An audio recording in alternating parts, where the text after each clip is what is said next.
guess the places that I've been. You never guess the places that I've been. 'Cause everything is like a dream, yeah, but only in that dream that I live in. I'm never gonna let the day begin. Never gonna let the day begin. 'Cause everything is like a dream, yeah, but only in that dream that I live in. Oh, don't wake me up before you go, and I'll just make this bed my home. Oh, darling, please just let me sleep. Give me my dreams.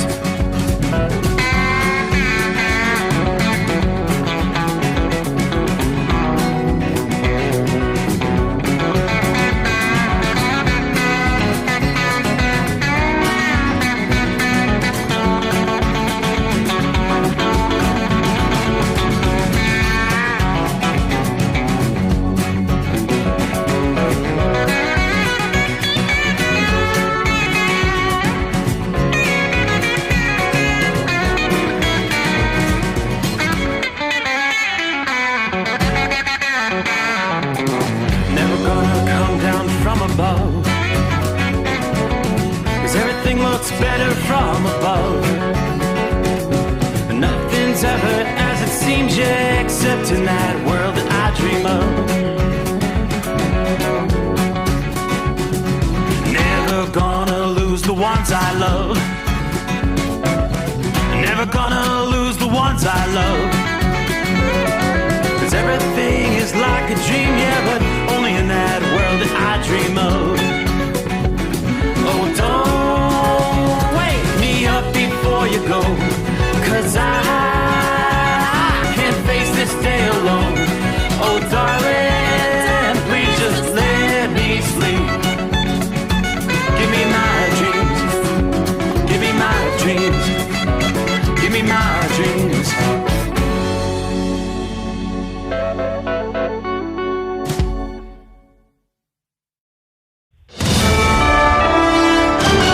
USA Radio News, I'm Anthony Lucero. Things are getting heated as the partial government shutdown moves past the 1-week mark. Reporters watched as Republican Congressman Mike Lawler and House Minority Leader Hakeem Jeffries faced off in a hallway on Capitol Hill. But you don't want to hear what I have to say. Oh, I'm listening. So why don't you just keep your mouth shut? On Wednesday, the Senate rejected 2 competing measures for the 6th time aimed at bringing the shutdown to an end. The Democrats' plan includes health care reforms, while the GOP plan would keep government funding at the same levels until a larger bill could be worked out. I'm Mark Mayfield. Israel and Hamas are close to a peace deal just days after marking 2 years since the October 7th attacks. People in Gaza took to the streets to celebrate, while people in New York, which has the largest Jewish population outside of Israel, remain skeptical. You have to sometimes make an agreement with a party you don't trust because you can't keep on just stretching out and fighting the war. And I feel like they've done this before where they agree and then they're like, oh, actually, we have extra contingencies that we want to put on it. As part of the first phase of the agreement, the White House expects remaining hostages to be released, while Palestinian prisoners will also be let go. Israel will also pull back troops in Gaza in stages. I'm Natalie Migliori. President Trump says he's bringing back Columbus Day. Thursday at the White House, the president signed a Columbus Day proclamation saying, "We're back, Italians." Former President Biden recognized both Columbus Day and Indigenous Peoples Day, which is meant to honor Native peoples. President Trump has been highly critical of what he calls the woke targeting of Christopher Columbus and other historical figures and how they're being taught in schools. Columbus Day is still a recognized federal holiday, falling this year on Monday, October 13th. Liz Warner, New York. Wall Street closed with stocks lower. At the closing bell, the Dow fell by 243 points. The S&P 500 lost 18 points, and the Nasdaq also dropped by 18 points. I'm Sarah Lee Kessler. From America's News Network, USA Radio News. With all the recent violent protests, looting, and destruction, some areas are considering either defunding or abolishing the police. At a time when America's neighborhoods need the protection of police the most, some elected officials would rather create more chaos by playing politics. If you're sick of elected officials caving in to demands of the radical left, you're not alone. It's time we stand up and declare our support for local police. The majority of police officers are important partners in protecting our God-given rights. If you prefer freedom over chaos, then learn how you can help protect the local police that serve your community. Call today and request your free Support Your Local Police info packet. Dial 800-JBS-USA-1. That's 800-JBS-USA-1. Request your free Support Your Local Police info packet by calling 800-JBS-USA-1 today.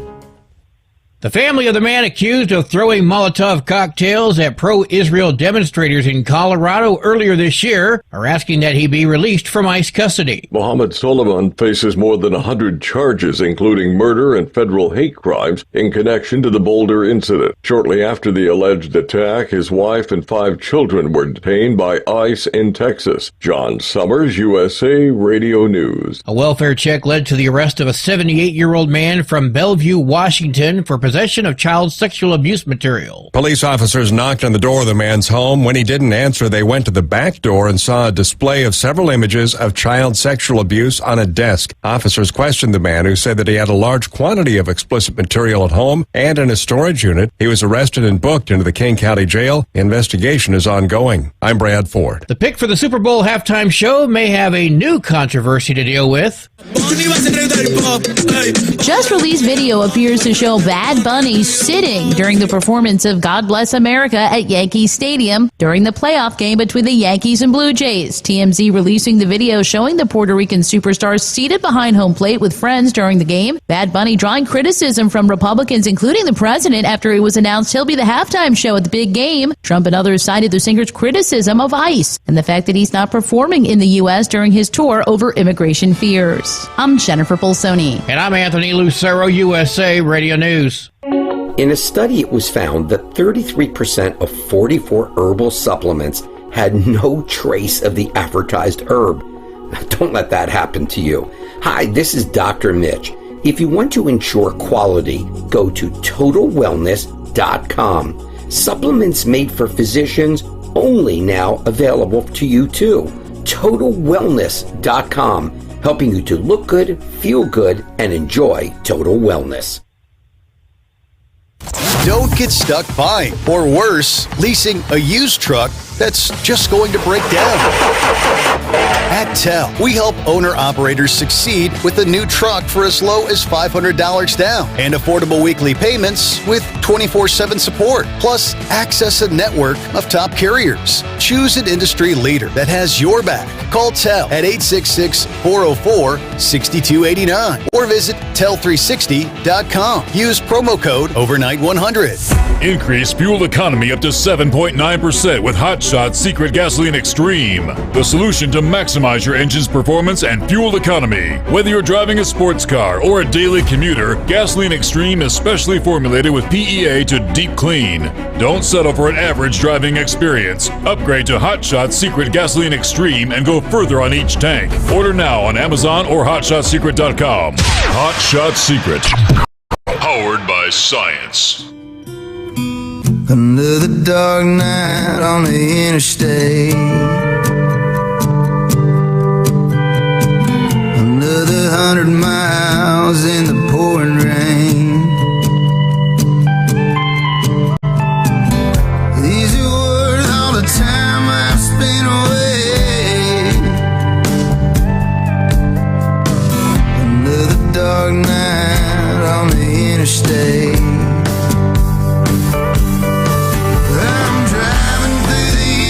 Trying to make it right, my baby's at home, hope she's doing alright. Miss my dogs and I miss my girls, I'm 1,000 miles away from my old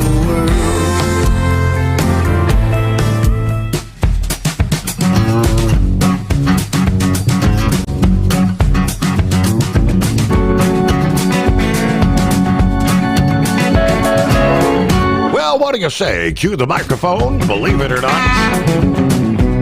It is that time once again. Here we go. Another new day comes our way. This time around, we're looking at a Friday. So here we go. Welcome aboard the Steve Sommers Overnight Drive live from the Hot Shot Secret Studios. A clear night outside the secret bunker, Southwest Ohio, 46 degrees at this hour. Notice those overnight lows have been trending lower with each passing night. Yeah, got some frost advisories extending a bit further south. As we roll into the early Friday morning, a lot of freeze warnings in the northeastern USA. Yeah, many folks going to be facing the end of growing season, as they call it. Hard freeze warnings for much of eastern West Virginia, northern and western portions of Virginia direct. A good chunk of Pennsylvania, right on up through the heart of New York, obviously into the northeastern USA. Those are all hard freeze warnings. Frost advisories extending now into the northern two-thirds of Indiana, most of Ohio. I mean, we are in the southwest corner, in the southernmost southwest corner county. Yeah, we're not under a frost advisory. Everything north indeed is tonight. So we kick things off with widespread frost and freeze conditions here Thursday night into Friday morning. Much of the interior northeast, in some cases, temperatures are going to be all the way down into the 20s in some of the colder valleys. In the coldest spots, we're going to see some teens by the time the sun comes up Friday morning in upstate New York, northwestern New England. They do tell us some of the major metro areas where some of the buildings and whatnot hold the heat. Frost not expected in the downtown areas.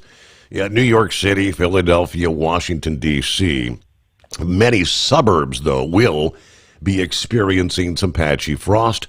It will be a killing frost from the mountain valleys of West Virginia, the Shenandoah Valley of Virginia, all the way into northern Maine. Probably the immediate shorelines of Lake Erie, Ontario, Huron. You may escape a heavy frost.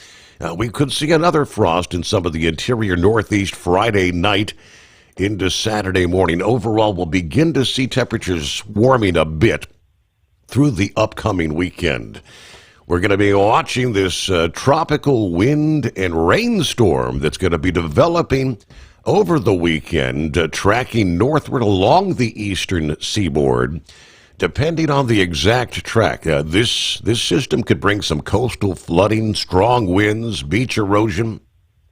Forecasters closely monitoring the potential for damaging impacts, particularly in coastal areas of New England and much of the mid-Atlantic. Now, here's the latest information we have on that. Yeah, this system's going to be developing and strengthening, unleashing winds, rain, pounding surf through the upcoming weekend and into early next week. AccuWeather's been kind of warning that this system could evolve into a named tropical storm. It may be more akin to the powerful nor'easters we see that ramp up along the coastline during the winter months. Not going to be concerns of snow with this system, though. This is going to form just off the Georgia coast here as we roll into the day Friday. Gradually, slowly moving northward over the weekend into early next week. As it storms drifting to the north, it's going to be getting stronger with each passing day. Talking about an extended period of stormy conditions, stiffening winds, raising seas, erosive surf, coastal flooding, as well as some much-needed rain for some areas. There's the potential for major coastal flooding stretching from North Carolina to New Jersey and Cape Cod. Yeah, these conditions are going to develop from North Carolina to Delmarva from Friday to Saturday, then expand northward over New Jersey and the New York City area come Sunday. Barrier island communities and low-lying areas that take on water during a tropical storm or nor'easter, you will likely see flooding from this event. Offshore, waves really building 10 to 20 feet, could grow even higher. The slow-moving nature of the storm, though, means the rains will be continuing the coastal erosion for several consecutive days. Strong rip currents will be associated as well. Along the immediate coast, winds likely to get strong enough from southeastern Virginia to Delmarva, New Jersey, southeastern New York, and possibly southern New England to see some tree, power line, and property damage. Wind gusts 40 to 60 miles per hour will be frequenting the coastal areas from North Carolina to eastern Massachusetts. Gusts on occasion could surpass hurricane force. Could see gusts approaching 80 miles per hour. The heavy rain will lead to some urban flooding outside of the storm surge areas, generally from the Interstate 95 corridor to the east. This upcoming weekend is going to be a totally night and day difference from what you experienced last weekend along part of the Atlantic coast. Of course, you enjoyed sunshine, warmer temperatures for the mid-Atlantic and New England. It was a beautiful weekend last week. This coming weekend, especially the latter part, shaping up to be very stormy, could be damaging and dangerous due to the risk of flooding and angry seas. Elsewhere in the tropical Atlantic, Jerry's going to be gaining strength and becoming a hurricane in the coming days, but it's going to take that sharply curved track near the northeast Caribbean islands. That's going to steer it east of Bermuda, so no concerns to the U.S. coastal areas per se. Indeed, if it does ramp up to hurricane strength, as we've seen in recent storms, we could be looking at some additional waves pounding the eastern seaboard. Meanwhile, precipitation-wise tonight, what I'm seeing on the radar is a little bit of shower activity over the east coast of Florida there. I think that's the beginning of that system that's going to be tracking up the coast that'll be developing off the coast of Georgia here later today. But we see a lot of precipitation, scattered showers, thunderstorms in the southwestern corner of the country. That is moisture from Priscilla. And we've also got a newly formed tropical storm named Raymond that are sending rounds of heavy rain over parts of northern Mexico and the southwestern USA. Late this week into next week, dangerous flash flooding is likely to unfold in some areas. Priscilla peaked as a Category 2 hurricane earlier this week on Tuesday. The storm is losing wind intensity as it nears Mexico's Baja Peninsula, but the steering currents are going to guide the diminishing circulation northeast over northern Mexico this weekend. The winds drop off, but the moisture will still be in place as a tropical rainstorm. That translates to copious amounts of rain on terrain in parts of northern Mexico, Arizona, southern Utah, western Colorado, western New Mexico. Of course, the arid landscape, the steep elevations, the rocky, hardened soil prevent quick water absorption. That's going to cause flash flooding. We'll be talking debris flows in some areas. Persistent heavy rain increasing the risk of flash flooding through the canyons, the river valleys, the dry stream beds, otherwise known as arroyos. Some troublesome downpours will fall on the Southern California and Southern Nevada deserts. That threat extends to Phoenix, Tucson, Flagstaff, Arizona, Cedar City and Moab, Utah, Farmington and Gallup, New Mexico, Montrose, Colorado. Rain associated with Priscilla. Generally, you'll see 1 to 2 inches over multiple states in the Southwest. Some of that rain may fall in a matter of a few hours. That could lead to flash flooding. In some of the higher impact areas, 2 to 4 inches of rain may fall. Localized areas could see up to 5 inches, parts of Arizona, Utah, and Colorado. Now, AccuWeather says major flooding could result in those areas.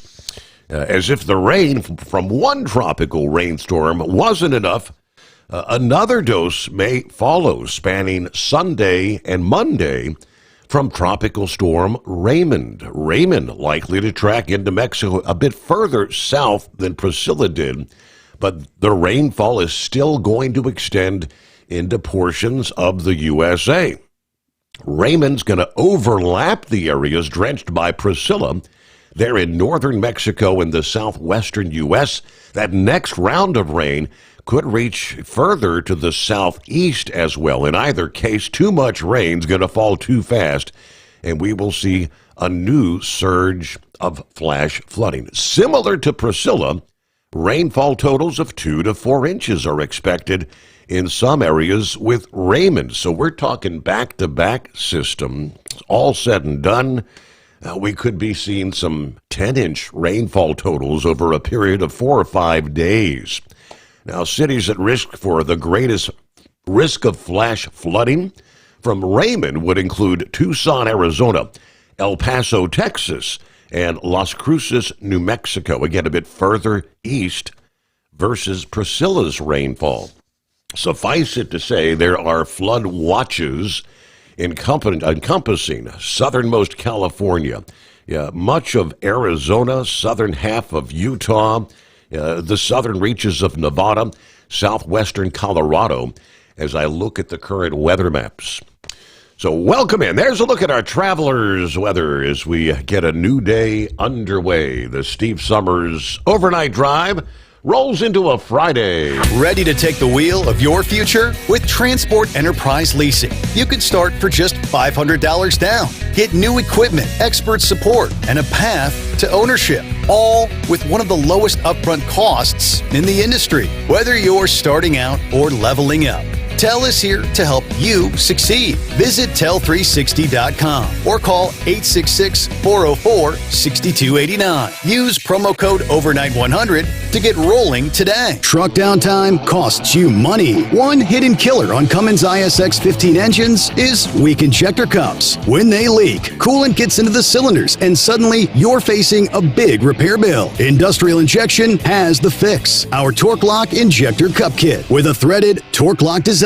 These cups stay sealed for good. No more coolant leaks. No more surprise downtime. Keep your truck on the road. Ask your shop for Industrial Injection Torque Lock Injector Cups today. Your factory fuel filter is letting you down. AirDog heavy-duty diesel fuel systems don't just filter your fuel. The AirDog fully optimizes your truck's fuel system for peak efficiency. The factory-provided filter simply removes particulates and water from fuel. The AirDog system removes all contaminants, including entrained air, water, and particulates, and feeds the engine pump with optimal pressure. Check out airdogdiesel.com to learn how you can capture every bit of performance and efficiency from your fuel system. At Hotshot Secret, we share the science behind common diesel problems. For example, fuel additives. Most fuel additives either impact performance or provide protection. Hotshot Secret Everyday Diesel Treatment provides both performance enhancement and fuel system protection. Everyday Diesel Treatment delivers a 6-in-1 premium fuel treatment for every fill-up, every time. Everyday Diesel Treatment is available at truck stops, Tractor Supply, O'Reilly's Auto Parts, and online at HotShotSecret.com.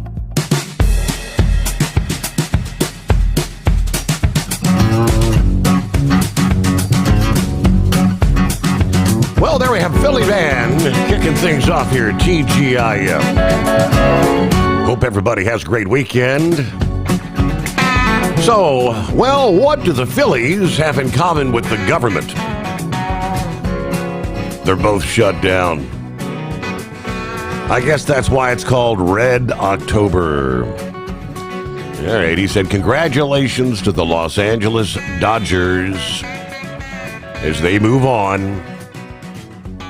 Saddle up, nocturnal listeners. Hello, Pappy. The midnight hour, somewhere deep beneath the earth crust, we find the Hotshot Secret hidden bunker. Steve is throwing the breakers, the FR3 antenna up. Stick Shit Eliminator Power Mic is on. It's Friday. The Overnight Drive hammer down. It's 844-844-3388. Hit those digits. Let's go. Get the party started. Everybody stay safe. Watch your six. Enjoy the weekend. Thank you much. Hello, Jeffrey, Southern Florida on board. Good morning, Steve. The overnight family. Mary Ann in the house. Hello, Crazy Ray, or West Michigan, checking in for the best 5 hours on the radio. He said 44 degrees with those clear skies tonight. Yeah, I think you're in that zone where you may see some frost there, Crazy Ray. Let me see. Who we got? Good afternoon. Hammer down. Larry, be safe. 39 degrees in Saugerties, New York tonight as we head back to Schenectady. Then it's back to Wilmington, Delaware. We'll reload for Saturday morning. Central Alabama on board. Hello, Jerry. All right. We got the breakdown.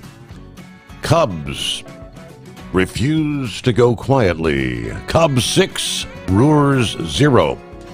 So that series is now tied at 2 games apiece.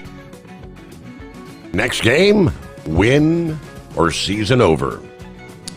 As we just mentioned, Dodgers 2, Phillies 1. Dodgers move to the National League Championship Series, which we then transition to a best of 7, right?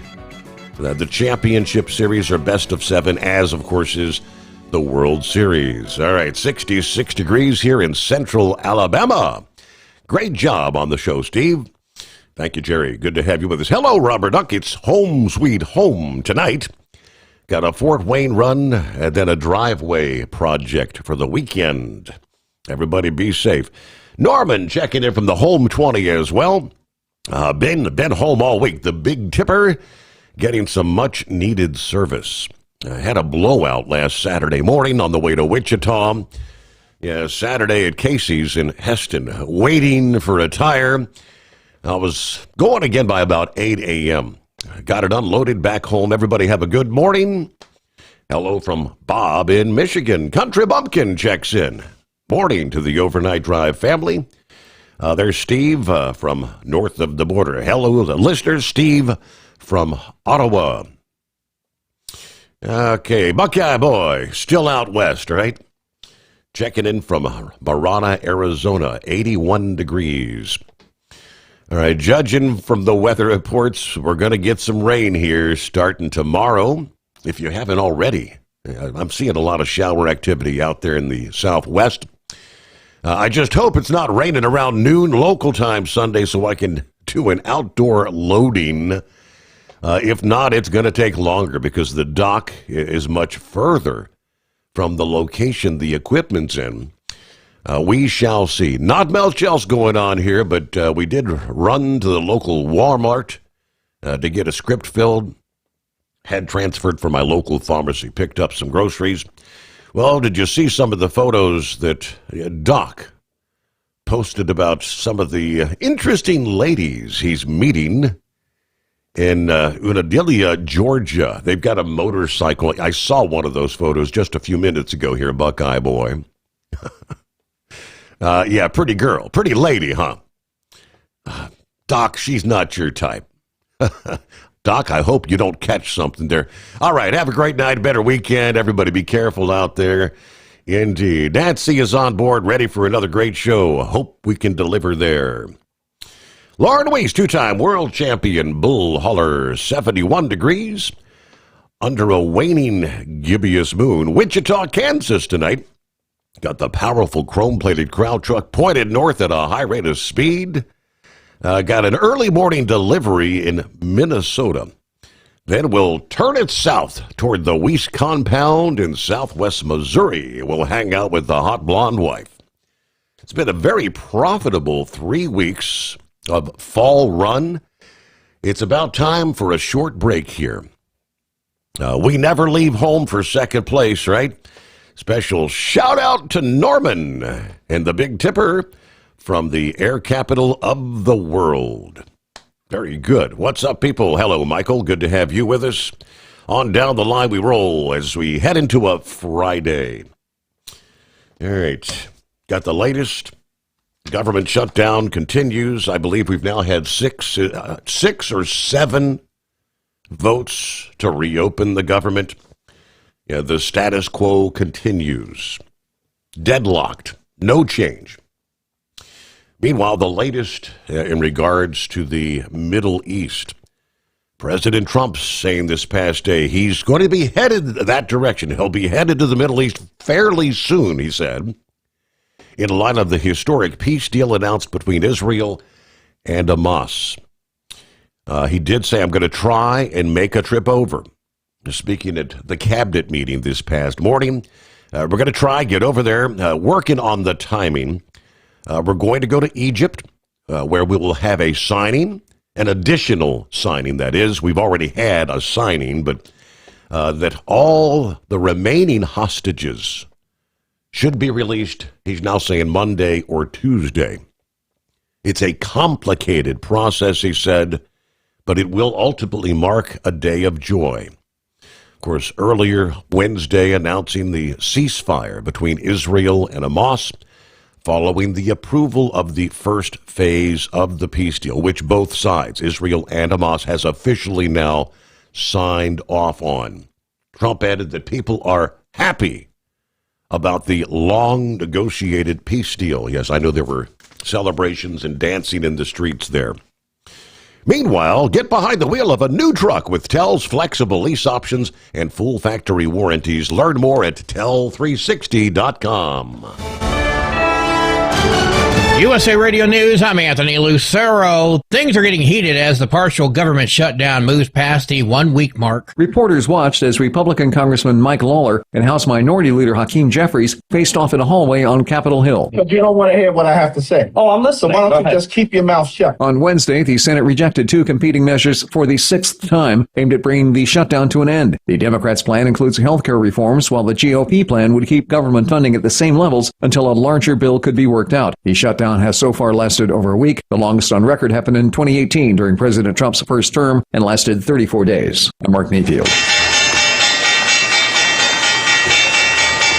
Wall Street closed with stocks lower. At the closing bell, the Dow fell by 243 points. The S&P 500 lost 18 points, and the Nasdaq also dropped by 18 points. I'm Sarah Lee Kessler. From America's News Network, USA Radio News. With all the recent violent protests, looting, and destruction, some areas are considering either defunding or abolishing the police. At a time when America's neighborhoods need the protection of police the most, some elected officials would rather create more chaos by playing politics. If you're sick of elected officials caving in to demands of the radical left, you're not alone. It's time we stand up and declare our support for local police. The majority of police officers are important partners in protecting our God-given rights. If you prefer freedom over chaos, then learn how you can help protect the local police that serve your community. Call today and request your free Support Your Local Police info packet. Dial 800-JBS-USA-1. That's 800-JBS-USA-1. Request your free Support Your Local Police info packet by calling 800-JBS-USA-1 today. At TEL, we know what it takes to succeed as an owner-operator because we were founded by one. The big secret? Affordable new trucks. New equipment keeps you moving, improves cash flow, and delivers reliability. For over 20 years, we've helped drivers take the next step in their careers. Call TEL at 866-404-6289 and use promo code OVERNIGHT100. We look forward to meeting you. Hello, Big T here with Diesel Power Group. Listen, if your truck's in a repair center and you think it's being misdiagnosed or worse, being overcharged for an overhaul or an engine replacement, you need to stop and call Diesel Power Group now. Allow us to build the DPG solution that is right for you, not the repair center. We have over 4 decades in engine remanufacturing experience and specialize in Caterpillar, Cummins, Detroit, Mack, International, and John Deere. DPG offers an industry-leading warranty and turnaround times. We want to earn your trust every day. Don't believe us? Challenge us today by calling 574-594-5888 or visit us at dieselpowergroup.com and follow us on Instagram and Facebook. We are available 24/7. Mention code 374 and receive a $200 rebate towards your major failure repair. We know being over the road isn't easy, but getting parts for your truck can be. Rainey's offers over 100,000 parts and accessories, from chrome to cab comforts, watermelon lights to necessary replacement parts. It's all available on our website. Got questions? Our team of experts has your back from start to finish with unmatched customer service you won't get anywhere else. Head to Rainey's.com to get $25 off any order over $250 with code DRIVE25 at checkout. Your factory fuel filter is letting you down. AirDog heavy-duty diesel fuel systems don't just filter your fuel. The AirDog fully optimizes your truck's fuel system for peak efficiency. The factory-provided filter simply removes particulates and water from fuel. The AirDog system removes all contaminants, including entrained air, water, and particulates, and feeds the engine pump with optimal pressure. Check out airdogdiesel.com to learn how you can capture every bit of performance and efficiency from your fuel system. Like the men and women who power America, the people at Hot Shot Secret work hard and play harder. We're the fastest growing diesel and oil additive brand in the country. We solve problems. We protect engines. We save you money. And more importantly, time. Hot Shot Secret, powered by science. And now, back to the Steve Sommers Overnight Drive, live from the Hot Shot Secret Studios.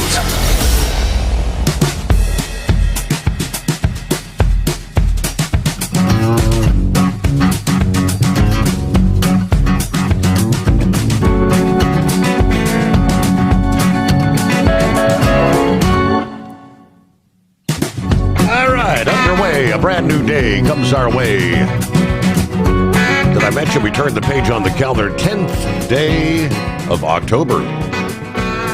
There you go, 10/10 of 2025. Of course, you know what happens early on a Friday. We start getting ready for some football. All right, here comes our college football weekend, I believe.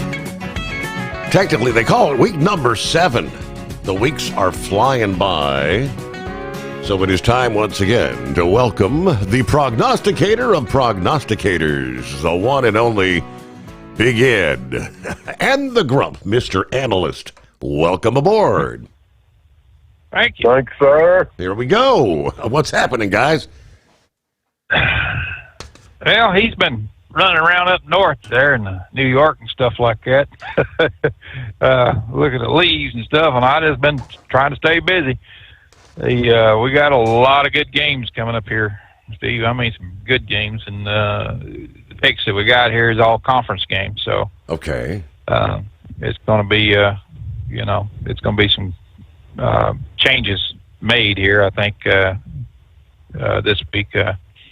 Where teams are going to be moving up or moving out or something here, so we've kind of put together a really good list, I think, and go from there. Ed, what do you think, buddy? Well, unlike this cold weather up there, I'm hoping I get hot this weekend. I'm up there in Vermont. That cold you're talking about supposed to be here in the morning, so yeah. I'm going to be winding this stuff down and start back toward warmer climate here about Sunday or Monday. That's for darn sure. So we really enjoyed. Got to see a lot of good color. Would you say this is getting into the meat of the season, the heart of the college football season? Oh yeah. Definitely. Yeah, this is these next few games here is going to be telling the story of who's going to head to the playoffs and I mean there's some close games. I mean, been some close teams out there. There's just very little separating them. So that's kind of my take on it. Ed, what do you think, everybody? I agree with you 100%. That each week you think, well, it's do or die, and it's you're getting close to your conference.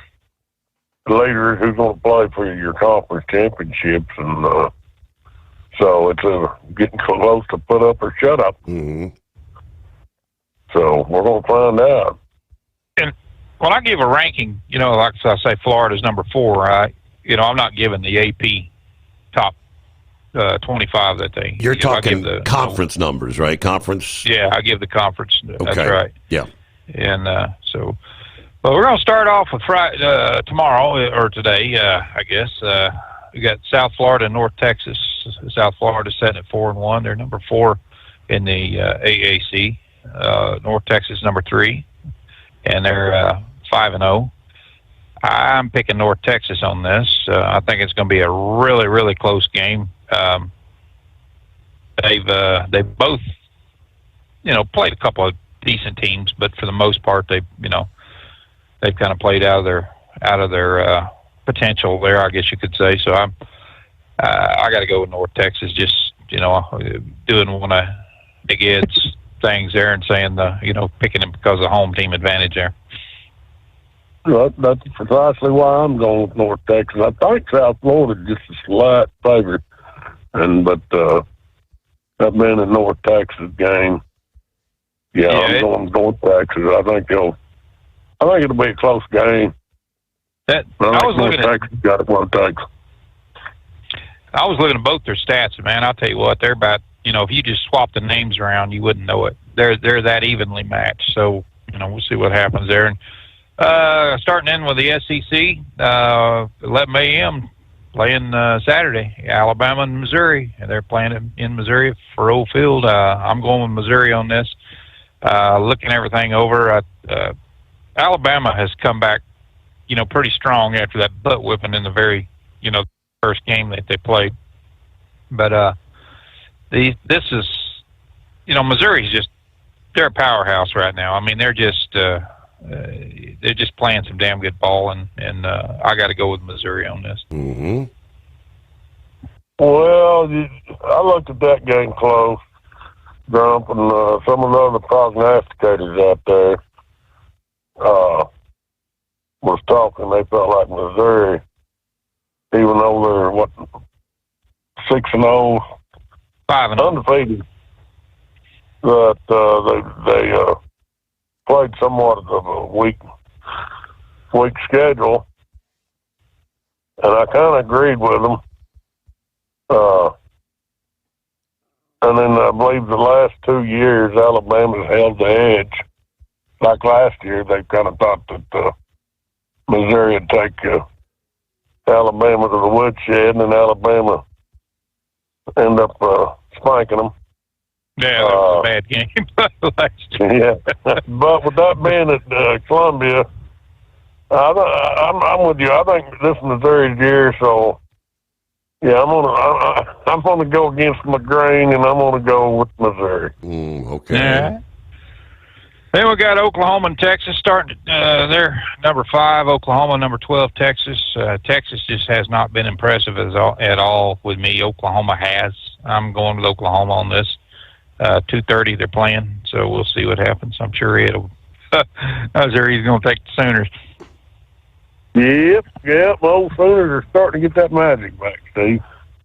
And I do believe Mateer will be playing, and that's going to be. I know if he doesn't play, Hawkins is a decent quarterback, and it'll come down to the Oklahoma defense of shutting Texas down. But with Mateer throw back into the offense, yeah, I'm going with my Sooners. Boomer Sooner. Boomer. Last SEC game we're looking at here is Georgia and Auburn. Georgia is 4-1. Auburn's 3-2. Playing at Auburn, number 6 and number 15 in the conference. I'm going with Auburn on this. I kept looking it over and everything and thinking about this, and I thought, I think, Auburn has played some good teams. They played Oklahoma, and I mean they've done damn good this year, really. For 3-2, you would think they'd be a lot different than that. But they.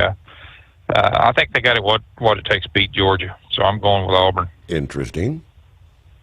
Well, I'm going to go against the Grump. I'm going to Georgia. I'm sticking with Georgia.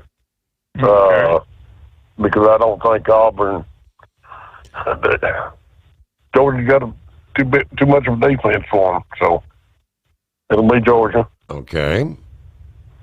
Then we got, we're starting on the Big Ten. We got number 2, Ohio State, and we got number 5, Illinois. 5-0 on Ohio and 5-1 on Illinois. I got to go with Ohio State on this. I picked them to sweep it, and I think that's what they're going to do. 11 o'clock is when they play.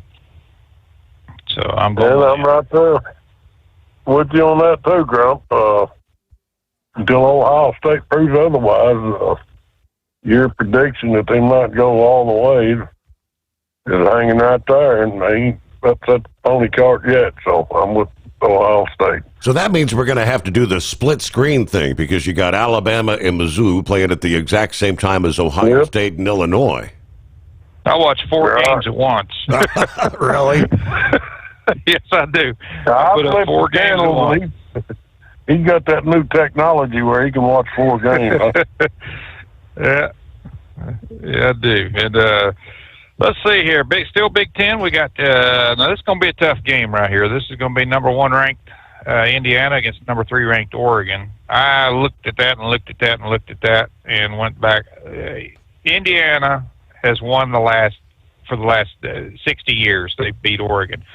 Oregon hasn't. Well, let me put it another way. Oregon hasn't beaten Indiana in 60 years, and I kept looking at the backfield and the stats that Indiana's put up, with the ball in the air, and they've done a hell of a job, and that's something that Oregon hasn't done, that well.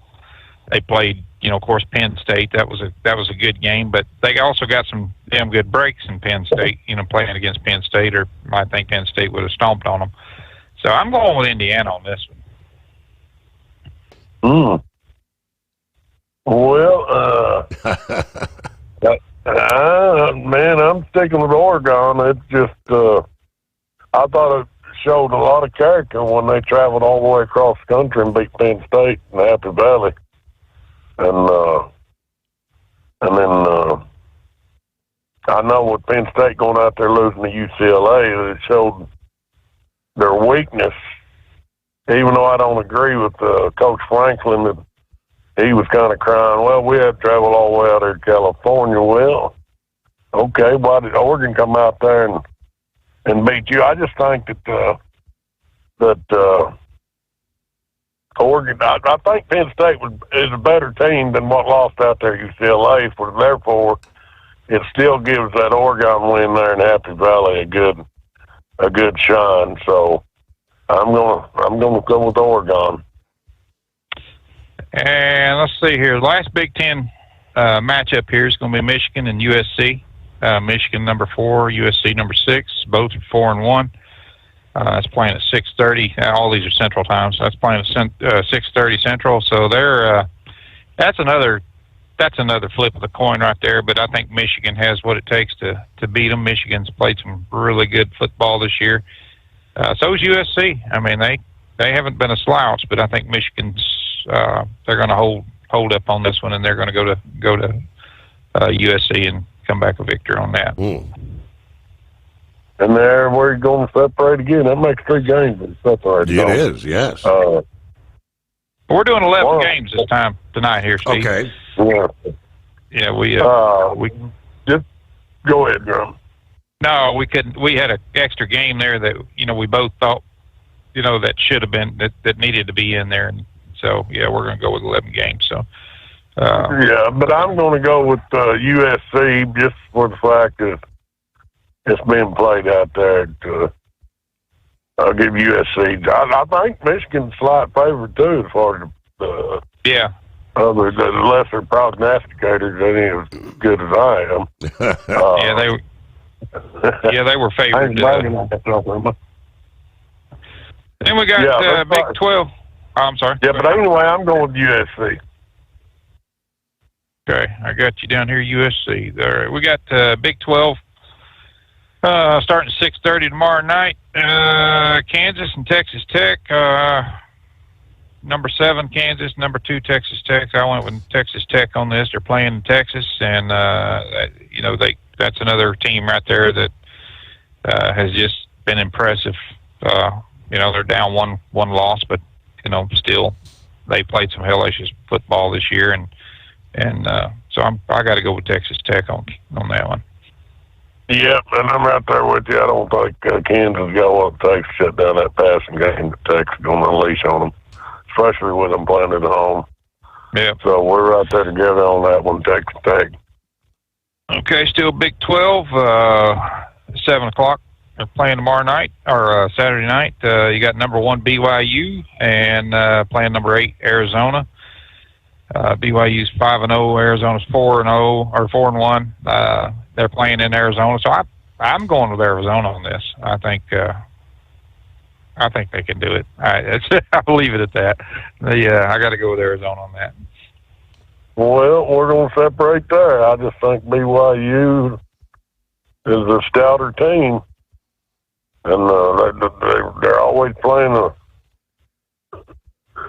I look for it. Come down to BYU and maybe Arizona State, or if Cincinnati can win out, one of them, and taking on BYU in the Big 12. So until they change my mind, I'm going to go with BYU. Okay. We got 9:15 playing still Big 12. We got number 3 Arizona State, 5-0. They're going to be matched up with Utah, number 11, 4-1. I got to go with Arizona State on that. They're playing in Utah, but that's, like I said, they just Arizona State's played some really good football this year. They've kept penalties down and been able to move the ball on the ground pretty good. So I think that's a little bit better than what Utah has done. But that's one reason why I went with Arizona State. And I looked at their records. And once again, the posters are going with Utah, but Arizona with the rushing and especially the rushing part. I was impressed that running back at Arizona State, and I think Arizona State's rushing is what's going to.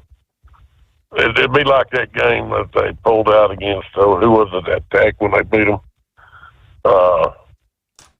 So I'm going with Arizona State. Just, okay. To me, based on their record, they're just, even though the posters are, and I think that game been played at Utah. Yes, it is. So they get a quiet, the slight home field advantage, but I'm going with Arizona State. And we on the 11th game we decided to put in there is still it's a Big 12 game.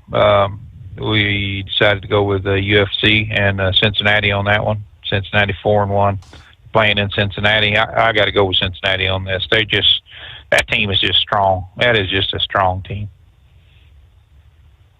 And based on their performance last week, and because I feel sorry for you, Steve, 'cause I know you kind of love Cincinnati Bearcats, and out of my respect for you, which I have a whole lot, but no, I'm going with Cincinnati. Yeah, the truth will set you free. The truth slips out there. I wouldn't backstab you, Steve. Not for all the money in the world. Then I'm with Cincinnati. I got you down here, Cincinnati. You got, let's see here, sleeper games. Big Ed is looking at Nebraska and Maryland. That's a Big 10 game. That's 2:30 tomorrow, or 2:30 Saturday. Go ahead. I think they both got the same record. They're a game apart as far as conference. Based on, I'm going to Nebraska, and Bailey based on their offensive power that they got old Dana Holgerson, their offensive coordinator, and right now he got that offense firing on all cylinders, and so I'm picking Nebraska to beat Maryland, and I think they're playing that at Maryland, and I think Nebraska offense will take it to the wire and beat them. And on mine, I kind of looked things over, and I decided I'd go with South Carolina and LSU. They're playing at LSU. I don't think there's going to be a problem with LSU beating South Carolina, but you never know. We kind of talked about that one, and LSU's got got to win to stay in the contention there. He in South Carolina has got to win to kind of get back into things, and it's they haven't been that impressive this year, but I think LSU is gonna handle that pretty easy. They're number what are they, number 8 LSU, number 11 South Carolina. So I think I got to go with LSU on that one. Well, Grump, I'm telling you, man, we talked about that earlier today, and man, which the loss ain't going to count against you. Gosh, man, that's a pretty good pick, man. South Carolina that disappointed me all dang year, but yeah. So my hat's off too that you'd pick them. All I know is how many games we separated here. 4? That is correct. Let's see here. 4 games. Yep. 1. Yep. Either you're going to be stomping a mud hole in me by the weekend, or you're going to be starting on a mud hole, or I'm going to be slightly ahead of you. One of the two. Yeah, we may split it 2 and 2. That's You what's never good. know. I was just going to say you'll end up splitting them. You'll both win 2 and be deadlocked again. Yep. Yeah. It's been an interesting year, and Grump, he's good grief, he definitely giving me a run for my money, where he gets more into analytics of it than, I'm just going based off a good feel for home field advantage and, the pride of the game. It's just like the Oklahoma-Texas game. That can swing any way, but I just feel like Oklahoma, with the emotions of that game, that's always a big game. So that's going to be what must-watch TV. All these games, when you look at them, if they're on, man, it's must-watch. That's what I say, guys, man. What are you going to do all weekend? Sit around and listen to your motors hum if you're out there on the road? Pull over and watch some good college football. That's right. And you will flat enjoy it. That's right. That's about what I do, man. I just find me a place to perch and set in my truck and watch. I got internet, hooked up to my TV, so I can watch a bunch of games and stuff like that. And I ain't got to stand there and listen to a bunch of dumbass truck drivers that, arguing over, which is better, a Peterbilt or a Freightliner, that kind of thing. And so, What about you, Steve? Are you going to find yourself going to a Cincinnati game? No, I won't be going to a game. I may. I don't know. We'll have to see if we can find ourselves some time to. When's the last time you've been to a good college football game? I would say I've never been to one. You need to go. Seriously, you need to go. If the weather's, agreeable. I mean, if you're like me, I don't like going anymore. I used to love going to the Oklahoma games, and anymore I just soon watch it on TV. But if you ain't never experienced that, especially if you tailgate, you go tailgate. Man, I used to tailgate like crazy. That's the fun experience of college football, going out tailgating, enjoying the camaraderie and the back and forth with the opposing fans, and just really enjoying it. It's worth it, And I'm sure. I don't think, it's like the Oklahoma-Texas game. It's going to cost you a $500 bill if you want to go to that game. Where at Cincinnati, and I ain't saying this putting anybody down, it's just, I'm sure their NIL numbers aren't off the charts, so therefore I would assume their ticket prices are still reasonable for the working man, if that's what you want to call it. What I call the working man tickets, but it'd be worth it. Sometime you go out and take Princess with you, and you're going to enjoy a good. Really, I think you would like it.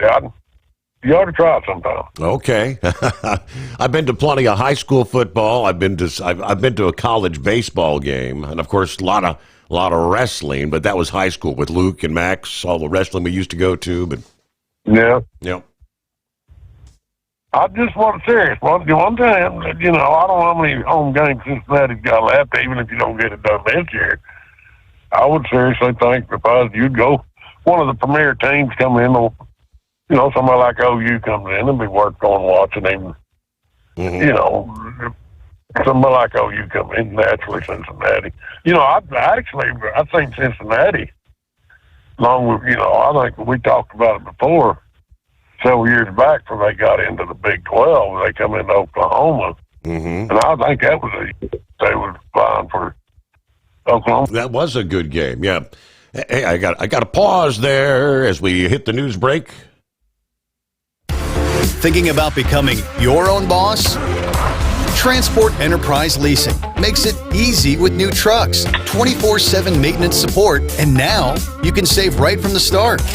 Use promo code OVERNIGHT100 to get $100 off your first lease payments. Call TEL today at 866-404-6289 or visit tel360.com and take the first step toward owning your success.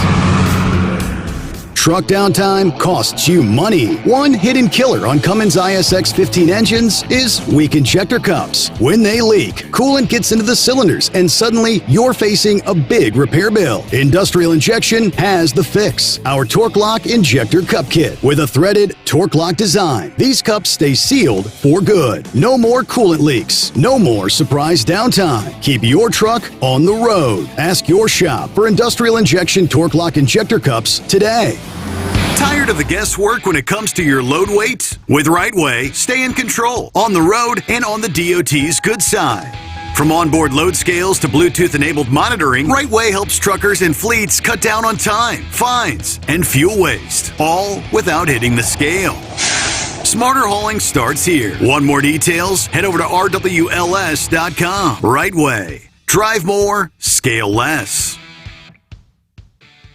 Your factory fuel filter is letting you down. AirDog heavy-duty diesel fuel systems don't just filter your fuel. The AirDog fully optimizes your truck's fuel system for peak efficiency. The factory-provided filter simply removes particulates and water from fuel. The AirDog system removes all contaminants, including entrained air, water, and particulates, and feeds the engine pump with optimal pressure. Check out airdogdiesel.com to learn how you can capture every bit of performance and efficiency from your fuel system.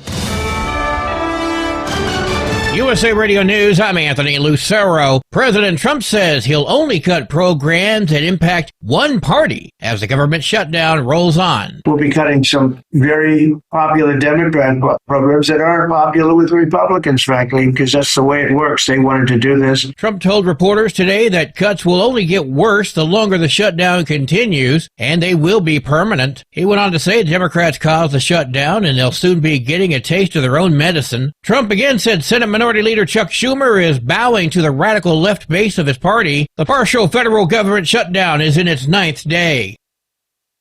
President Trump says Israel and Hamas have agreed to the first phase of his proposed peace plan. Trump posted on Truth Social, all of the hostages will be released very soon, and Israel will withdraw their troops to an agreed-upon line. Phase 1 of the agreement includes the release of Israeli hostages held by Hamas in exchange for Palestinian prisoners detained by Israel. But the Jerusalem Post says Israel will not release Hamas terrorists from the Nukba force who carried out the October 7th massacre. This, even as President Trump says the first phase of a Gaza ceasefire deal set to be signed today. Israeli officials also confirm select other top Palestinian prisoners, including Marwan Barghouti and Ahmad Saadat, will remain behind bars. John Sommers, USA Radio News. The United Nations is short on cash and will begin cutting its peacekeeping operations. A senior UN official confirms it will be cutting a quarter of its peacekeeping force in the months ahead. According to a report by Reuters, uncertainty about UN funding from the U.S. is the top concern. The official said the cuts would amount to over 13,000 UN troops and police being downsized. The U.S. is the largest contributor to the UN peacekeeping force and accounts for over 26% of its funding. I'm Rory O'Neill. From America's News Network, USA Radio News.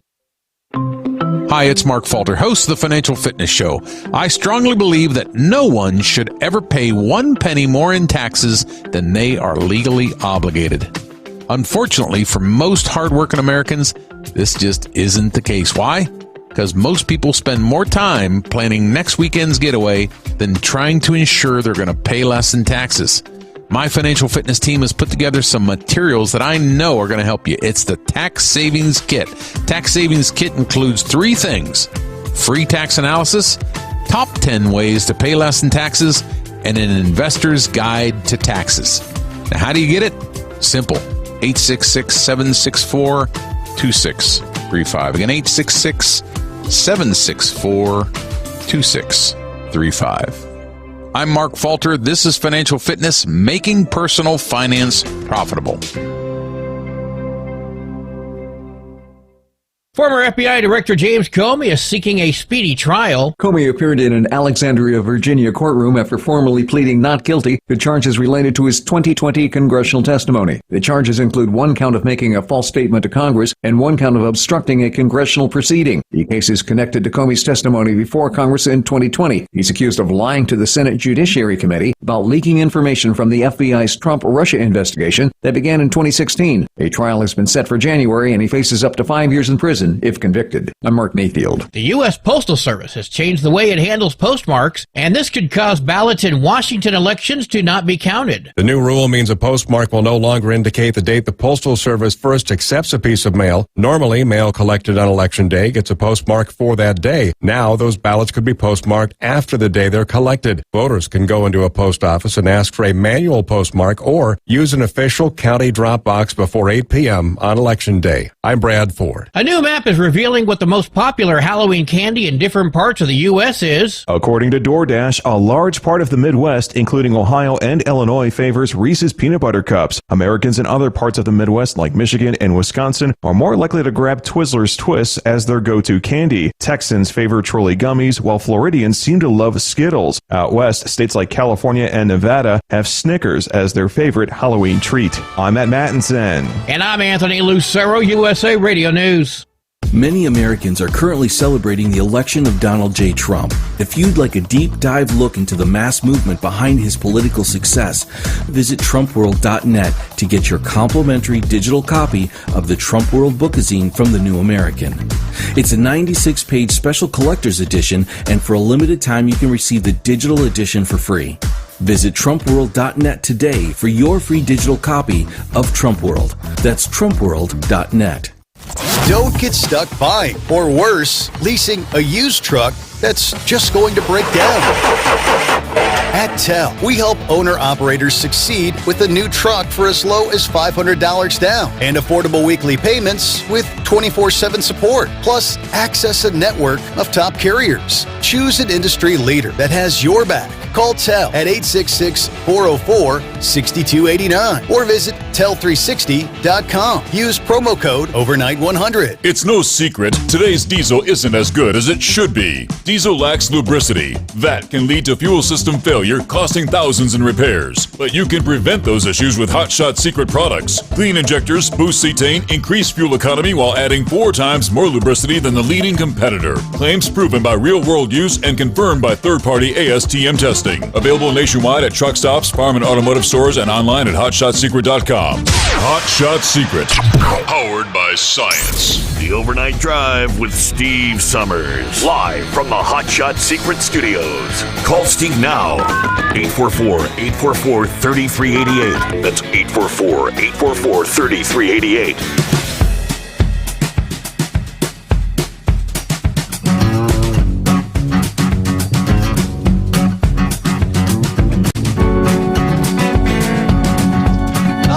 We officially work our way into a brand new day.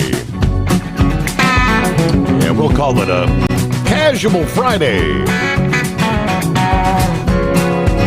All right, trust you've had a good week. Weekend almost here. All right, so we got our college football picks. All right, Ed, Grump had to roll, as he typically has to do. Business to tend to, you know, so... All right, let me click. I apologize.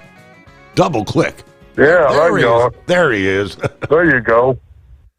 But anyway, Steve, you know, I remember when them Kels brothers were playing at Cincinnati and they come in and played Oklahoma. And first half, I mean, they took them right to the damn cleaners, and then OU was able to pull it off. That was the year before they really come out with that. I think that year they finished, Cincinnati finished undefeated, and everybody was talking about them getting into the right, yep. Playing for a national championship, which they got, rooked because everybody said, oh, well, they ain't that big of a powerhouse. But anyway, you ought to go watch the game. Now, I want to ask you a question. Yeah. Would you know fake money if somebody handed it to you?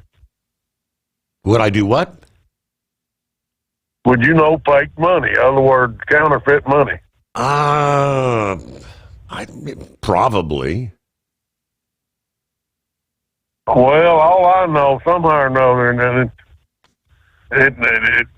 because Denise and I, we had a big garage sale before we got married. Yeah.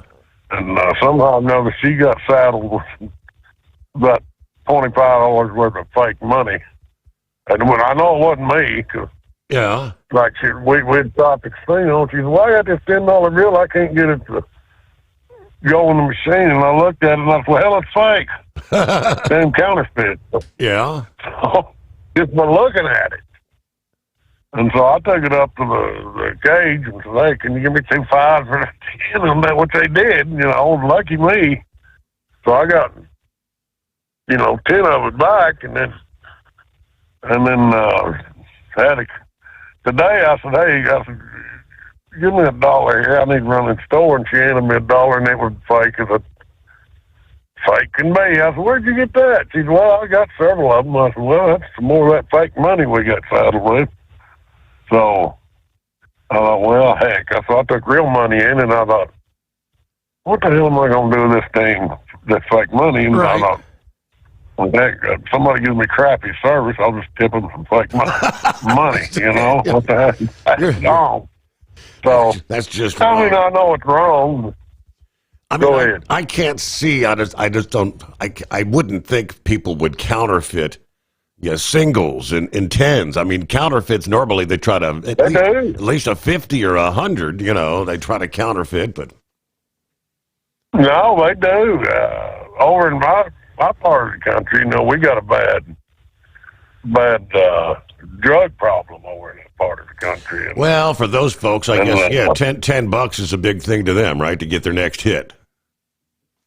Right, and so every time I turn around, it's twice this year that it come out in the news, or our local news today, and they'd show pictures of it that you need to what you need to be watching for. But somehow or another, she got saddled with it, and so I've been doing my just duties, and I'm thinking, okay, I'll either give it to somebody to give me crappy service, or pass it on to some of these guys sitting on the street corner don't want to get off their ass and go to work. That's another story in itself. Well, don't get caught. But anyway, don't get caught passing it on, Ed. Even if you know it's fake, you can get in trouble for passing it yourself. Yeah, I know. Yeah. You're right. You're right. It is. But I'm thinking, well, how do I get my damn money back? Yeah. But it that's the way. Truly, and what you just said is right. People need to educate themselves when somebody's handing you money, spot it and stop it right there. Say, hey, that's fake. I'm not taking that. That's the best way the illegals, the drug dealers, what have you, that wants to cause instability in a country is to attack your monetary system. And that's the one way they go after it is passing out fake money. And if you as a consumer don't educate yourself on it, you can get burnt real damn fast. It's just like when there a couple of hotels I was trying to get a room, and they said, well, we don't take cards, we just take cash. No, you're going to take a card. I'm not going to deal in cash. And everybody says, well, they want to go to a cashless society. And I can see why, because, to me, cash is easier to if you're trying to, what do they call that, wash it, per se, it's easier to do that when you got cash. Mm-hmm. But when you got records of transactions, you can't, that leaves a trail. And a lot of these people, they don't like doing recorded transactions. They want to deal in cash. Damn it. You there? Yeah, Grump's back on. I'm here. Yeah, he's here. Yeah. He's cussing somebody. Going a little. Yeah, damn car there. I was in a construction zone. You wouldn't believe it, Steve. Well, I had to hang up. I'm at the Flying J in Kansas City, and I started to leave, and you got an entrance and an exit. I pulled around the exit, and there's a truck that's sitting crossways on top of one of them big damn rocks. And and he dollied his trailer down, and he can't get out from underneath it because he's on one of them rocks. But it cut the. I looked underneath it there, and it cut the damn harness, so everything's dead. And so I walked around the front. I said, what's going on, man? And he said, I don't know. He said, hit a rock, I think. And I said, I'm pretty damn sure you hit a rock. And guys from Africa had some other guy with him that couldn't speak a word of English either. And they just, this guy that I was communicating with, he could converse, but that was about it. But man, I'll tell you what, how in the hell do you hit a rock that's 3 foot tall and get your truck up on it? Well, he's going to be there. I said, you're going to have to call a wrecker. Somebody get you off that. I called dispatch. I said, I don't think your dispatcher has a wrecker, dude. You're going to have to call somebody. So I had to back out and blindside around between the scale and another truck. And while I'm doing that, I got one of these Ego Express morons that come out of a parking space, and he's trying to ease by me as I'm blindsiding around. So I stopped, blowed the horn, stopped, got out, and I said, dude, are you just freaking stupid or what? Here's another one. Could hardly speak a damn word of English. He said, need fuel. I said, well, why don't you let me get out of your damn way then, and you can get all the fuel you want. But, man, I'll tell you what, I hope that it's like, forever one they take off the road, 10 more of these dumbasses pop up. So I don't know, buddy. Wow. I don't know if they're going to get it done or not. But, yeah, he's sitting up on that damn rock over there. He's all, got his trailer all dollied down and all cockeyed and stuff and just smoking and, where he, sitting there trying to run it. And, when the You wonder wiring what they've been smoking that they could do that. And I know out where you're at. You say you're at the Flying J there in North Kansas City? Yeah, right there on Front Street. Yeah, right exit 57 there off 435. Yeah, he's sitting there just all twisted up and everything, and just happy as a lark. I think I hit rock. I'm pretty damn sure you did. If you take a good look at it out here, come here. I said, I'll show you where yeah, he's just all kinds of messed up there. And of course, I said, you need to pull a battery cable because you're getting some arcing going on there or something. I don't care. I said, well, I ain't doing it. Bye. I got in the truck and left. And I tell you, it's just amazing, how what we're dealing with out here. But the reason, you got a $10 bill, Eds, because 5s and 10s are the most are the ones that are least likely to be checked. People will look at the 10, they'll look at that 10 number up in the corner, and they just put it in their pocket, and away they go.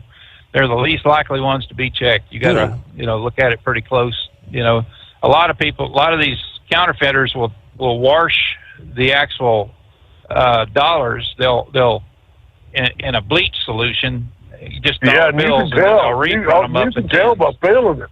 You can tell by feeling it. Oh yeah. You can tell by feeling it, and you can tell actually by the color. Yeah, and it's yeah, man. I'll tell you, it's been quite a night. Driving here, it's I got to go up to Nebraska and turn around and come right back. But it's I do this every day, every night, and been doing this for a couple of weeks now, and it's a good run, stuff. I'm getting used to running nights again, and I was running down to a big food warehouse down in St. Charles, Missouri, and I was on a regular run doing that for a while there. But man, I'll tell you what, you think truck drivers are frustrated? You ought to see the guards. I mean, literally, that guard down there, he said, if I was bald-headed, I'd be pulling my damn hair out with these idiots. I mean, seriously, they pull in there, and they have no clue, what the hell they're doing. Nothing. It's just, they'll hold a bill up in front of him, and appointment number. You got appointment number. sit there and shake their head. They have no idea. You got a piece of paper that you have to fill out with your truck number and all that, and they'll stand there and look at it for 10 minutes, and the guy's truck number, truck number. He just keeps saying it.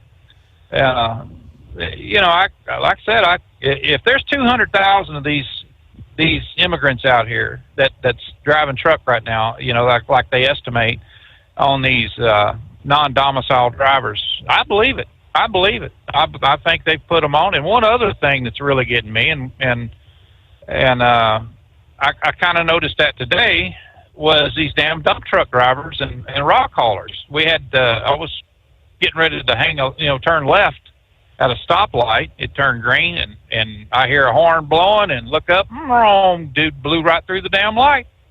They and had to be running 50 mile an hour. Well, a cop got him down the road there, and he got out. Hispanic, he he looked the part, like he'd jumped the border or something there. Raggedy clothes and stuff like that. And, people are hiring these guys to drive dump trucks and stuff like that because, hell, they can pay them $5 an hour or whatever. They don't need to pay any kind of wages.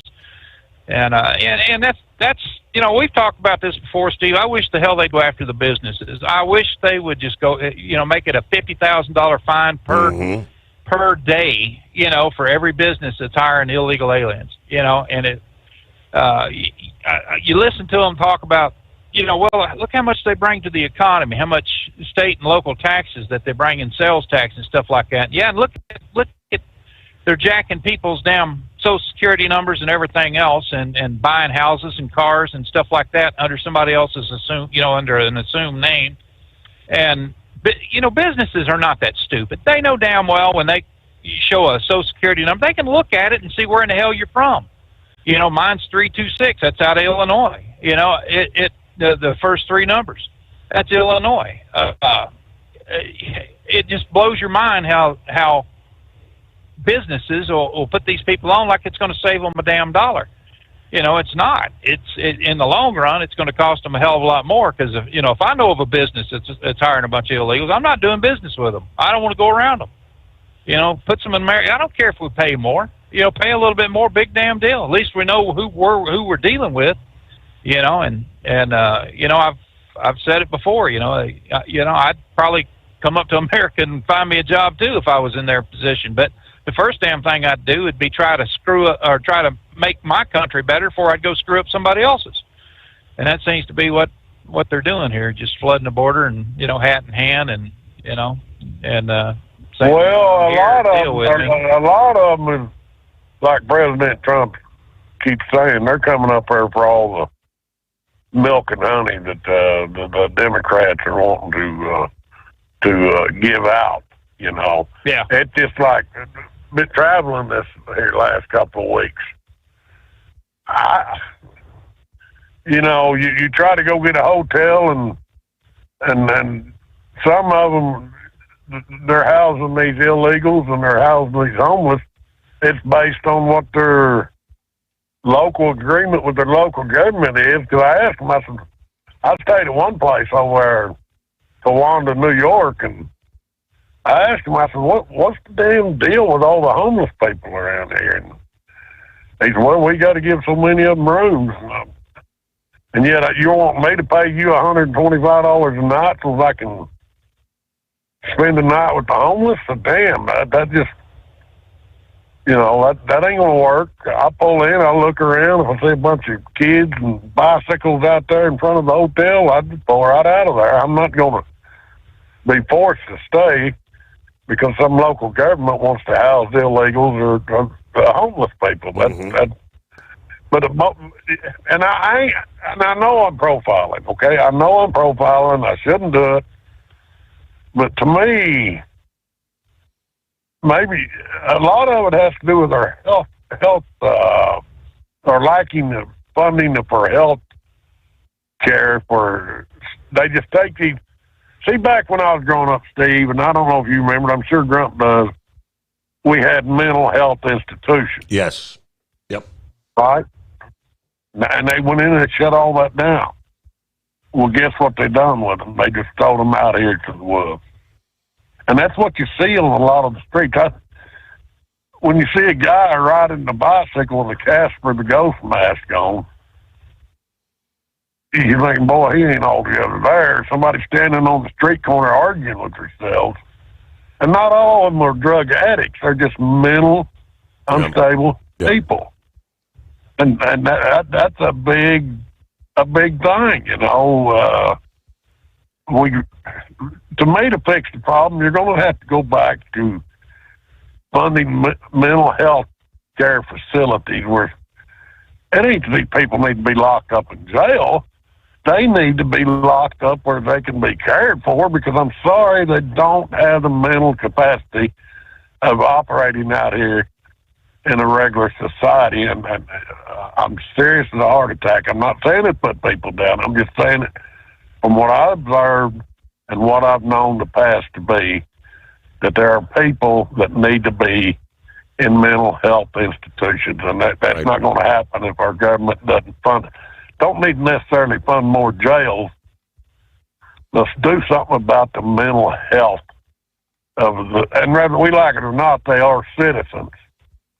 All right? And they do need help, but they're not getting that help that they need. I know that sounds like I'm coming across as a liberal. I'm not. I'm coming across as a conservative, compassionate individual. Mm-hmm. That's where they need to start focusing some of this funding, of doing something about our mental health and funding these various states to help these citizens that are thrown out there on the streets. And you see it in these inner urban areas where a lot of them congregate, and it's out there. It's sad. The one thing I look at though on that is 10 years ago I was out in California, out in Madera, California, at a diner, and I'm in there, and this guy walks in. He'd been out front, and this girl was really nervous. The waitress or the hostess that was seating people, and I was sitting there waiting to get a seat. And she was really nervous. She kept looking at this guy. He walks in, and then he says, "I'm going to kill somebody," and had a damn knife. So I jumped on him, and me and a big old Mexican kid there, we kind of choked him out and took the knife away from him, just sat on him till the cops got there. They knew him by name, and they said, "Here's what's going to happen. We're going to take him into jail, process him in. They're going to do an evaluation on him that takes about 4 hours. And then he is sane enough to sign himself out." And that's the problem with so much of this homeless out here right now, and so much of the mental issues, is that they are sane enough to sign themselves out, to know that they do not want to be somewhere like, in an insane asylum. They are happy out here on the damn streets, and the ones that you see that really needs the help, has just been, cast out from society and stuff like that. They're not necessarily getting that kind of help because they're linked in the same category as them idiots that just, are stoned out of their minds and things like that. So it's kind of I look at it a couple different ways. I'd like to see some more, mental health stuff here, but I don't want to spend a ton of damn money on people that's, going in for evaluations and getting a $2,000 evaluation, and then 2 hours later they're signing themselves out. There should be some reason or some way of a court stepping in and saying, you don't have the mental capacity to sign yourself in or out. So therefore, I'm going to remand you to some facility, until you do have that capability. And it's just, I know drugs plays a big role in it. And, it's I don't know. My mom worked at nursing homes and things that had mentally, challenged people in there and stuff. And, a lot of good people. We taught one how to ride a bicycle. He was 30 years old, taught him how to ride a bicycle. And he went around town stealing everybody's bicycles. He didn't know he was stealing them. Hell, he'd see it laying there. He'd just jump on it. Nobody cared. People were like, all right, that's Terry. We'll run him down. He'll give up the bike. He might cry, which he would do, but he would always give up the bike. But, I don't know. I know it sounds like what I'm saying, money will cure the problem. it probably won't cure the problem 100%. It's even these judges. Their hands are tied. The court system's hands are tied. And that's why you see these judges releasing a lot of these people. And okay, just like this individual you're talking about, he goes and for an evaluation. Well, those people that are doing the evaluating, they know that their hands are tied. So they let the individual say, well, I don't want to be here, so they just let them sign themselves out and they leave. That guy right there, what you're talking about, is a prime. If the judge had the power, and the power comes from the laws that the politicians pass, that he could say, okay, I'm recommending you to this mental institution, and you're going to stay there until the mental professionals declare you fit for society, where that mental professional is going to get that individual in there, and he's not going to feel the pressure of just letting them walk. You see where I'm coming from with that? Right. Because he's going to have the funding, he'll be able to do his job. So a lot of it goes back to our politicians, and that's why I say it goes back to when they quit funding mental health care, because they've just sold these nuts. And what's sad about that, and I shouldn't call them nuts, let's just say they're, the short-minded people, they're weak. They're weak in their thinking, and guess who preys on them? Your drug dealers. Yeah. To them, that's a customer. And right there, I gotta take a time out. And we'll come back with more after this, rolling into a Friday.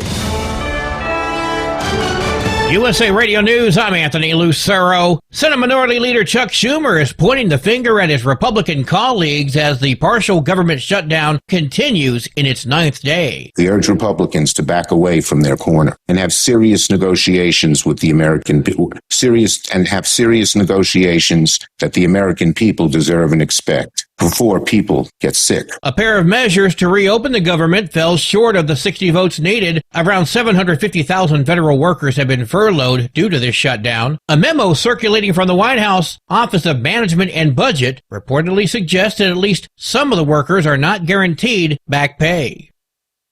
Wall Street closed with stocks lower. At the closing bell, the Dow fell by 243 points, the S&P 500 lost 18 points, and the Nasdaq also dropped by 18 points. I'm Sarah Lee Kessler. From America's News Network, USA Radio News.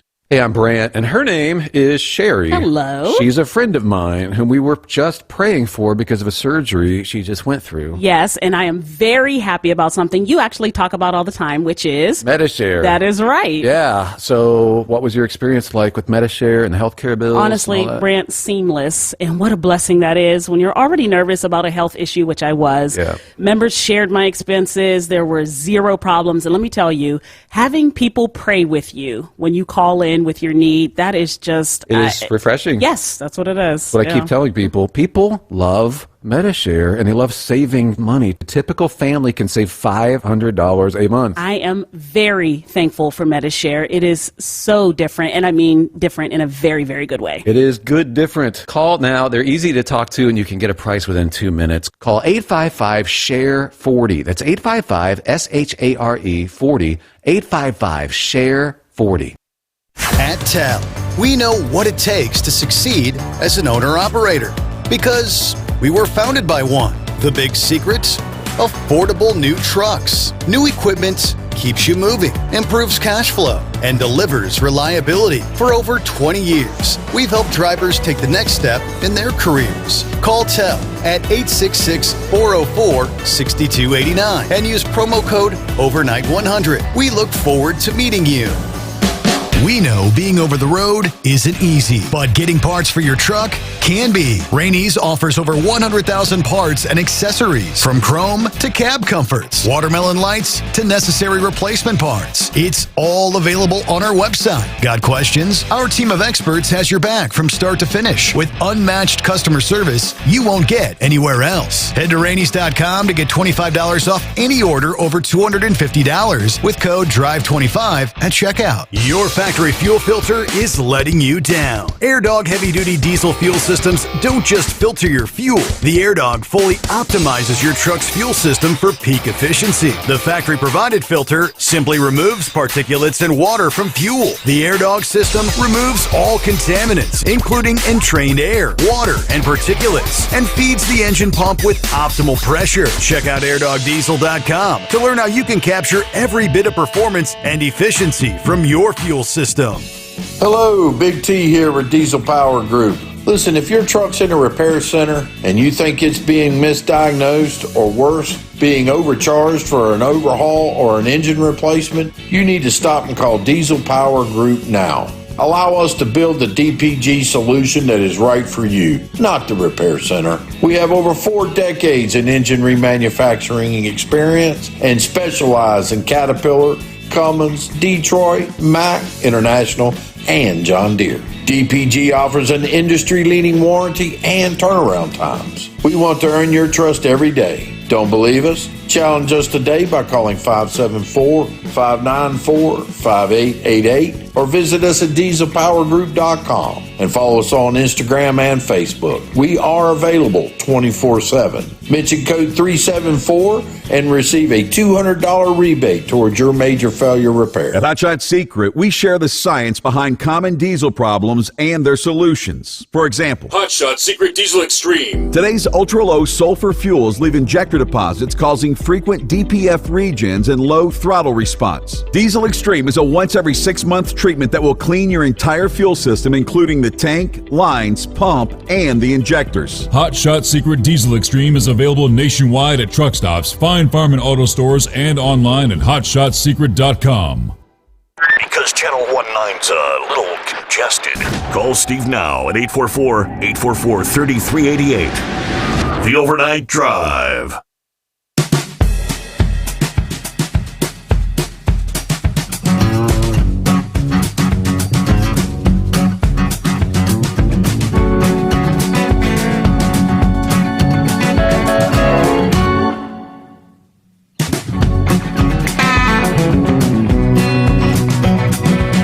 It looks like we may be about to see the beginning of a transition to some wintry precipitation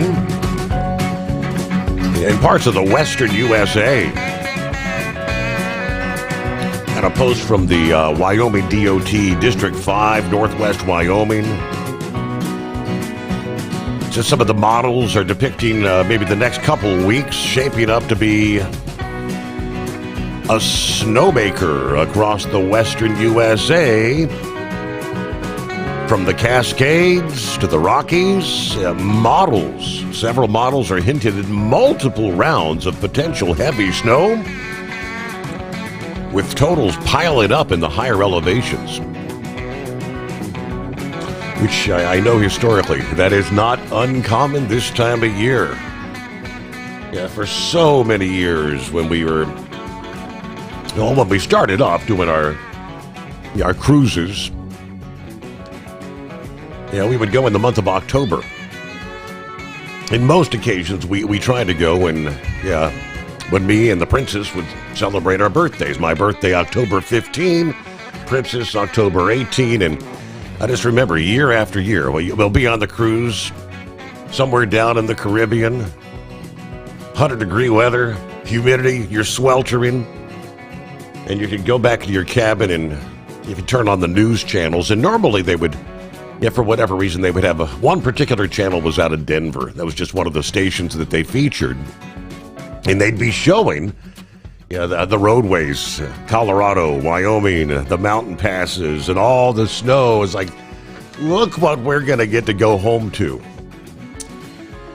So it's not uncommon. This is the time of year things begin to change out west. That's why, of course, the chain restrictions, the chain laws, I guess you'd say, have pretty much already kicked in. Wyoming, you've got to be carrying those chains. Be ready when the time comes. Meanwhile, got us a Friday underway. Let me see. Horse Feathers sends me an email. Off tonight. No orders. All right, nobody ordering propane right now. It won't be long. That'll be changing, though. All right. Crazy Ray, what do you say? Give the Steve Summers Overnight Drive a big thumbs up for those on YouTube. He's on YouTube right now. Helps the program get in front of more YouTube viewers. Thank you, Crazy Ray. Cap and Ron. Again, we have not heard. He said, dead headset. But we are still one day closer to the greatest day of the week. Semper Fi shout out to Knucklebuster and the Donut Man. Oh, yeah, go blue.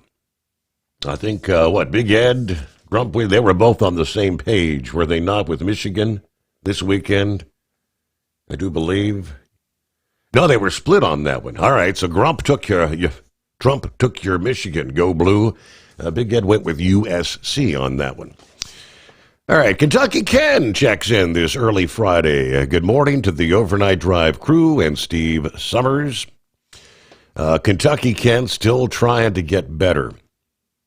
I saw your post. I shared, Ken had a stroke. He didn't really, Ken, I guess they caught it early, as you were saying. I don't know. Can you give us some details, how things are going? It wasn't like a severe stroke, right?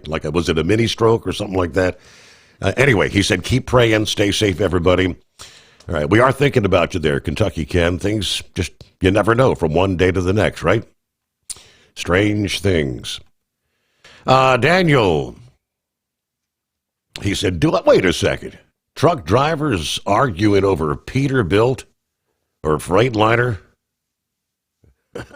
Which one's better? Everyone knows Diamond, the best truck around.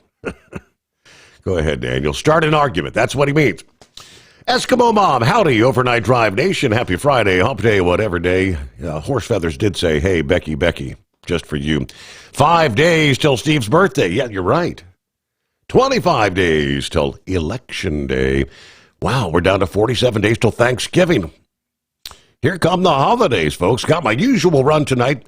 And after I finish up Sunday morning, I will be starting a staycation for my birthday. So I want to wish Steve a happy early birthday, as well as Jolly's wife, Gilligan's wife, Renegade, and anybody else celebrating a birthday next week. I mentioned October, it's a lot of birthdays in the month of October. We've got clear, moonlit night, 46 degrees, rolling I-64 in Indiana. Be safe out there. Have a good weekend when you get to it. All right. Meanwhile, I suppose we will not be hearing Brother Rambler's voice this Friday morning because he mentioned yesterday there in the final hour that he was going to be going, he's had some vocal cord issues and said he was going to be going to the doctor this past day. He posted here a bit earlier this past evening. He said, attention, God's children. Here's what Dr. Burton said and diagnosed. I guess they did the scope thing down the throat. He did scope. And this is the results. He said, my vocal cords are slightly damaged, not badly damaged, but he is, it's caused the damage. It's two factors. Number one, acid reflux, which he has written a prescription for. Number two, excessive talking and straining my voice. I've been ordered to give my voice 2 weeks of vocal rest. Doctors told me no long conversations, no whispering, no yelling or hollering. Told me not to be on the phone long, no longer than 5-10 minutes. Drink mint tea to help soothe the vocal cords.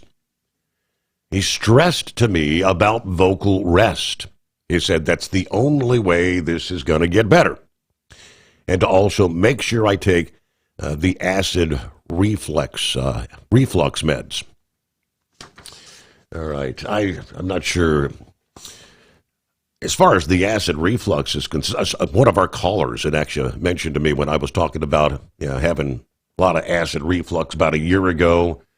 It's probably been several years, right? But they've got the over-the-counter.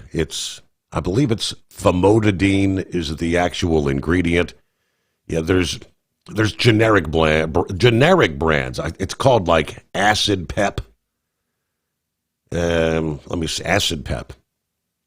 It's pretty much the same thing as the prescription meds, but the active ingredient is famotidine. And whenever I'm going to be eating something that's spicy or a lot of grease, they really do. They really do help. So, but I'm assuming. Well, there's a reason his handle is Brother Rambler. He tends to talk a lot. So I guess the word is for the folks on the telephone conversations and whatnot, let him have a bit of a rest, a bit of a break for the vocal cords. All right. There's the update. Let me see. You got a Friday Eagle. What's going on? Ready for the weekend? Yeah, I'm ready for the weekend, but look like I'm gonna be stuck on the road driving this weekend. Maybe trying to get back to Texas next week. I'm going to the car race at Austin, Texas, the Formula One. Really? They're gonna be in the U.S. next week. Yeah, Formula One. They come to the U.S. once a year. At that, I forgot what the name of that track is. And with NASCAR, they race there too on the same road. They use that road course facility. I forgot what the name of that they race split track is called, but they race on the same track. The Formula One cars too. So it's gonna be a good race next week. So I'll definitely be there. It's in Austin. It's west of Austin. It's only like about 10 or 15 miles from Austin, Texas, the racetrack. So I'll definitely be there next week watching that. So I'll be out on the road this week and make me some money so I have some money to spend when I get there next week, because Formula One is expensive sport for T-shirts and all that stuff. But it's expensive, just like NASCAR, But just like NASCAR is, NASCAR is expensive too for the merchandise and all that. It's definitely cheap. But yeah, I'll be there. I'll definitely be there next week. Hopefully the weather. That's the main. Well, they can race. That's one good thing about Formula One. It's not like NASCAR. They can run in the rain too. So if it rains, they got special tires they put on the car. They can run in the rain or the dry track. So you gonna see a race. I'm not wasting my money. You're gonna see a race one way or the other next week, whether it rain or it don't rain. They gonna race. Unless it's a flood or something like that. But I got a couple of things I wanted to talk about, Steve. I tried to call last night, but I fell asleep. But I wanted to talk, and then what happened today even clarified even more. So it may be better I waited until today. Now, I remember talking to you. a long time, a couple of years ago, when Donald Trump when he wasn't president, and remember Donald Trump was going in and out of court on a daily basis in New York. The judge forced him to go to that case every day in New York and sit in that cold courtroom as like a punishment to Donald Trump. And you used to see Donald Trump walk out of the courtroom mad as hell, talking about what might happen in the future. Well. You know something I found out through all this, Steve? If you're going to do something to somebody, you better finish the job, because if you don't finish the job, that person is coming after you hard and heavy. Now look at the names of the people that have been indicted. This woman just today, this woman that tried to have Donald Trump put in jail. Okay, Comey, and then the guy that used to be his defense guy, I forgot what his name, a couple of weeks ago. All these people tried to screw Donald Trump before he got back in the White House. They were trying to put him in jail with all these bogus cases, and it didn't work. And I remember telling you, and other people said the same thing. They didn't get the job done. They didn't finish the job. So what you had now is a mad individual that's pissed off at all the people that tried to screw him. And guess what? Now Donald Trump is getting his vengeance on all these people that screwed him before the election this year. They made a bad mistake. Those people that tried to screw Donald Trump, when they didn't get the job done, they made a very bad mistake. And there's one other name that's on that list, and I believe he's going to be indicted in the next couple of weeks, too. And like I said, Donald Trump is doing what he should do because they tried to screw him. If I was in the White House and those people tried to screw me, you can bet your last dollar I'd be on their ass just like Donald Trump is on them right now. And there might be some even more people on that name on that list. Now, as far as that goes. Now, as far as this other situation goes with the governor and the mayor of Chicago, both of them are losers. Both of them are jokes at this point. And for that guy, Pritzker gave himself away the other day, Steve, when we was talking. I don't know if the word slipped out of his mouth or not, but I don't know if you heard the interview with him. He said when you mess with him and his people, that they got to go through him before they get to his people. So I guess he's saying that these criminals, all these criminals that they trying to round up with the ICE units and all these illegal people that's in the U.S., those are his people. Mm-hmm. So that's a damn shame, Steve. That's a damn shame that this guy wants to protect people that are illegal in this country. That's really ridiculous that the mayor of and he ain't the only one. The one in Portland, Oregon, and the one in Gavin Newsom out in California. All of them are trying to protect people that are in this country illegally. They busted all kind of people in these raids. You notice how the crime has gone down in the U.S. I'm talking about the crimes that we used to have when Biden was in the White House, Steve, with these illegal gangs and stuff that with girls being kidnapped and raped and all these other crimes, drugs and stuff. You notice that all that just disappeared real fast because he's getting these people off the street.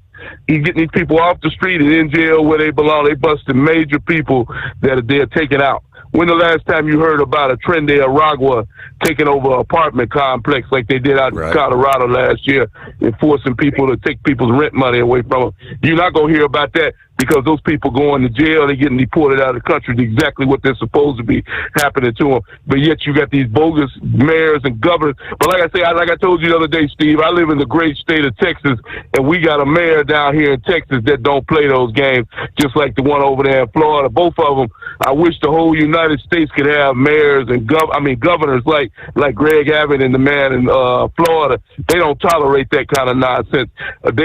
Greg Abbott, he shipped National Guard troops up to Chicago. He didn't have to do that, but he did it because because he cares about America, because he cares about the safety of the people in Chicago. Greg Abbott didn't have to do what he did, but he did it anyway. And unfortunately, the people in Chicago, they got a man that calls theyself the governor, don't care about them. He just told you, the words just came out of his mouth the other day. His people. That he's talking about all these criminals and all these people that are protesters and Antifas and all. Those are his people. That's who he supports. That's who he wants to stop Donald Trump from arresting and putting him behind bars. So anybody that votes for that guy, only to get him out of office, whenever they have a re-election in the state of Illinois, they need to make sure they get him out of office and get somebody in there that actually cares about the people that live in Chicago, Illinois, and the state of Illinois for that, because neither one of them care. Just like that, the police chief bogusly lied, Steve, and they still lying about it on CNN. And then they got audio. I listened to an interview the other day with a CNN host, and they got the man played the audio of the police being told not to go to the scene, and this guy said that was a fake audio. It wasn't the real deal. No, they made it up. That's a real audio. The man told the people not to show up, and this is what you got going on in Chicago. It's really a sad scenario, Steve, that we have governors like that, and you wouldn't have to worry about me I guarantee you will never receive a phone call from me telling you that I live in the state of Illinois with that man, with him as the governor of Illinois. I promise you that. I'll never live in the state of Illinois as long as he's associated with the state of Illinois. And if I lived in Illinois, I'd figure out a way to get the hell out of town, because I'd be damned if I live in a state that's run by that man. And I thank you for taking my call. All right, Eagle. Have a great weekend. Safe travels. And I looked at the racetrack he's talking about. It's Circuit of the Americas, Formula One. will be there. All right. Should be pretty exciting. That's like a 3.426 mile road course track in Austin, Texas. It is 844-844-3388. All right, got clear lines rolling into a Friday. The Steve Summers Overnight Drive. Ready to take the wheel of your future? With Transport Enterprise Leasing, you could start for just $500 down. Get new equipment, expert support, and a path to ownership, all with one of the lowest upfront costs in the industry, whether you're starting out or leveling up. Tell is here to help you succeed. Visit tell360.com or call 866-404-6289. Use promo code overnight100 to get rolling today. Truck downtime costs you money. One hidden killer on Cummins ISX 15 engines is weak injector cups. When they leak, coolant gets into the cylinders and suddenly you're facing a big repair bill. Industrial Injection has the fix. Our Torque Lock Injector Cup Kit with a threaded Torque Lock design. These cups stay sealed for good. No more coolant leaks. No more surprise downtime. Keep your truck on the road. Ask your shop for Industrial Injection Torque Lock Injector Cups today. We know being over the road isn't easy, but getting parts for your truck can be. Rainey's offers over 100,000 parts and accessories, from chrome to cab comforts, watermelon lights to necessary replacement parts. It's all available on our website. Got questions? Our team of experts has your back from start to finish with unmatched customer service you won't get anywhere else. Head to Rainey's.com to get $25 off any order over $250 with code DRIVE25 at checkout. Diesel owners know if you take care of your engine, it'll return the favor. Hot Shot secret formulates additives that help you prevent problems and boost performance. Diesel Extreme cleans internal and external injector deposits, and EDT increases fuel economy by up to 7.3%, scientifically proven by third-party testing. Add Hot Shot secret at your next fill-up to get the most out of your diesel. Available nationwide at truck stops, farm and automotive stores, and online at hotshotsecret.com. Hot Shot Secret, powered by science.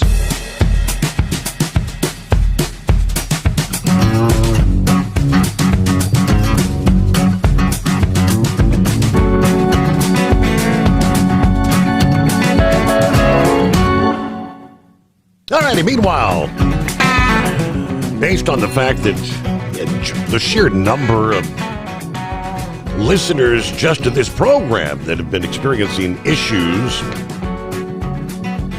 we know it's gotta be a very widespread problem, and that is with the medical examiners. You go to your CDL physical. The medical examiner is supposed to get that submitted to the FMCSA and then transitioned over to your DOT office. According to the FMCSA, there's dozens of states that are experiencing all kinds of problems. So the announcement this past day, Federal Motor Carrier Safety Administration will allow commercial vehicle drivers to use paper copies of their medical examiner's certificate through early next year, as a dozen states are lagging behind on implementing the electronic system. This past day, October 9, the FMCSA announced the extension of the waiver that will allow interstate commercial driver's license holders, as well as learner's permit holders, and motor carriers to use a paper copy of the MEC, Medical Examiner's Certificate, as proof that the driver's medical certification for up to 60 days after the date the Medical Examiner's Certificate was issued. The FMCSA determined that reissuing the waivers in the public interest to prevent undue hardship on drivers with valid medical certification and their employers due to potential processing delays outside of their control. So this particular waiver, at this point, valid through January 10th of next year. It was over the summer when this new medical examiner certification rule went into effect, requiring the medical examiner to electronically submit the results of your CDL directly to the FMCSA's National Registry. The FMCSA then electronically transmit the exam results to your state driver's license agency, which was supposed to eliminate the need for you to submit your medical examiner's certificate to the state driver's licensing agency, as we know. They're supposed to post the exam information received from the FMCSA on the CDL information system. Right now, only 38 states and the District of Columbia apparently have implemented.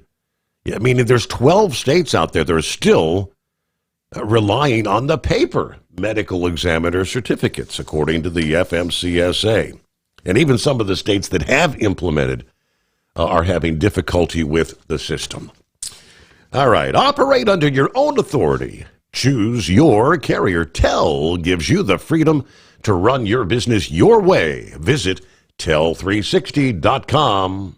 Ready to take the wheel of your future? With Transport Enterprise Leasing, you can start for just $500 down. Get new equipment, expert support, and a path to ownership, all with one of the lowest upfront costs in the industry. Whether you're starting out or leveling up, TEL is here to help you succeed. Visit tel360.com or call 866-404-6289. Use promo code overnight100 to get rolling today. Truck downtime costs you money. One hidden killer on Cummins ISX 15 engines is weak injector cups. When they leak, coolant gets into the cylinders and suddenly you're facing a big repair bill. Industrial Injection has the fix. Our Torque Lock Injector Cup Kit with a threaded Torque Lock design. These cups stay sealed for good. No more coolant leaks. No more surprise downtime. Keep your truck on the road. Ask your shop for Industrial Injection Torque Lock Injector Cups today. Your factory fuel filter is letting you down. AirDog heavy-duty diesel fuel systems don't just filter your fuel. The AirDog fully optimizes your truck's fuel system for peak efficiency. The factory-provided filter simply removes particulates and water from fuel. The AirDog system removes all contaminants, including entrained air, water, and particulates, and feeds the engine pump with optimal pressure. Check out airdogdiesel.com to learn how you can capture every bit of performance and efficiency from your fuel system. At Hot Shot Secret, we share the science behind common diesel problems. For example, fuel additives. Most fuel additives either impact performance or provide protection. Hot Shot Secret Everyday Diesel Treatment provides both performance enhancement and fuel system protection. Everyday Diesel Treatment delivers a 6-in-1 premium fuel treatment for every fill-up, every time. Everyday Diesel Treatment is available at truck stops, Tractor Supply, O'Reilly's Auto Parts, and online at hotshotsecret.com.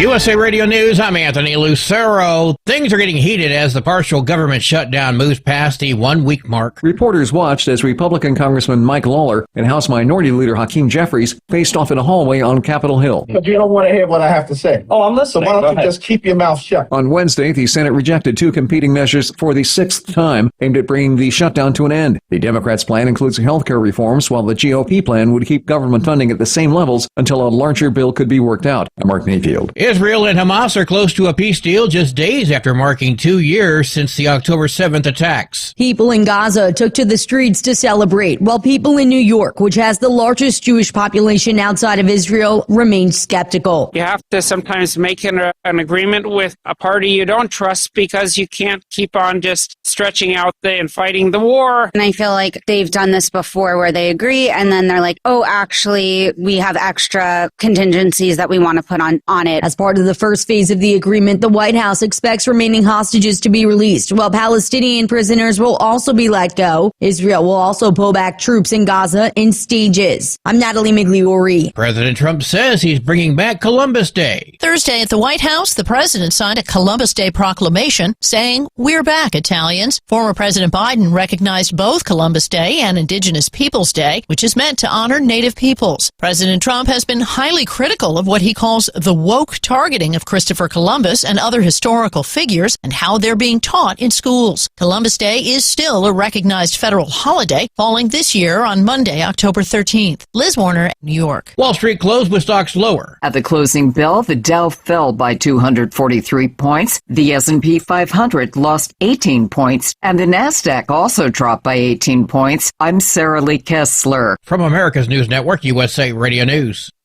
With all the recent violent protests, looting, and destruction, some areas are considering either defunding or abolishing the police. At a time when America's neighborhoods need the protection of police the most, some elected officials would rather create more chaos by playing politics.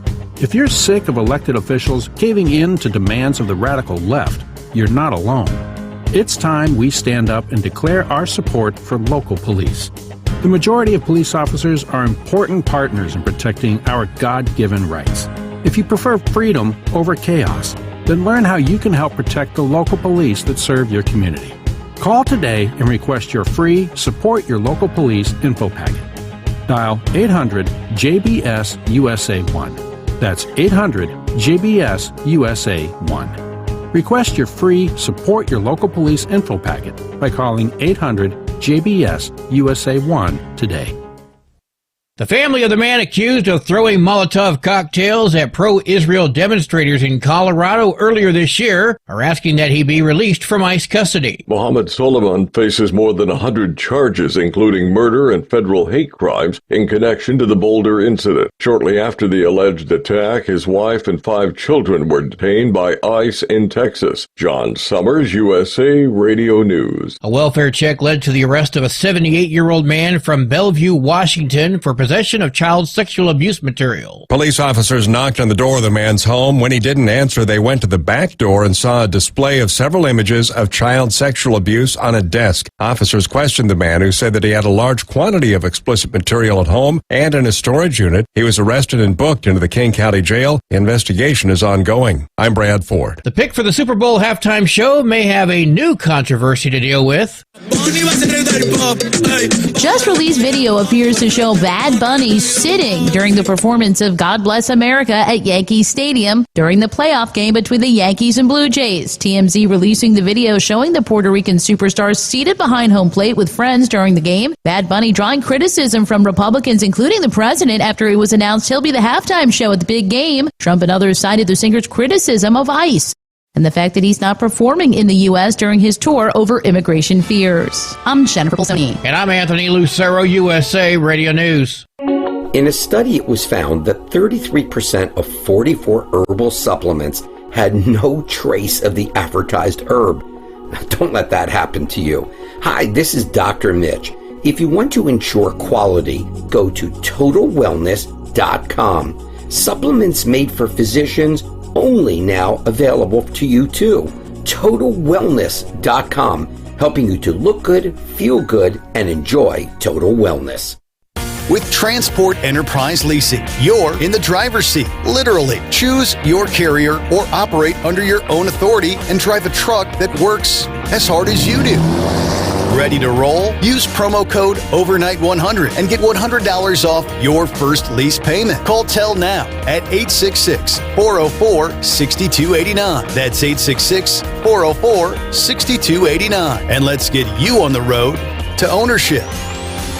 Truck downtime costs you money. One hidden killer on Cummins ISX 15 engines is weak injector cups. When they leak, coolant gets into the cylinders and suddenly you're facing a big repair bill. Industrial Injection has the fix. Our Torque Lock Injector Cup Kit with a threaded Torque Lock design. These cups stay sealed for good. No more coolant leaks. No more surprise downtime. Keep your truck on the road. Ask your shop for Industrial Injection Torque Lock Injector Cups today. Because Channel 19's a little congested. Call Steve now at 844-844-3388. The Overnight Drive.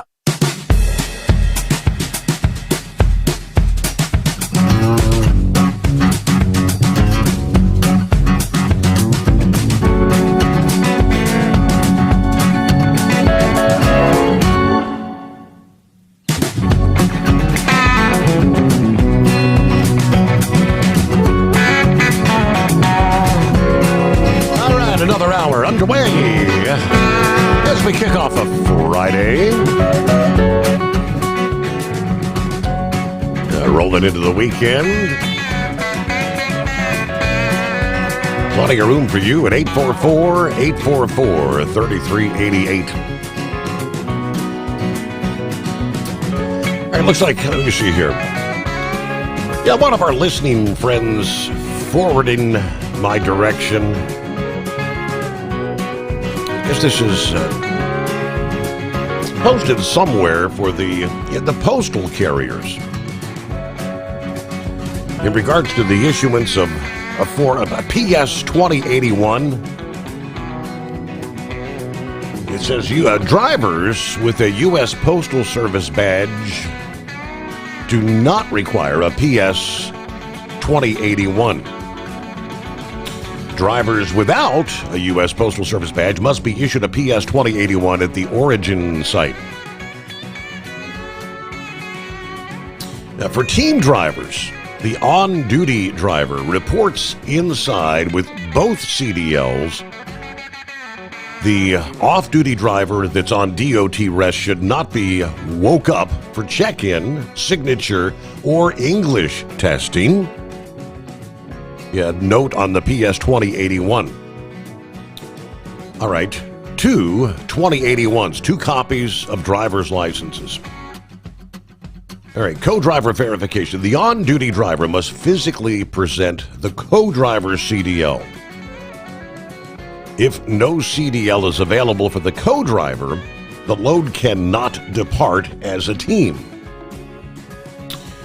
Number 3, basic English requirement. Both drivers must be able to speak, understand, read, and write basic English as required by the DOT and the FMCSA. If either driver fails this requirement, the team cannot operate a U.S. Postal Service load. So this is for, I guess, carriers hauling the U.S. mail around the country. It's something new where they're implementing this. When it comes to the basic English check-in, it will include a greeting and identification. They request your CDL. A simple operational question like, where are you going today? Follow a basic instruction. Something, for instance, please park in lane 3 and bring your CDL to the window. Yeah, this is why they're testing. If the individual can't understand what you said, please park in lane 3 and bring your CDL to the window, you're not going to pass the English proficiency test to haul the mail. Lastly, complete the required fields on your PS 2081, the name, CDL number, a signature, and you must identify common road signs, aka stop sign, yield sign, but that's not the big concern. Most everyone out there, if you can speak or read English or not, know the basic signs. The big concern out there on the highways is being able to read the overhead signs telling you of a low bridge or overpass. Sometimes in construction zones, it'll say trucks use left lane only, which normally you would not. Typically, you're staying to the right. But those are the kind of things you have to be able to read. Traffic stopped 2 miles ahead. Notification that traffic is coming to a standstill. Don't be barreling in at 80 miles an hour, right? All right, thanks for sharing. Very interesting so I guess that's something new being implemented with any trucking operations that are going to haul U.S. mail. Meanwhile, we move on to significant uncertainties continue to influence the Energy Information Administration's short-term energy outlook. Accordingly, they've made some notable adjustments in their October outlook due to these uncertainties, as well as several recent announcements. The October forecast was completed before the announcement of the fire that had occurred at Chevron's El Segundo refinery, which accounts for 17% of California's refinery capacity. Ukraine's recent attacks on Russia's oil ports have now raised market concerns that oil production or exports could be disrupted. In addition, uncertainty persists about how long China will continue to purchase oil to build their domestic inventories, a trend that the Energy Information Administration believes has propped up oil prices recently. They said they do expect increased production of crude oil and petroleum products through 2026. Despite announced increases, OPEC Plus production will remain below targets and prevent inventory builds from growing too quickly. This would push Brent crude prices back down to about $52 per barrel in 2026, they're now saying. U.S. crude production will decline from a record high 13.6 million barrels per day in July, but will still average 13.5 million barrels per day for the rest of this year and next. Now, diesel prices offering some promise through the rest of this year and into next year. The latest forecast is a national average diesel price per gallon of $3.75 in the fourth quarter of this year. That average expected to drop some 20 cents plus to about $3.49 per gallon in the first quarter of 26, then continue to fall to an average of $3.32 per gallon in the second quarter of next year. Yeah, now if you're talking, of course, Brent crude, the international barrel price, under that you've got all the West Texas Intermediate, which more often than not is several dollars per barrel less than the international benchmark for Brent crude. If Brent's going to drop to 52, we could see West Texas Intermediate in the $50 or upper $40 per barrel range, if those numbers hold true. All right, before we get back to the calls, we did mention President Trump says he's planning to head to the Middle East soon, as he said. I believe he wants to actually be on hand when those remaining hostages are released back to the Israeli side. He added people are so happy about this long negotiated peace deal. I've never experienced anything quite like it, he said. I've never seen such universal praise for being able to do something. But leaders literally from around the world have been sending accolades for getting this Israel-Gaza war wrapped up, if it all comes to fruition. Now, he did say it's something nobody thought this was possible. We're ultimately going to end up having peace in the Middle East. Something Grump had suggested a possibility of last evening apparently is going to be coming to fruition. The United States, when they announced yesterday, we're going to be sending about 200 troops to Israel to help support and monitor the ceasefire deal in Gaza. As part of a team that includes partner nations, non-governmental organizations, and private sector players, according to officials this past day. Speaking on condition of anonymity, but they said U.S. Central Command is going to establish a civil military coordination center in Israel that will help facilitate the flow of humanitarian aid as well as logistical and security assistance into the territory racked by now 2 years of war, of course. All right, Senor Heatwave, as we roll into a Friday, what's happening? Oh, good morning, Senor. Hell, I don't know. I just woke up about an hour ago. Oh, well, I'll tell you what, if this peace thing actually comes to fruition, that would be fantastic. But I think they're going to need a little bit more than 200 UN military personnel over there. Now, we always call this the Gaza Strip. I mean, all right, so it's smaller than a state. Mm-hmm. It ain't much of anything. What was it? 24 miles long and 12 miles wide. Is that what I understand this to be? It's very, very small. The Gaza Strip? Yes. How can a place so damn small be the center of all this damn problem? That is amazing. That is amazing. Well, I sure hope that once they get everything done, they go ahead and they fill in all these tunnels that they've got. Because if you don't get rid of the tunnel system, you're just inviting more descent and possible, flare-ups to come back again. Yeah, they can always dig more tunnels, but the deal is they'll have to start, and there'll be a lot of people watching, checking out any more. Hey, where'd this pile of dirt come from? Why is this color different? Why is this? Why is that? Yeah. So it'll be a little bit more easier to monitor. So, well, we know Biden allegedly is Irish. So what did he have against the Italians?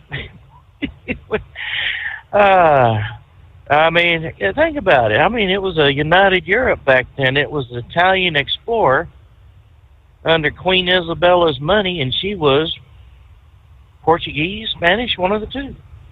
So I don't know what to tell you.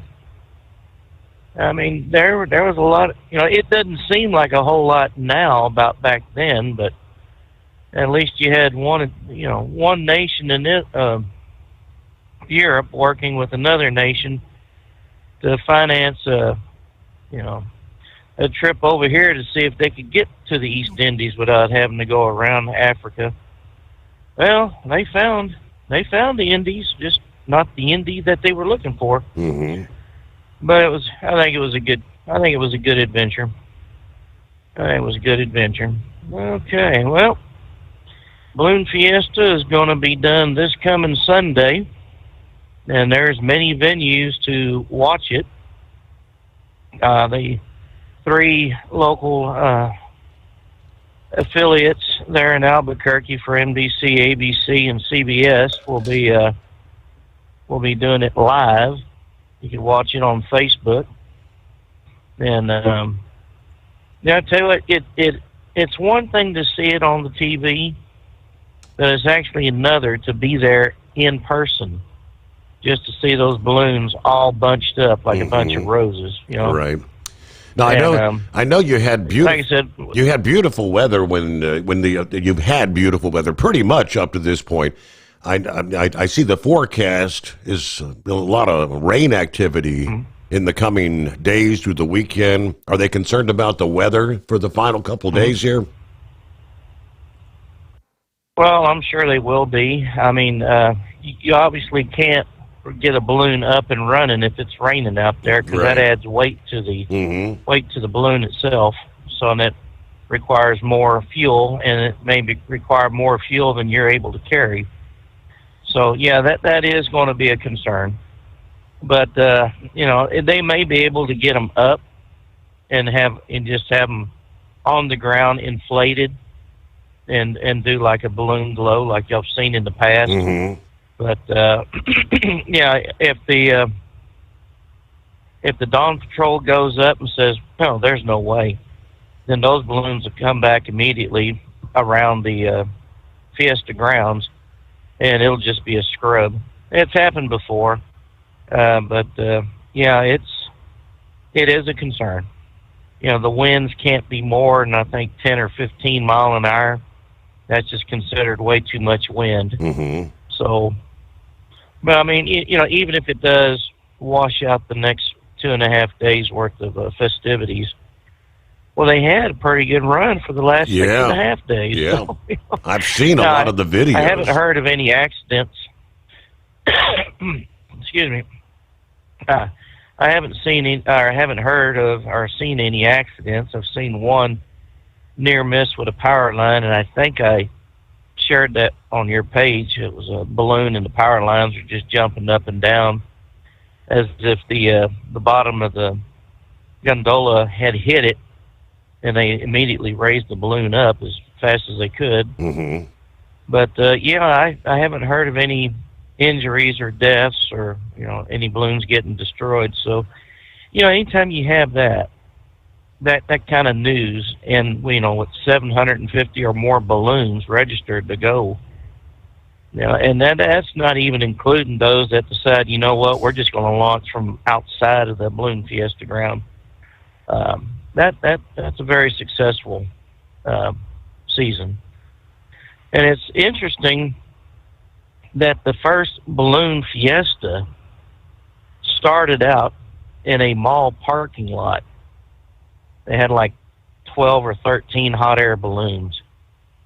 And they just, had decided, we're going to congregate here, we're going to do this, and we're going to take off. And I believe that was in 72 or 73. I'm not really for sure when. But, to go from a mall parking lot to where they have their own grounds, that's pretty amazing. It really is. So, but yeah, that really is the only real bright spot New Mexico has, with its issues that it has, being number one in everything that's bad, and being last in anything that's good. So, well, I guess I don't know if you've heard that the debate between Hakeem Jeffries and his counterpart in the Senate. Yeah, it's more of an argument, right? In the halls there. Yeah. Well, you heard him say, "You keep your mouth shut or keep your mouth quiet, or keep your mouth shut. I don't want to hear it." Well, that's the core value of the Democrat. Censorship. They don't want to talk. And when they do, it's only because they want you to hear what they have to say. They don't want to hear what you have to say to them, because they're right and you're evil. And it is very exasperating right now. I mean, we got all these people out there that need to get paid, military. We need to pay the air traffic controllers. We need to get those that take care of a vital need of this country. They need to get paid. And I don't know how in the hell these people think you're going to maintain a sense of pride and a sense of dignity and a sense of order if you don't get these people that do these jobs no one else really wants to do to get them paid. I mean, a creditor is not going to give a hoot in hell if you ain't got money. You signed a contract or you signed a piece of paper saying, yes, I will pay this amount. It didn't say nothing about no government shutdown. These people need to get paid. They got bills they got to take care of. And this is all because they simply want to fund health care that includes illegal aliens. They can deny it all they want, but this is basically what they want. They want to get PBS back right. Going again. I mean, $1.4 trillion. I can't even fathom that much money. I mean, they all say, well, if you had dollar bills a mile wide, you can go to the moon and back. And I still can't even fathom that. I mean, that's just too much money for my mind to get wrapped around. Yep. So, and then here we are, we're 37 times that in debt. Why? Well, I think a lot of it had to do with nation building. Somehow we felt responsible for the other side losing. Sorry, that's the perils of war. The losing nation, they can get a hand up, but not a damn hand out. How much do you think? How long did it take for all the nations? How much do you think we're going to end up forking over to help rebuild Gaza? You know that's coming down the pike, and they're going to say it's going to take international efforts to rebuild that Gaza Strip. How many billions are we going to chip in? Yeah. Well, it's amazing that, when they say it's an international group that's going to have to do this, it always winds up 80% on our shoulders. Most of the time. And I'm sure Trump is not going to let us get, taken advantage of. These other countries are going to have to ante up and come in there and act like a country that really gives a damn, instead of saying, just words on a piece of paper, words in the air, like a fart in the breeze. It was important for an instance, but we're going to let it go and let someone else suffer with the consequences. Well, Senor, I'm going to let you go. You have yourself a good morning, and folks, let's do this again next week. All right, y'all stay safe out there. All right, yeah, and if you get back out to the Balloon Festival, I know he did last weekend. I don't know if he's going to be trying to get back there this weekend. Coming up, plenty of room for you, of course, at 844-844-3388. Rolling into a Friday. But he mentioned the lies. Yeah, the Democrats continue to spout day after day. And, of course, the mainstream media continues to repeat those talking points over and over. There's several lies. Number one, the Democrats are saying 15 million Americans are being kicked off of health care with this continuing resolution. That's a lie. Hold the thought there. We'll give you the rest of the lies coming up here. First, Tel gets you into a factory warranty truck with the maintenance support you need to stay on the road and out of the shop. Visit tel360.com. USA Radio News, I'm Anthony Lucero. Things are getting heated as the partial government shutdown moves past the 1 week mark. Reporters watched as Republican Congressman Mike Lawler and House Minority Leader Hakeem Jeffries faced off in a hallway on Capitol Hill. But you don't want to hear what I have to say. Oh, I'm listening. Why don't you just keep your mouth shut? On Wednesday, the Senate rejected two competing measures for the sixth time aimed at bringing the shutdown to an end. The Democrats' plan includes healthcare reforms, while the GOP plan would keep government funding at the same levels until a larger bill could be worked out. The shutdown has so far lasted over a week. The longest on record happened in 2018 during President Trump's first term and lasted 34 days. I'm Mark Mayfield.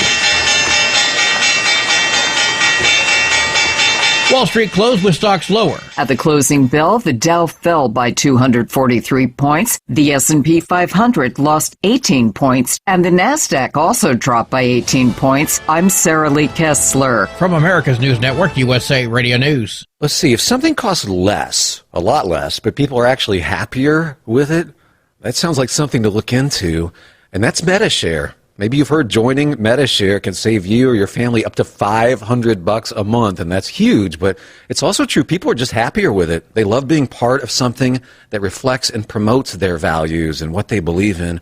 MediShare works, too. It's been around for 30 years now, and members have shared more than $7 billion of each other's bills. People love having telehealth and a huge nationwide PPO network.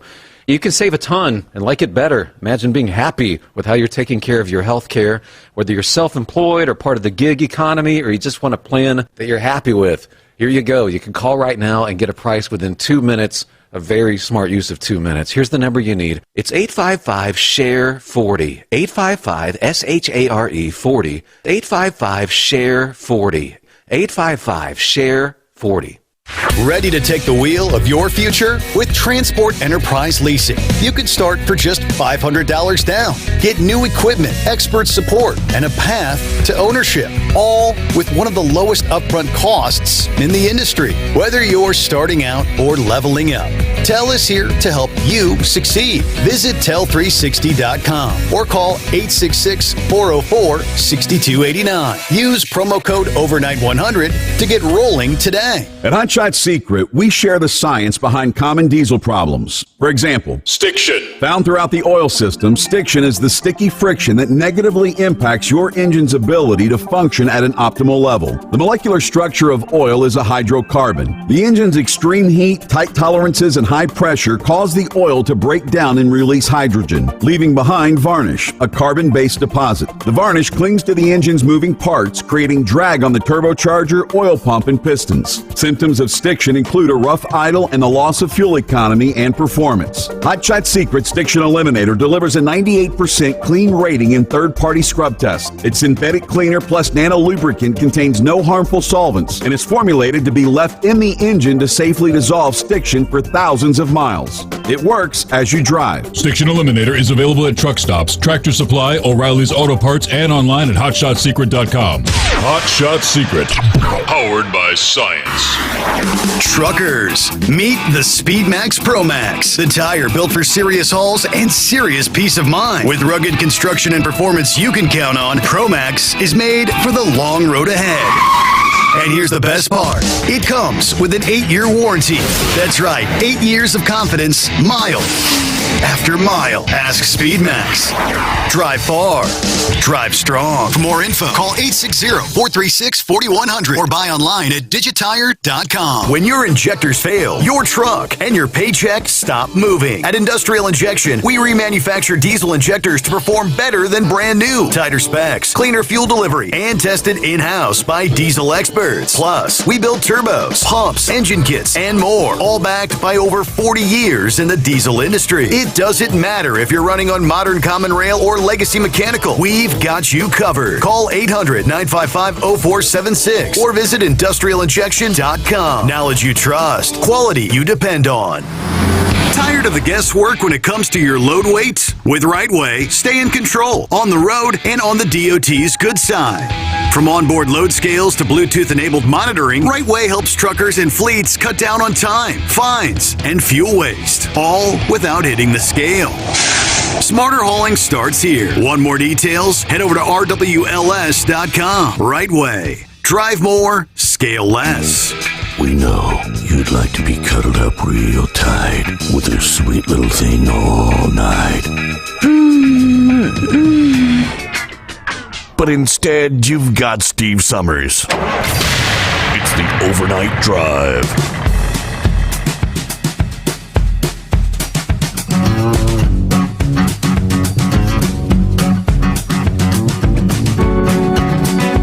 All right, rolling into a Friday.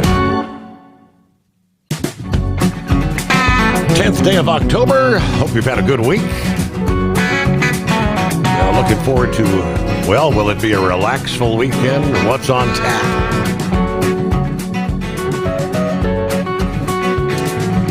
Meanwhile, give me the rest here. Little piece from, I believe it was that Spiegel had forwarded this my way from the American Thinker this past day, which states Bernie Sanders and his underling AOC are nothing if not consistent. 3 lies being peddled by Bernie and the Democrats, and the Republicans are not being nearly aggressive enough to call out their lies. Of course, the media doing their part to spread the Democrat talking points.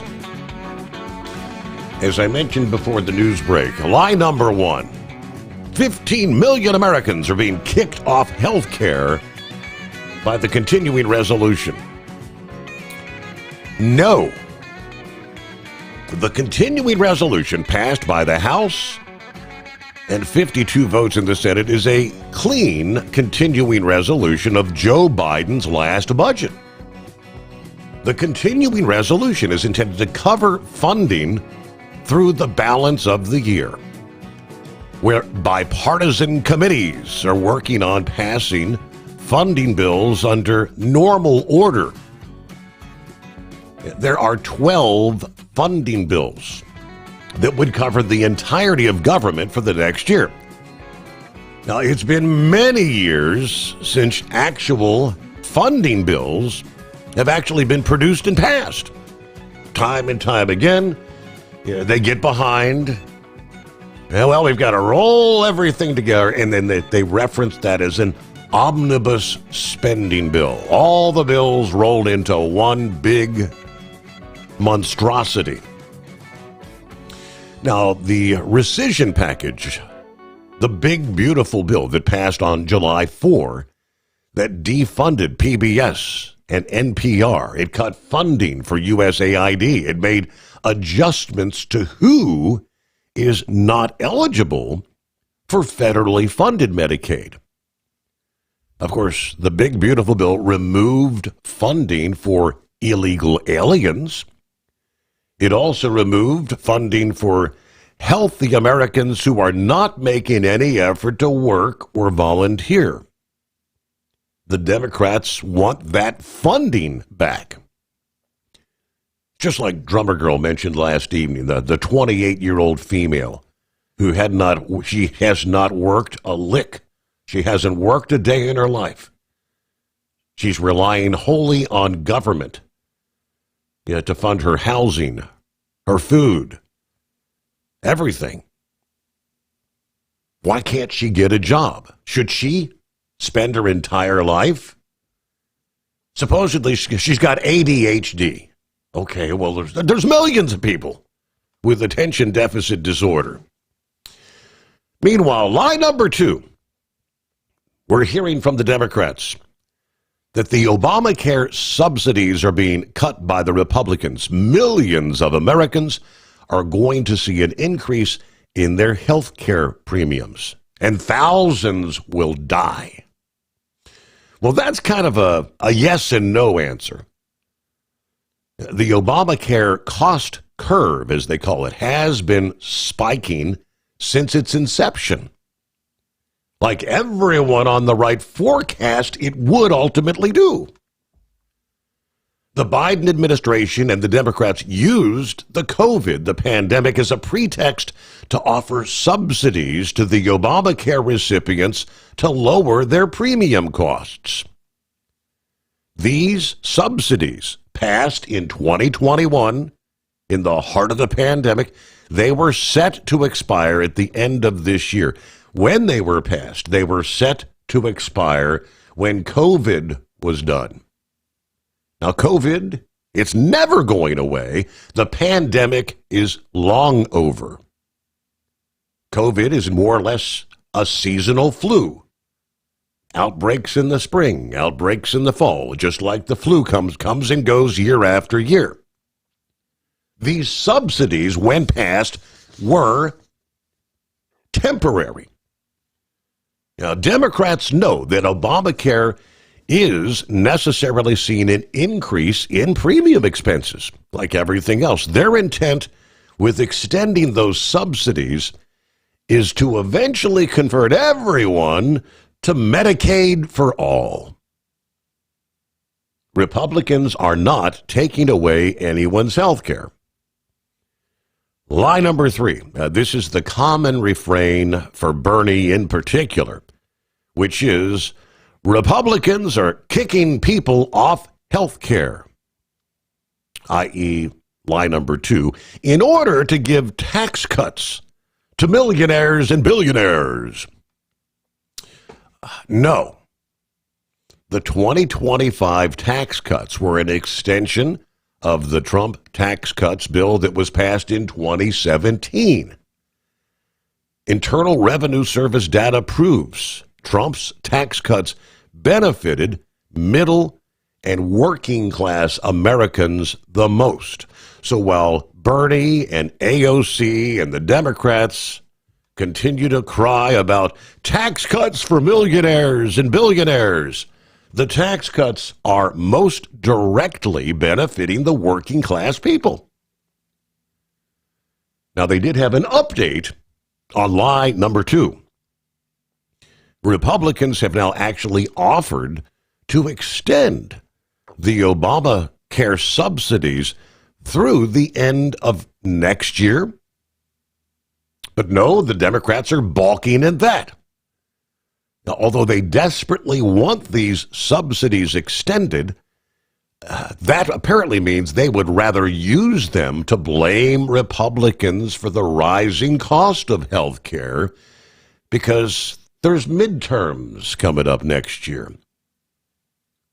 So as has been said many times before, how do you know when a Democrat's lying? Their lips are moving. Yeah, those are the facts. So even offering to them, we'll give another year extension on the subsidies. I think Chuck Schumer's the one that pretty much came right out this past day and, accidentally maybe told the ugly truth when he stated every day that this shutdown continues, it's better for the Democrats.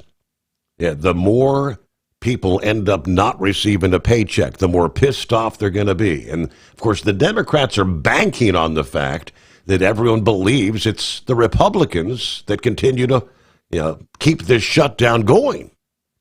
Of course, anyone that watches mainstream media, that's the narrative they're having. So, Chuck feels it's a good thing. The longer it goes, the better Democrats will bode in his mind come midterm elections. All right, what do we have? Michael chimed in a bit ago. He said, I go to the Love's truck stop in Marshall, Michigan a lot. And every time I go in there, I feel like I'm actually in a different country. Kind of going back to the conversation we were having with Grump a bit earlier, where he was at the truck stop. And all right, hello to Drummer Girl. Some days I'm happy driving an automatic truck. 204 traffic lights on a 116-mile round trip. 43 lights in a 13-mile stretch on street road. That would be a lot of shifting, right? So I can see where the benefits of being in an automatic in a case like that. All right, Daniel chimed in about the medical certification, the problems they're having there. Yeah, medical certification and the FMCSA is going to fix anything, right? The phrase, I'm from the government, I'm here to help, is a sure sign they're going to screw it up. They always, and just like medically qualified doctors to give the physical on their registry, I can go to my local chiropractor and get my DOT physical.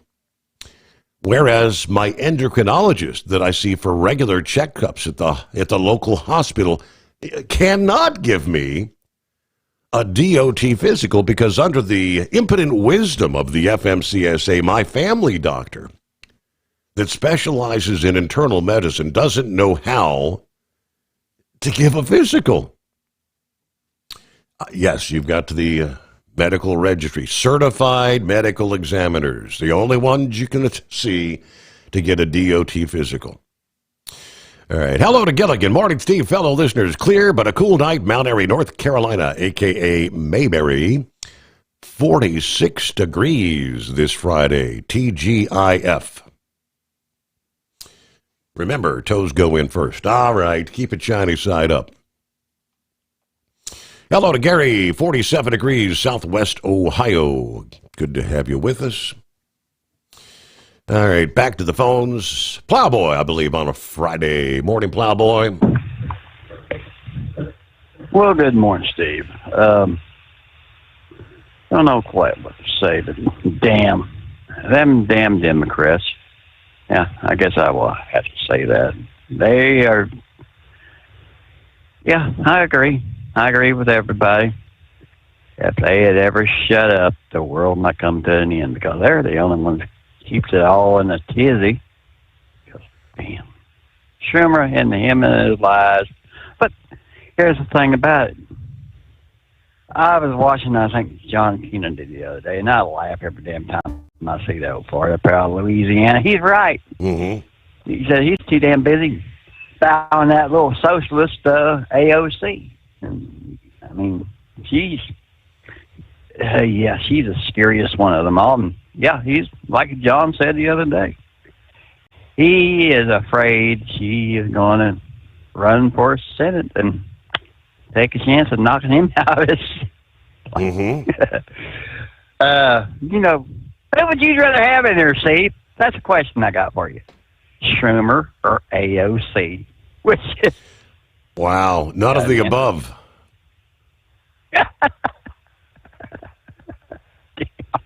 Right? But I guess I'm going to have to watch a little bit of CNN, even though it goes against my religion, or MSNBC, and I hate that MSLSD crap, just to see how bad the Republicans are really hated.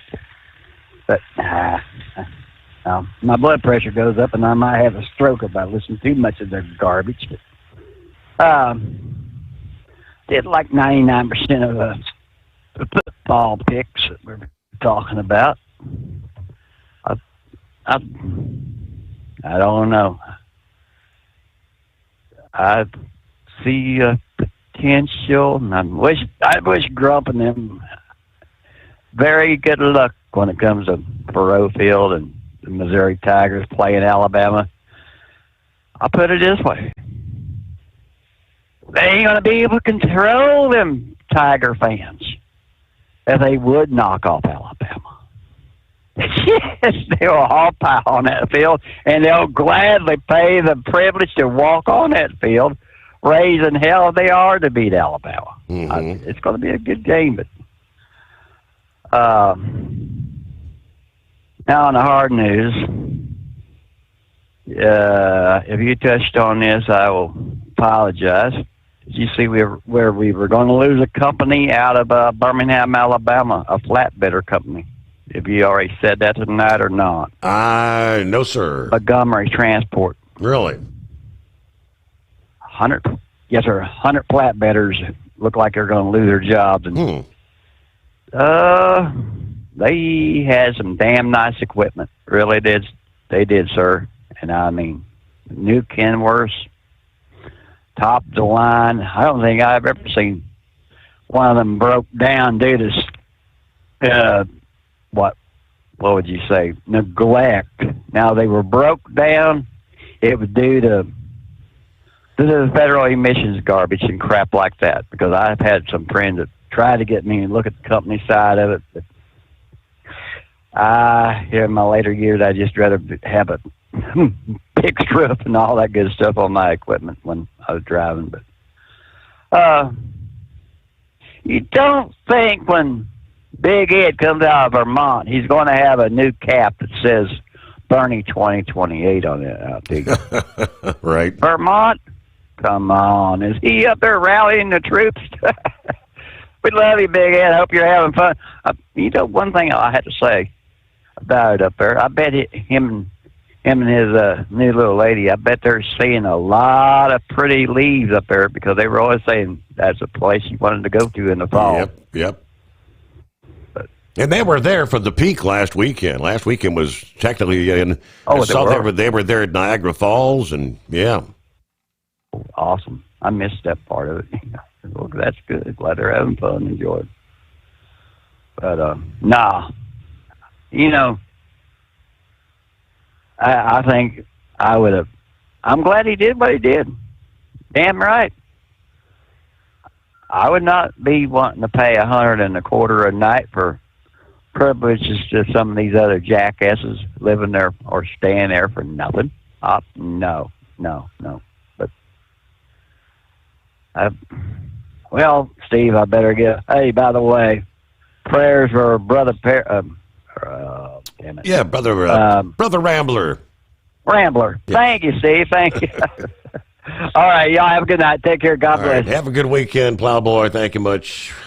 At TEL, we know what it takes to succeed as an owner-operator, because we were founded by one. The big secret? Affordable new trucks. New equipment keeps you moving, improves cash flow, and delivers reliability. For over 20 years, we've helped drivers take the next step in their careers. Call TEL at 866-404-6289 and use promo code OVERNIGHT100. We look forward to meeting you. truck downtime costs you money. One hidden killer on Cummins ISX 15 engines is weak injector cups. When they leak, coolant gets into the cylinders and suddenly you're facing a big repair bill. Industrial Injection has the fix. Our Torque Lock Injector Cup Kit with a threaded Torque Lock design. These cups stay sealed for good. No more coolant leaks. No more surprise downtime. Keep your truck on the road. Ask your shop for Industrial Injection Torque Lock Injector Cups today. Your factory fuel filter is letting you down. AirDog heavy-duty diesel fuel systems don't just filter your fuel. The AirDog fully optimizes your truck's fuel system for peak efficiency. The factory-provided filter simply removes particulates and water from fuel. The AirDog system removes all contaminants, including entrained air, water, and particulates, and feeds the engine pump with optimal pressure. Check out airdogdiesel.com to learn how you can capture every bit of performance and efficiency from your fuel system. Diesel owners know if you take care of your engine, it'll return the favor. Hot Shot secret formulates additives that help you prevent problems and boost performance. Diesel Extreme cleans internal and external injector deposits, and EDT increases fuel economy by up to 7.3%, scientifically proven by third-party testing. Add Hot Shot secret at your next fill-up to get the most out of your diesel. Available nationwide at truck stops, farm and automotive stores, and online at hotshotsecret.com. Hot Shot Secret. Powered by science.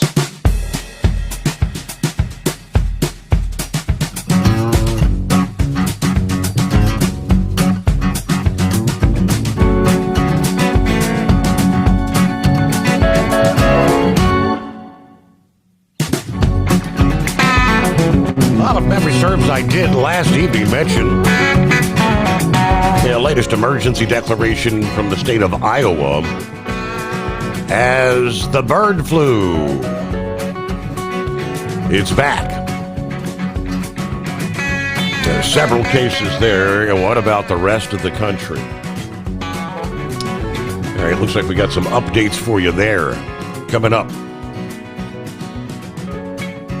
I think one thing that we should have learned over the past couple of years when it comes to these, the bird flu outbreaks, when you had facilities with numerous chicken houses, as you call it, you'll have one case in one house, but they want to call the entire millions on that particular farm.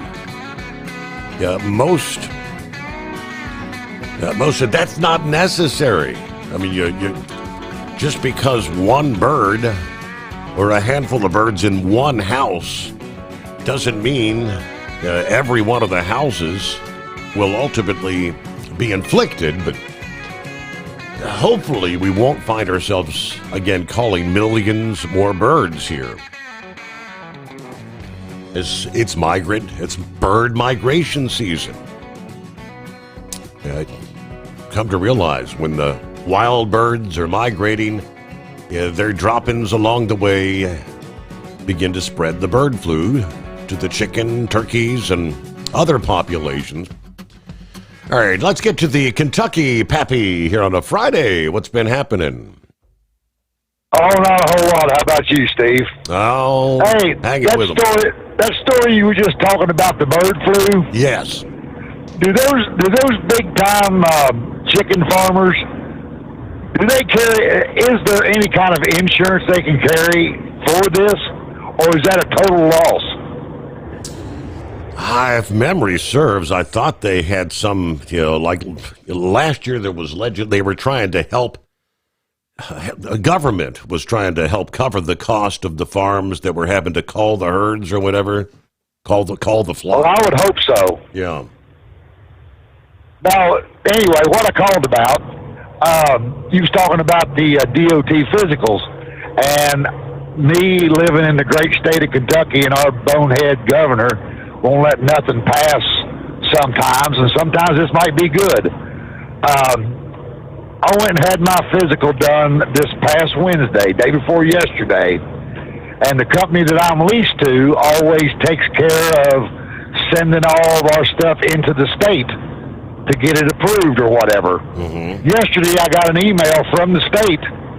Mine have been approved. I'm good to go for 2 years. So one day. it took. Where I know some of these states that the doctors are sending their stuff in, it's taken forever to get their stuff done. Yes. So maybe for once, Kentucky not being ready or able or whatever to do this might be a good thing. So who knows? It's all crock of crap anyway. Yeah, we've had several drivers, listeners to the program, who said they've got their notification in the mail that their CDL has been downgraded because their medical certification expired and blah blah blah. And they said, yes. "Oh wait, I've got my medical certificate right here. It should have been sent in weeks ago." I know two that is leased on to the same company I am. One in Tennessee and one in Ohio. No, I'm sorry, Indiana. Okay. Last year had their CDLs suspended because of it. Mm-hmm. And like I say, mine took one day. So you just don't know. Right. Well. Just don't know. But anyway, last night people were talking about the northbound scales on the I-71 between Cincinnati and Columbus being open. Yes. And had been open for a few days. Well, they're closed tonight. Are they? I okay. So yeah, it's the first time in several days apparently.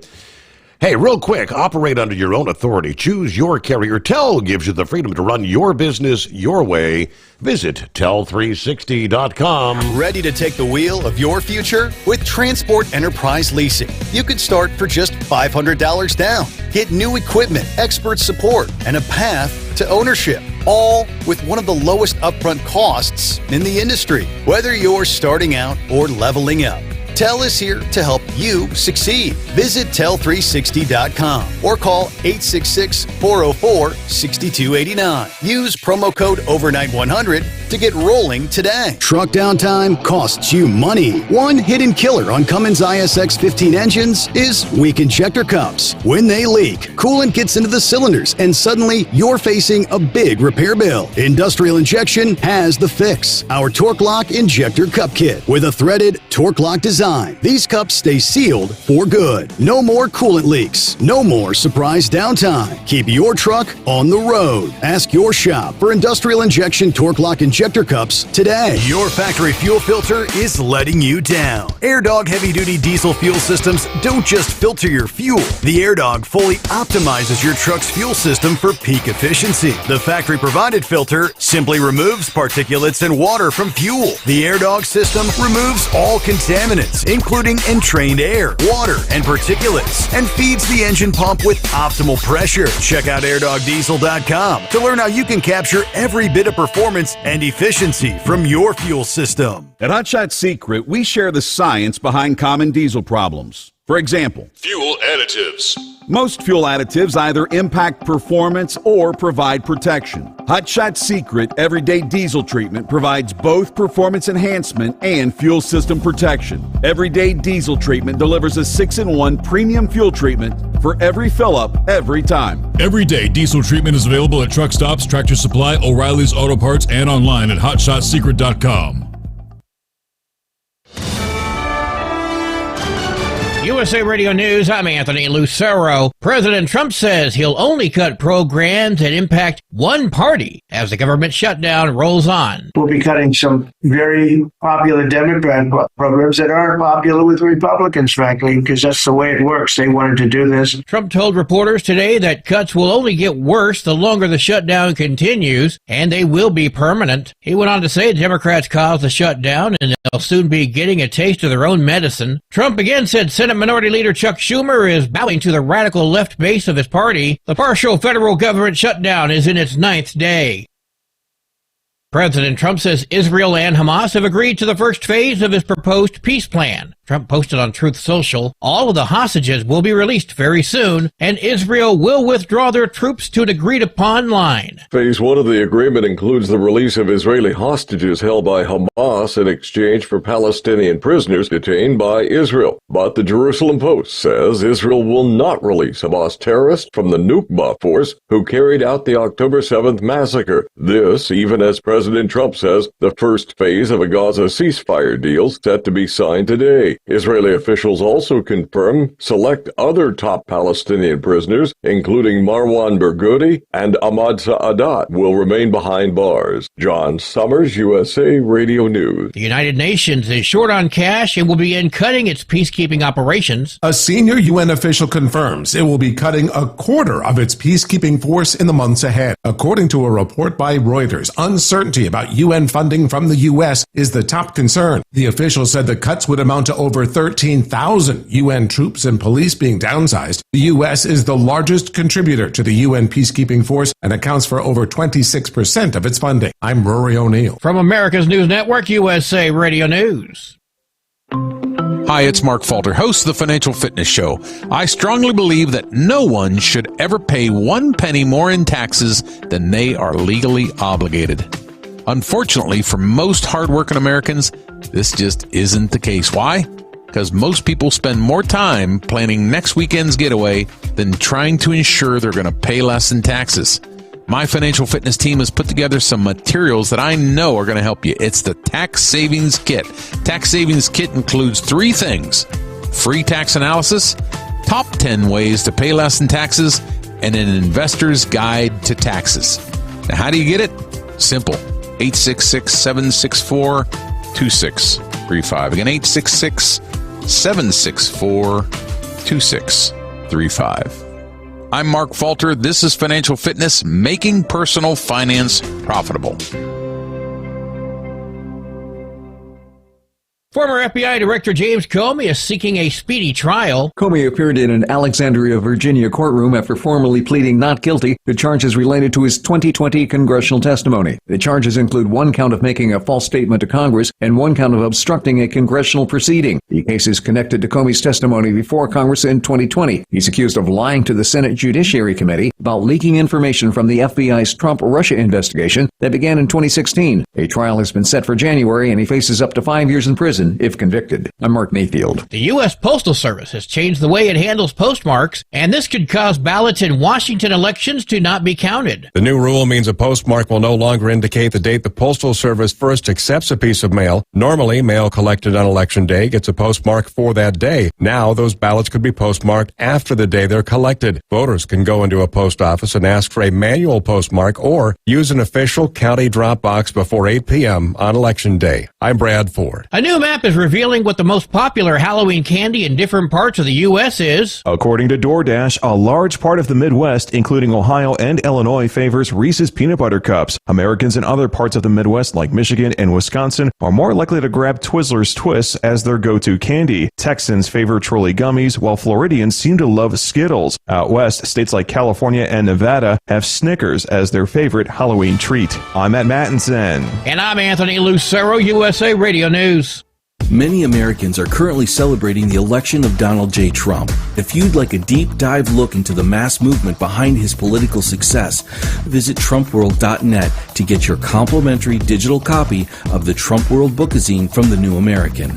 It's a 96-page special collector's edition, and for a limited time you can receive the digital edition for free. Visit TrumpWorld.net today for your free digital copy of Trump World. That's TrumpWorld.net. Transport Enterprise Leasing, founded by a U.S. Army veteran, proudly supports those who've served. Veterans receive a $750 discount on their lease deposit with 24/7 maintenance support, national parts discounts, and interest-free financing. TEL is committed to your success. Call 866-404-6289 and use promo code overnight100 or visit tel360.com. Your factory fuel filter is letting you down. AirDog heavy-duty diesel fuel systems don't just filter your fuel. The AirDog fully optimizes your truck's fuel system for peak efficiency. The factory-provided filter simply removes particulates and water from fuel. The AirDog system removes all contaminants, including entrained air, water, and particulates, and feeds the engine pump with optimal pressure. Check out airdogdiesel.com to learn how you can capture every bit of performance and efficiency from your fuel system. You're listening to the Overnight Drive with Steve Summers.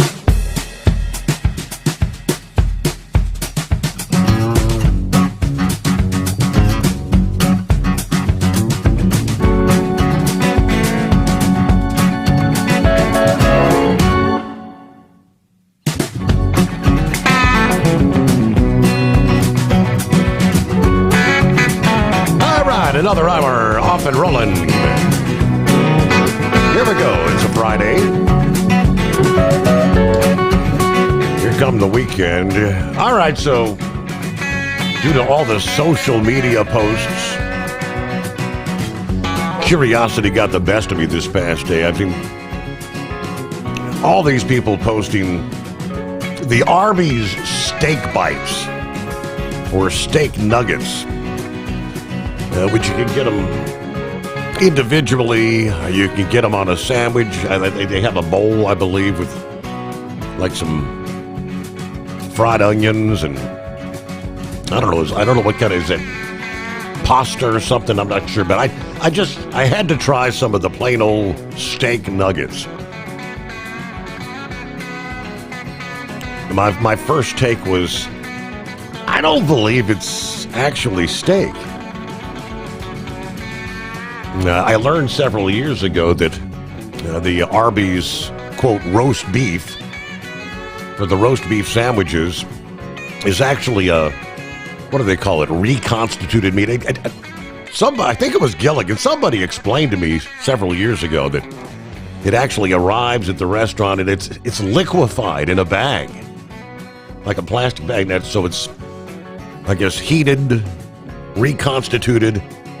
Then it goes on the slicer, and that's what your so-called roast beef sandwich is. I do like the Arby's roast beef. I will say they were very soft, very tender, but I just had the consistency to me seemed like some sort of a reconstituted something. I did a little searching, and according to the overview, the company says they're not made from reconstituted meat. They say they are hand-cut, bite-sized pieces of steak, seasoned with garlic and pepper, seared and smoked. The goal, they say, was to combine two American favorites, nuggets and steak. Now, as far as I'm looking at some of the reviews, mixed reviews on the taste and the texture as well. Like I said, it didn't, I don't think it was steak. They described as melts in your mouth. Yes, I would say they were very soft, which to me, and unless you're talking the likes of a filet mignon, it sure as hell ain't going to be that. It's that soft or softer. Some compared it to, I don't know, jerky, maybe slow-cooked pot roast or brisket. I don't know what it is. I ate two of them, and I thought, hey, these little steak nuggets, the dogs would love these. So that's who got the other three. Turbo and Ace, they did scarf them down. What's happening, Pappy? What's going on, Steve? We got us a Rogers down on 50 down there in Cleveland. Remember Roy Rogers, right? I remember them. Pappy, you got way too much background noise. Hold on.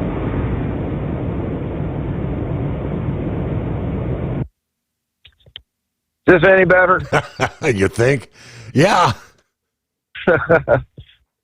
Yeah, Roy Rogers, man. Remember the old Roy Rogers? Yes, absolutely. Yeah, he used to be one up on Coleraine. We got one down on 50 now down there in Queens. But, man, those are good eating sandwiches right there. Now that I got room in the garage, I'm thinking about buying a freezer and stocking that baby up with some meat. What do you think? Yeah, well, if you can afford it. Yeah.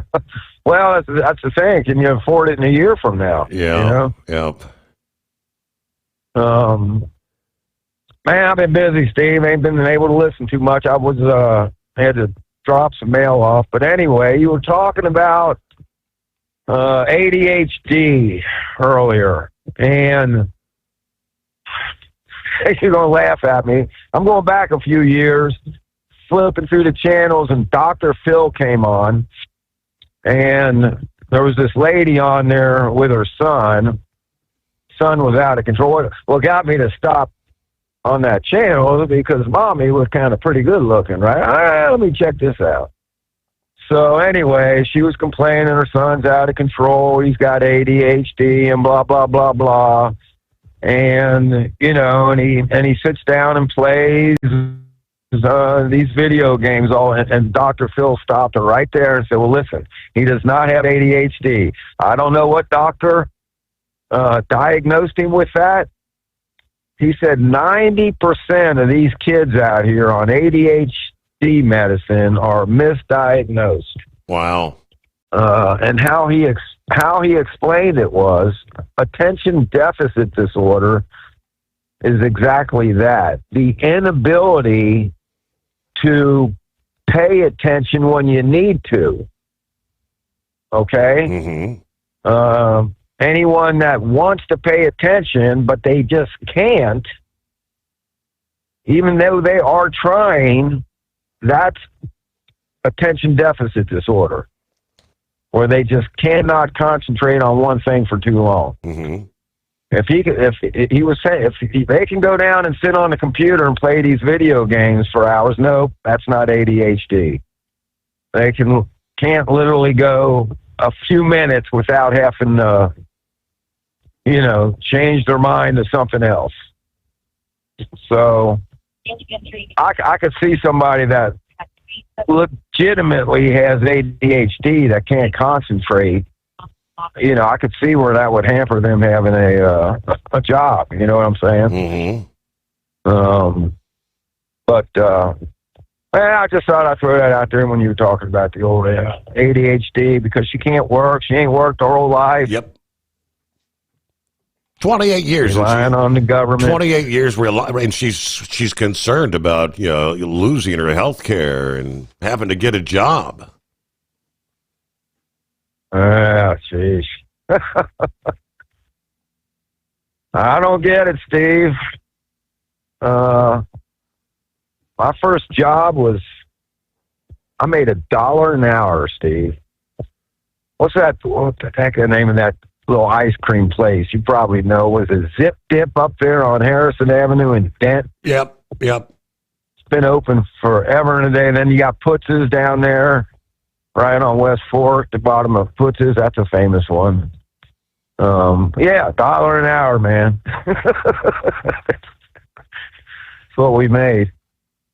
Didn't even make that when I was a busboy. I think I made 35 cents an hour, and but we worked off tips that the waitresses got, so you had to kind of rely on the waitresses to give you good tips. So anyway, all right, brother, get ready for the weekend, man. I'm off for a week. That Kelly week has rolled around once again, Steve. So I'm off till next Friday. How about that? And I got 44 degrees on this cruiser dash cam right now. It's chilly out there. 44 degrees. Have you broke out the long sleeves? Yes, sir. So I got them on. Yep. I got them on with the long sleeve shirt on underneath it too. So some of the guys are still wearing shorts. I mean, when you come in, it's nice, right? It's 70 degrees and sun. Man, as soon as that sun goes down, you know, boom, look out. I'm not going to be standing out here, somebody barricaded in the house, and I'm standing out here in the cold without dressed properly. So, all right, buddy. Everybody be safe. Enjoy the weekend. Watch your six and stock up on food and water, Steve. Thanks for taking the call. All right, Pappy. Enjoy some time off, as they say. All right, 844-844-3388. What do you say? Back in two. Ready to take the wheel of your future? With Transport Enterprise Leasing, you could start for just $500 down. Get new equipment, expert support, and a path to ownership, all with one of the lowest upfront costs in the industry. Whether you're starting out or leveling up, TEL is here to help you succeed. Visit tel360.com or call 866-404-6289. Use promo code OVERNIGHT100 to get rolling today. Truck downtime costs you money. One hidden killer on Cummins ISX 15 engines is weak injector cups. When they leak, coolant gets into the cylinders and suddenly you're facing a big repair bill. Industrial Injection has the fix. Our Torque Lock Injector Cup Kit with a threaded Torque Lock design. These cups stay sealed for good. No more coolant leaks. No more surprise downtime. Keep your truck on the road. Ask your shop for Industrial Injection Torque Lock Injector Cups today. We know being over the road isn't easy, but getting parts for your truck can be. Rainey's offers over 100,000 parts and accessories, from chrome to cab comforts, watermelon lights to necessary replacement parts. It's all available on our website. Got questions? Our team of experts has your back from start to finish with unmatched customer service you won't get anywhere else. Head to Rainey's.com to get $25 off any order over $250 with code DRIVE25 at checkout. Diesel owners know if you take care of your engine, it'll return the favor. Hot Shot secret formulates additives that help you prevent problems and boost performance. Diesel Extreme cleans internal and external injector deposits, and EDT increases fuel economy by up to 7.3%, scientifically proven by third-party testing. Add Hot Shot secret at your next fill-up to get the most out of your diesel. Available nationwide at truck stops, farm and automotive stores, and online at hotshotsecret.com. Hot Shot Secret, powered by science.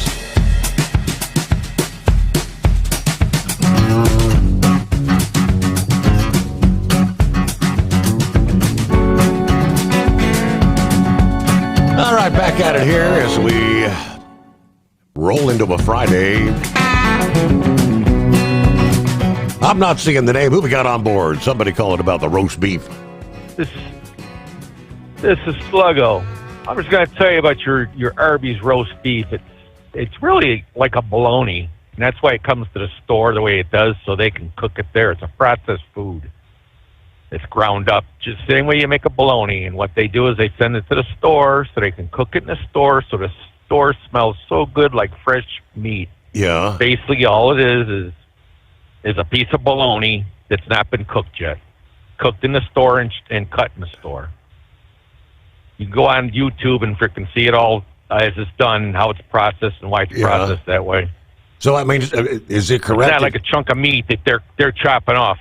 Right. I mean, somebody said it arrives at the store in kind of like a liquefied form, right? And a liquid. Yes. Yes. Because if you go online and look at it, you could see where they put everything together, and it's still in the liquid form. Say they're making bologna. They grind all this meat up together to make bologna, and then they have to cook it. Well, before they cook it, because it's got so many preservatives, that's when they send it to the Arby's restaurant. Arby's restaurant cooks it at that time in their cookers, which brings that flavor, the smell into the restaurant, which when you go in there looking for that roast beef sandwich, you want to smell that. Yeah. You don't want to smell a hot dog. You want to smell a roast beef sandwich. That's why it's cooked in the store. I'll be but darned. It's basically just a bologna sandwich or a roast beef sandwich, whatever you want to call it. It's just a sandwich. It's not like you go and buy the roast beef and gravy or whatever, to make a Kimblewick roll sandwich. It's completely different than that. It's not. It's all processed. It's all ground up and shredded up and other things mixed in it for filler. And just cooked in the store, so when you go in the store to pick it up, it smells so delicious, like, oh, we just took it out of the oven. Yeah, we just made it. But it's basically the same as bologna. I can tell the texture changed. I don't know. Was there not a time when Arby's originally was like really roast beef, wasn't it? Well, I don't go back that far. As long as Arby's has been around, it's never been one of my great picks because they always seem to be more expensive than everybody else. Yeah. I liked it, but just couldn't afford it. Gotcha. Couldn't justify it. And then when I found out, like I said, what it's made out of, it's basically you're eating a bologna sandwich. Yep. Flavored with beef. That's all. I mean, it is what it is. Yep. And then, of course, I drowned mine in Arby's sauce.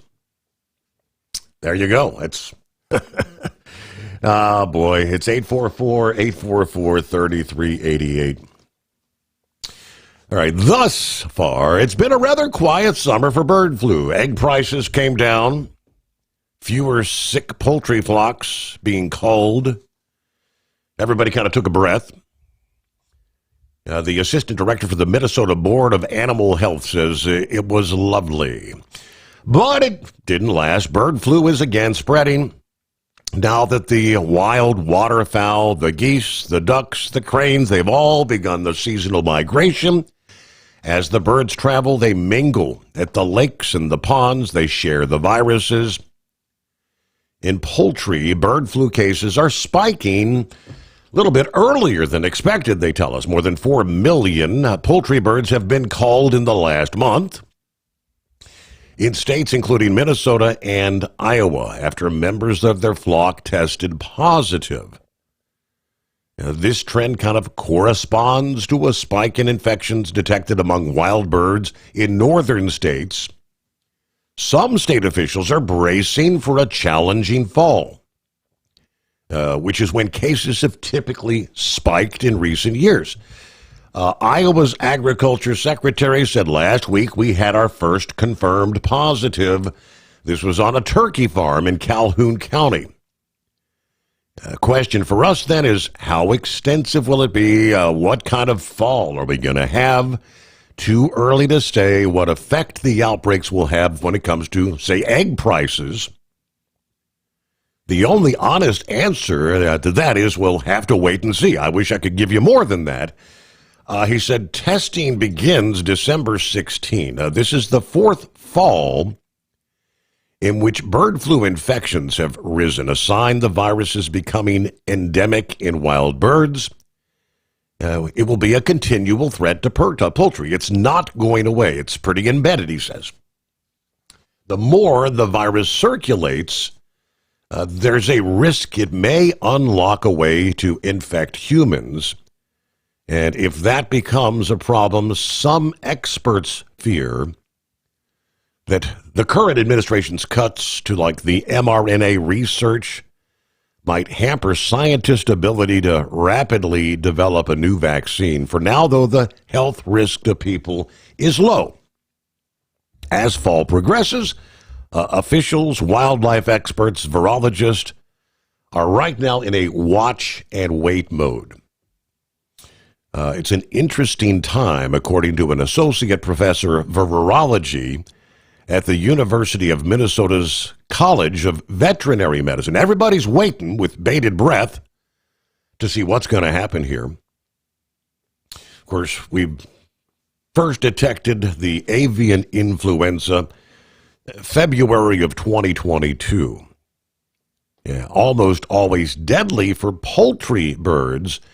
And as of this summer, more than 175 million birds had been culled or killed. About 2 years ago is when researchers were surprised when they found bird flu spreading in some dairy cows that was found in the raw, unpasteurized milk that prompted a slew of changes from farm. Now, when it comes to milk testing, at least 70 people, mostly farm workers, with close contact with the birds or the cows, had come down with the infection, of which one died. Now, if you've got one sick bird that moves over an area that infects some others, the math suggests it's going to spread pretty fast. Now, he added that habitat limitations are pushing birds to congregate and share space, which makes the viral spread more likely. In Illinois, wetland habitat has shrunk as the state deals with drought conditions, which, at least at the moment, it's a perfect combination for the disease to pop up. But I mentioned the migration. A matter of fact, AccuWeather had a story just yesterday saying that the fall bird migration typically peaks in the northern United States late September, early October. Well, about 24 hours ago, a little over, Wednesday night, about 9:40 p.m. Eastern, scientists estimated there were 1.25 billion birds in flight. Mostly in the southeast, where a northerly breeze behind the cold front was helping them move south for the winter. There is actually a research consortium consisting of scientists from the Cornell Lab, Colorado State University, and UMass Amherst said that this was a new record. The previous record of 1.23 billion was set back on September 25th. It was only the third night on record when the number of migrating birds surpassed 1 billion. How they can come up with those sort of numbers? They tell us they use weather radar and computer algorithms to estimate the number of birds and the direction of flight during the spring migration. And they produce a forecast, a U.S. forecast for the night. A migration dashboard, actually, for every county in the U.S. is available. They said, for example, Floyd County, Georgia, was near the peak of the migration Wednesday night. Over 20 million birds crossed that county. The largest expected nocturnal migrants in that region are the white-eyed Viero and the summer tanager. That's okay. Well, with those quantities of birds moving from point A to point B, that's obviously how you get the spread of the bird flu. All right, we're coming up on news break. Who we got coming up here? Eagle wants to chime back in this early Friday. Vic, give us an update. What's going on with the government shutdown?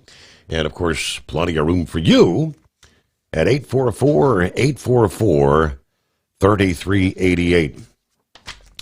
National Highway Traffic Safety Administration investigating Elon Musk's Tesla over incidents in which their vehicles drove through red lights and other instances of dangerous driving while using the partial automation software known as FSD, which really stands for full self-driving, but it's a partial automation software. More on that coming up as we continue this Friday morning. Lease with Tel and enjoy affordable payments and support that keeps you running smooth anywhere in the continental U.S. Visit tel360.com. USA Radio News, I'm Anthony Lucero. Things are getting heated as the partial government shutdown moves past the 1 week mark. Reporters watched as Republican Congressman Mike Lawler and House Minority Leader Hakeem Jeffries faced off in a hallway on Capitol Hill. But you don't want to hear what I have to say. Oh, I'm listening. Why don't you just keep your mouth shut? On Wednesday, the Senate rejected two competing measures for the sixth time aimed at bringing the shutdown to an end. The Democrats' plan includes health care reforms, while the GOP plan would keep government funding at the same levels until a larger bill could be worked out. The shutdown has so far lasted over a week. The longest on record happened in 2018 during President Trump's first term and lasted 34 days. I'm Mark Mayfield. Wall Street closed with stocks lower. At the closing bell, the Dow fell by 243 points, the S&P 500 lost 18 points, and the Nasdaq also dropped by 18 points. I'm Sarah Lee Kessler. From America's News Network, USA Radio News. Let's see, if something costs less, a lot less, but people are actually happier with it, that sounds like something to look into, and that's MetaShare. Maybe you've heard joining Medishare can save you or your family up to $500 a month, and that's huge, but it's also true. People are just happier with it. They love being part of something that reflects and promotes their values and what they believe in. Medishare works, too. It's been around for 30 years now, and members have shared more than $7 billion of each other's bills. People love having telehealth and a huge nationwide PPO network. You can save a ton and like it better. Imagine being happy with how you're taking care of your health care, whether you're self-employed or part of the gig economy, or you just want a plan that you're happy with. Here you go. You can call right now and get a price within 2 minutes. A very smart use of 2 minutes. Here's the number you need. It's 855-SHARE-40. 855-SHARE 40. 855-SHARE-40. Transport Enterprise Leasing, founded by a U.S. Army veteran, proudly supports those who've served. Veterans receive a $750 discount on their lease deposit with 24/7 maintenance support, national parts discounts, and interest-free financing. TEL is committed to your success. Call 866-404-6289 and use promo code OVERNIGHT100 or visit tel360.com. Your factory fuel filter is letting you down. AirDog heavy-duty diesel fuel systems don't just filter your fuel. The AirDog fully optimizes your truck's fuel system for peak efficiency. The factory-provided filter simply removes particulates and water from fuel. The AirDog system removes all contaminants, including entrained air, water, and particulates, and feeds the engine pump with optimal pressure. Check out airdogdiesel.com to learn how you can capture every bit of performance and efficiency from your fuel system. We know being over the road isn't easy, but getting parts for your truck can be. Rainey's offers over 100,000 parts and accessories, from chrome to cab comforts, watermelon lights to necessary replacement parts. It's all available on our website. Got questions? Our team of experts has your back from start to finish with unmatched customer service you won't get anywhere else. Head to Rainey's.com to get $25 off any order over $250 with code DRIVE25 at checkout. Tired of the guesswork when it comes to your load weight? With RightWay, stay in control on the road and on the DOT's good side. From onboard load scales to Bluetooth-enabled monitoring, RightWay helps truckers and fleets cut down on time, fines, and fuel waste, all without hitting the scale. Smarter hauling starts here. Want more details? Head over to rwls.com. RightWay. Drive more, scale less. Truck downtime costs you money. One hidden killer on Cummins ISX 15 engines is weak injector cups. When they leak, coolant gets into the cylinders and suddenly you're facing a big repair bill. Industrial Injection has the fix. Our Torque Lock Injector Cup Kit with a threaded Torque Lock design. These cups stay sealed for good. No more coolant leaks. No more surprise downtime. Keep your truck on the road. Ask your shop for Industrial Injection Torque Lock Injector Cups today. Winter is here. When the temperature drops, so does your truck's performance. Avoid fuel gelling by using Hot Shot Secret's EDT Plus Winter Defense, a 7-in-1 fuel booster and anti-gel that improves cold weather performance. The 7-point cetane boost decreases DPF regens and increases fuel economy. Be confident that your engine is running smoothly and trouble-free, even in the coldest temperatures. Hot Shot Secret EDT Plus Winter Defense, available at Pilot Flying J, Amazon, O'Reilly Auto Parts, and HotShotSecret.com. Hot Shot Secret, powered by science. The Overnight Drive with Steve Sommers. Live from the Hot Shot Secret Studios. Call Steve now. 844-844-3388. That's 844-844-3388.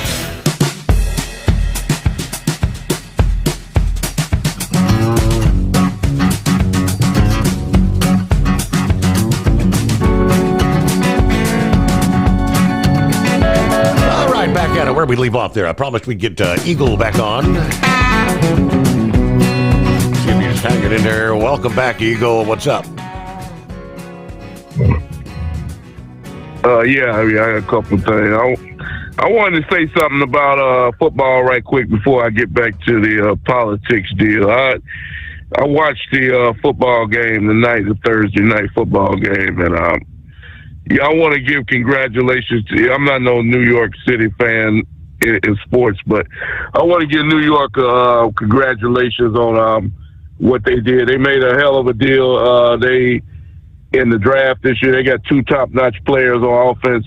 Both of them are contributing the quarterback, and they got a running back, and they beat the Philadelphia Eagles, the world champions from last year. They did Jackson Dart and Cam Scatterbo. Both of them played a hell of a game tonight. Both of them are rookie players, straight out of college, and they making an impact on New York. And New York finally got a team that's winning ball games in the NFL. It's been a long time since New York had anything to cheer about. So they finally got two good players that they can support for the next couple of years. Now, as far as getting back to this situation, the immigration situation, right quick. You know something, Steve? I remember over the last 4 years of the Biden administration, you want to talk about a guy who's keeping a low profile. And I told you this a couple of weeks ago. Joe should never show his face again in the United States of America ever after what he did. Blatantly, it wasn't by mistake. And same thing with Kamala Harris. She shouldn't even be allowed to run for president in 28 if that's what she wants to do, just on the fact of what she did for those 4 years by calling herself the border czar. Yet you got all these individuals. I remember seeing people literally walk across the Rio Grande River right into the USA. I just seen another video while I was on hold with you. They busted 3 more Trinidad people got busted in the U.S. I forgot what city it was in. These people literally walked into the USA unabated, Steve. For 4 damn years, these people just walked into the U.S. without nobody trying. I remember, because I live in Texas. I remember Greg Abbott tried to put different things in the water to try to stop these people from coming across. And Joe Biden and them fought against it. They literally cut down the barbed wire fence that the man installed to try to keep these people out. They told him he couldn't even protect his own state, even though he was a gay. Literally let people. And now Trump and his ICE people got to go from state to state, city to city, trying to round up like you rounded up some cattle. They rounded up people from city to city, state to state in America, trying to find all these damn people that's in the U.S. Illegally. It's really a damn shame what Biden did to the United States of America. You see what he did? He almost destroyed the trucking industry. Literally destroyed the damn trucking industry that I've been involved in for over 25 years by letting people drive trucks that shouldn't have been in the country to begin with. This is an insult. It's just disgusting every time I look at the news and see all these illegals that are here. And not only they're not taking jobs away from Americans, they're not even talking about all the Americans that are out of work because some other guy, not because he was a better worker than them, because he lowballed him and he got the lower pay, and that's why they brought him in. And this is the reason why people like Pritzker and Newsom, they don't care about these people, Steve. I'm going to be honest with you. They don't give a damn about these. All they see them as low-wage earners, somebody that they can use and abuse at a lower rate. That's all they don't care. Pritzker doesn't care nothing about these people. All they see is a lower wage. It's just that simple. But people like him and other Democrats around America, they make me sick. And hopefully, like Trump said, and get them all gone and make this place great again because we talked about this in the past, Steve. People don't realize, whether you like Donald Trump or not, people don't realize how close we was to losing this country. If Kamala Harris would have got in the White House, and I've asked you this question a couple of weeks ago, and you already gave me the answer. You know damn well, you and I both know the border would still be wide open, and we would still have people coming in this country illegally. Yep. The Trinidad and any other gangs, drugs, anything else you name, they'd be right here in America. Now, one other note right quick before I hang up with you, Steve. I don't know if you went over this before I tuned in earlier about a trucking company that went out of business, Montgomery Truck Lines. I don't know what state they come out of. They claim they laid off, 600 men are out of work tonight. A flatbed trucking company, they filed for bankruptcy and told all their drivers to parked their trucks, that they was no longer in business today. I don't know if you went over that. Maybe you could check on that. But I understand Montgomery Truck Lines Flatbed Company filed for bankruptcy, and they had 600 people out of work tonight. And I thank you for taking my call. All right, yep, that's Plowboy mentioned that just a few minutes ago. Okay, so, we thought over the weekend here we may see the storm system that's supposed to develop along the East Coast there, off the coast of Georgia today, then kind of bring rain, winds, nasty conditions all up the eastern seaboard. If it was going to garner a name, it would be Karen, because that's the next name on the Atlantic hurricane list.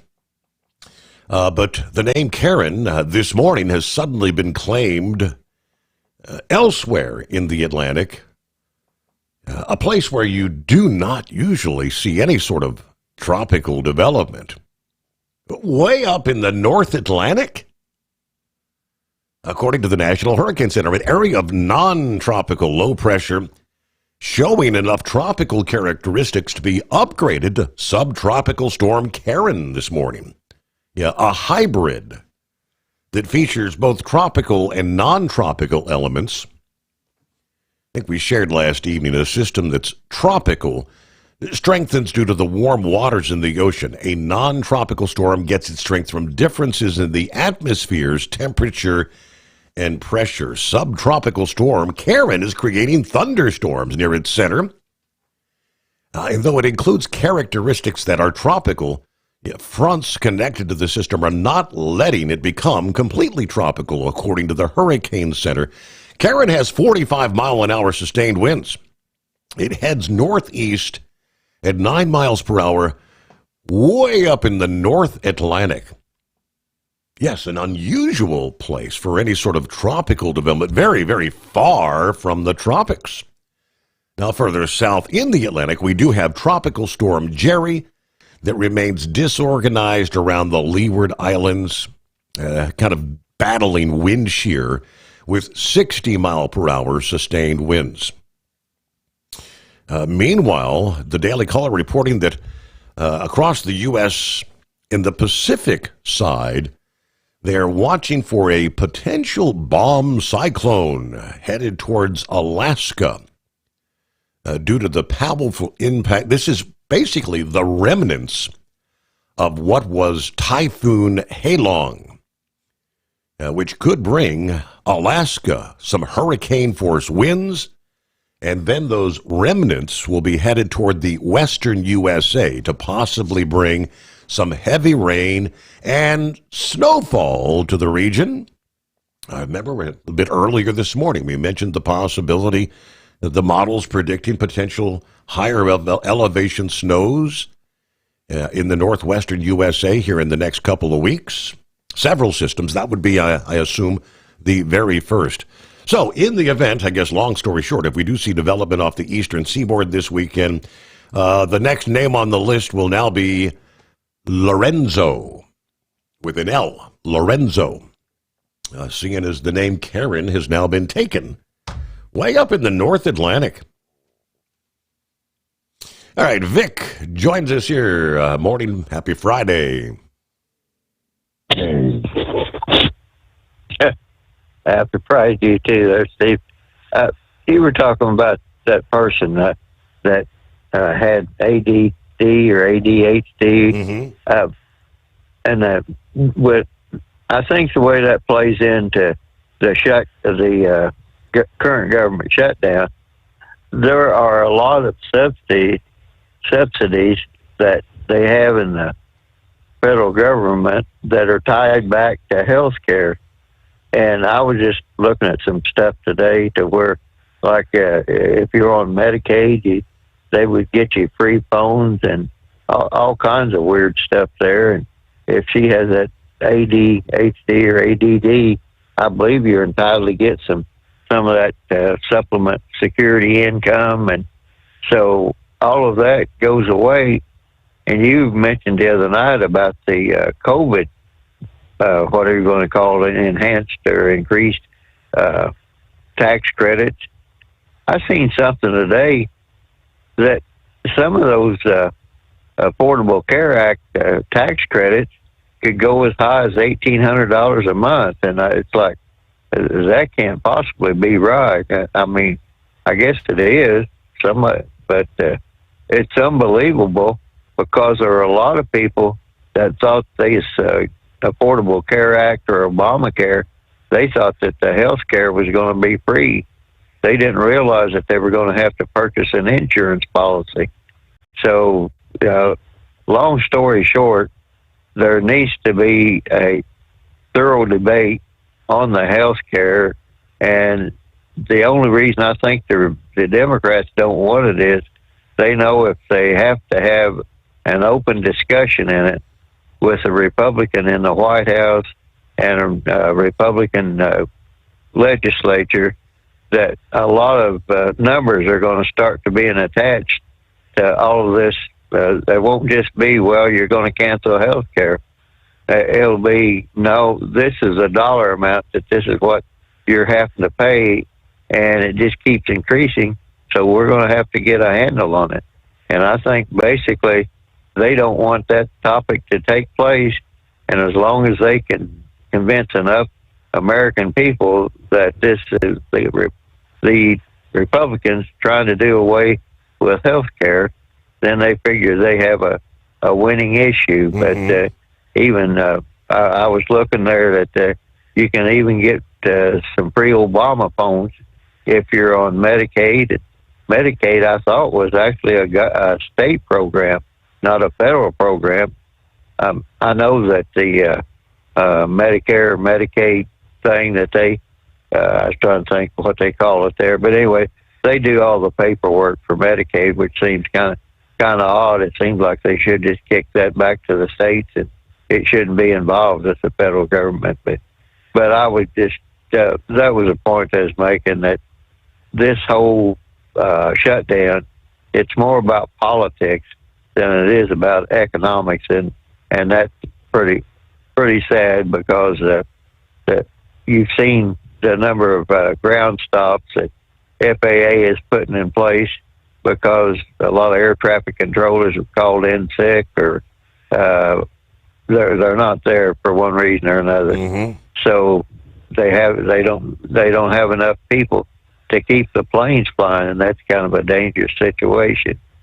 And the other thing I was going to comment on, you seen where Comey was indicted today, and he's convinced that he won't be whatever you want to say, convicted of anything, and he kept saying, I want a trial.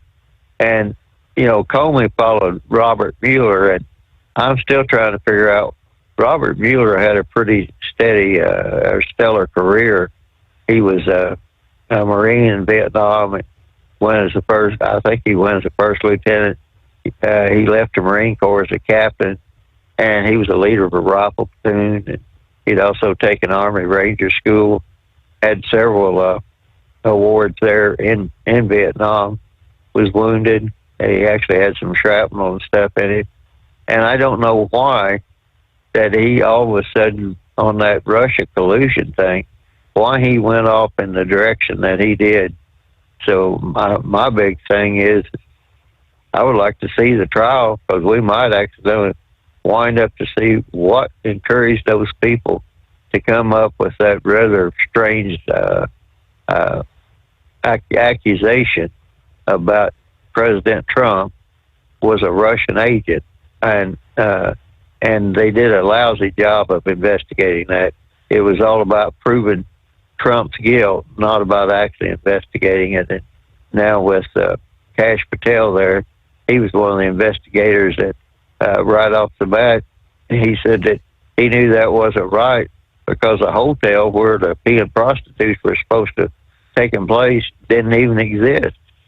So, I mean, that's just one rather egregious thing. So, and then I thought I seen where Robert Mueller had Parkinson's, and he would have to be one of the key witnesses in that. And Robert Mueller was doing a good job on white-collar crime investigation. Then 9/11 happened, and all of a sudden they made him director of the FBI, and he went totally off the rails and turned it over to a terrorist hunting organization. And then at the end of the time, he said when he appointed Comey, he said actually they'll probably have to revive the white collar crimes unit of the FBI. And of course, Comey didn't do that.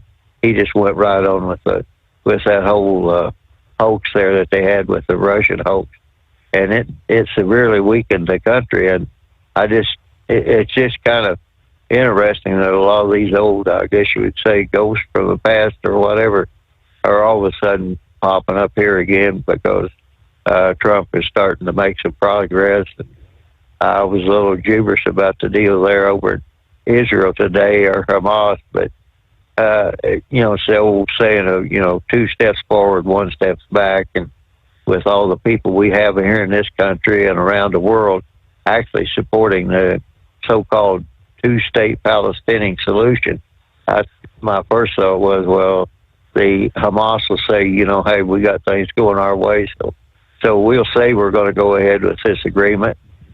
Then we'll go so far in it, do like they usually do. Then they'll fake out. But it looks like the people that are in charge now, they're pretty well aware of that old trick, so that might pretty well work out. And the Keisha James, all this old stuff is coming out, and they're trying to make it understand that Trump is being vindictive. Mm-hmm. Well, he might be, but he has a right to be. But this is, and I said that from day one, this isn't about Trump. This is about the direction that the country is going in, and we're setting precedents. If they aren't changed, it's going to come back to haunt us big time. So I'm still, when you look up Robert Mueller's history and bio, or whatever you want to say it, I'm confused as to why that he would throw all that away. I mean, what was going on? Because he was term was supposed to quit as FBI director in 2011, and even Barack Obama appointed him again. So he would have been there when all that stuff was going on with Fauci and gain of function and everything else. It's just that there's a lot of things there that still leaves an awful lot of questions. Whether they'll get answered or not, I don't know. But at least a Comey trial should bring a lot of that out. Whether Comey gets convicted of anything or not, maybe we can get some questions and answered and get some legislative changes if they can get the government back to work. And again, that might be one of the reasons that Schumer really doesn't want to get back to work. Because if you recall, him and the guy out there in California, they always called pencil neck there. How many times we say, I hear him say, I've got the proof right here. I've got the proof right here. I've seen the proof. And then when they get into hearings and they'd ask him, well, this is a confidential hearing. Where's the proof? Well, I really don't have the proof. And then go right out to the press and say, I've got the proof. I have the proof. I have the proof. So if we did nothing more but to get rid of that guy, but we'll just have to wait and see. And as far as AOC and all those other people, I don't know. Who knows? People might be foolish enough to put them in. They put them in the first time, but if the truth comes out, we won't have to worry about it.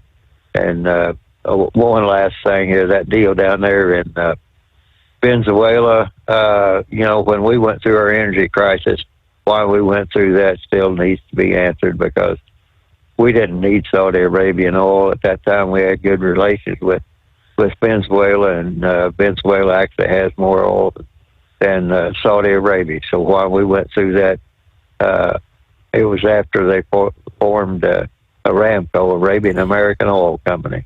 And so whether that had anything to do with it, or the oil companies wanted to make a profit, who knows? But we really didn't need to go through the oil crisis. And if LBJ hadn't been making so much money on defense stocks, we might not have even had to go through the Vietnam War. But that's just all kind of questions or anything of that nature. But those two events drastically changed America, and it's taken advantage of for them to put a lot of bad legislation in. So all I can say is that whenever Trump come along and stopped all the political correctness, BS, and all this other type of stuff, and nobody else would do it, everybody would run from it. And so he stood up, and he had enough money that he could basically survive all those flings, and he didn't need anybody to make him. He made it on his own. That was the one big reason that I voted for him to begin with. And there are some things he did that I kind of questioned. Well, really, the one big thing was I still don't know why he got into the tariff fight with our friends, but maybe he seen something I didn't. But that's the one thing that it seems to be working out. But the big thing is that we quite simply got into a situation to where it's going to be a battle to get back out of it.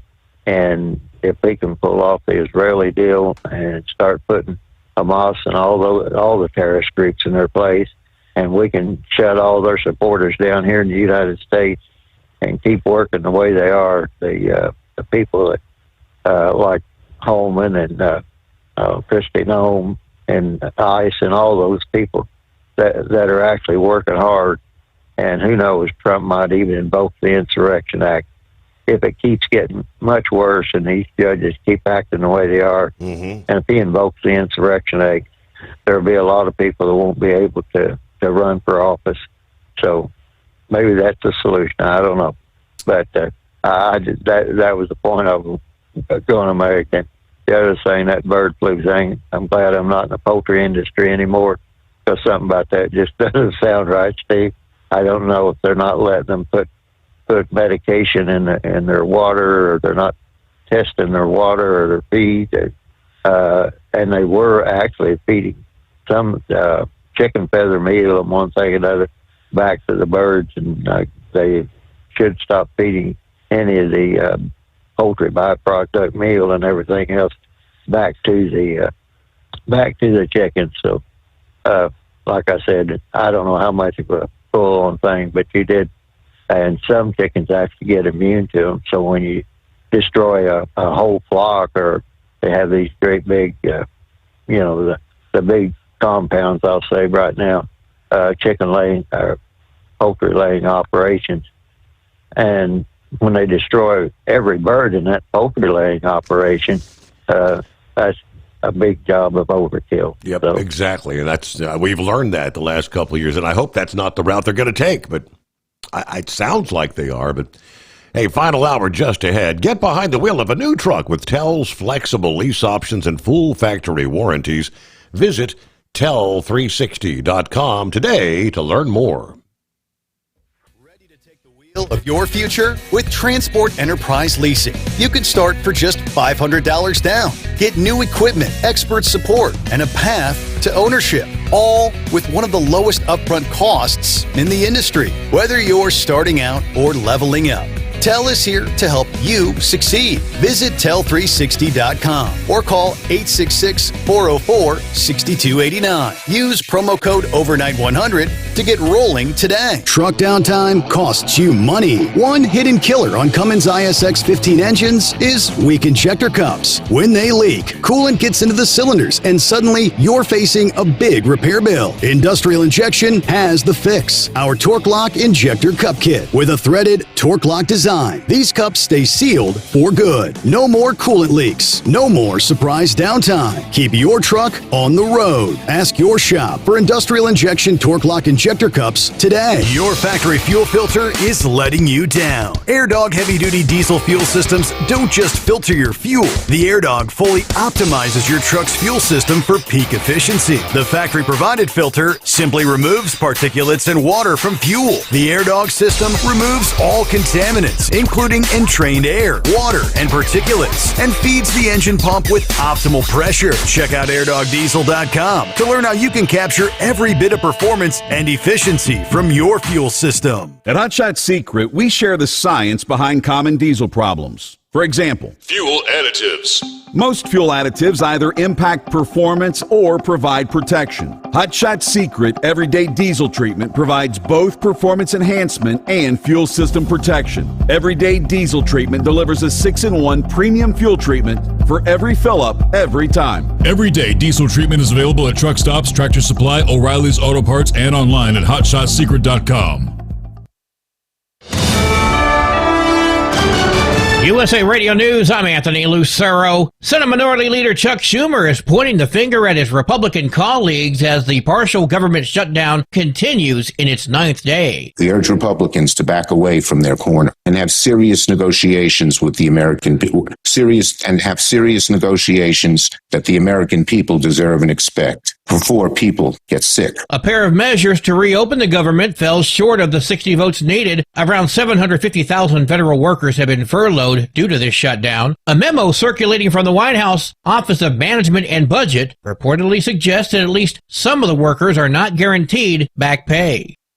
The ceasefire plan agreed to by Israel and Hamas is being taken up by the entire Israeli cabinet. I think it's going to be great. I think the hostages will be coming back Monday or Tuesday. I'll probably be there. I hope to be there. The deal is expected to be ratified. The first phase of the U.S. brokered deal would include the release of all remaining hostages in Gaza and would also include a conditional Israeli withdrawal from Gaza and the release of some Palestinian prisoners. President Trump said he thinks the hostages will all be released on Monday or Tuesday, and he's expected to issue a declaration that the war between Israel and Hamas is officially over. Russia's deputy foreign minister says peace talks with Ukraine have stalled. According to the Kyiv Independent, Russian officials say the pause in negotiations is largely exhausted due to the efforts of opponents, primarily Europeans. The foreign minister's comments follow a series of Russian drones which entered NATO airspace and raised security concerns. John Sommers, USA Radio News. Wall Street closed with stocks lower. At the closing bell, the Dow fell by 243 points. The S&P 500 lost 18 points, and the NASDAQ also dropped by 18 points. I'm Sarah Lee Kessler. From America's News Network, USA Radio News. Business owners, are you paying high phone bills for old school systems and lousy service? StrongTel cuts your phone bills in half and turns every phone you own into a feature-rich business system. Sean Roddy, CEO of Hennings Brothers Drilling, had this to say. We've been a StrongTel customer for over 10 years. It's great. It even includes an intercom with video to our equipment yard. I can watch live from anywhere with my smartphone. I'd recommend StrongTel to anyone. Never miss a customer call again with your StrongTel business system. StrongTel is a proud iTex partner and always welcomes your iTex dollars. You'll get award-winning StrongTel service, a business-class phone system, and cut your phone bill in half. So visit StrongTel.com right now. That's StrongTel, StrongTel.com. StrongTel.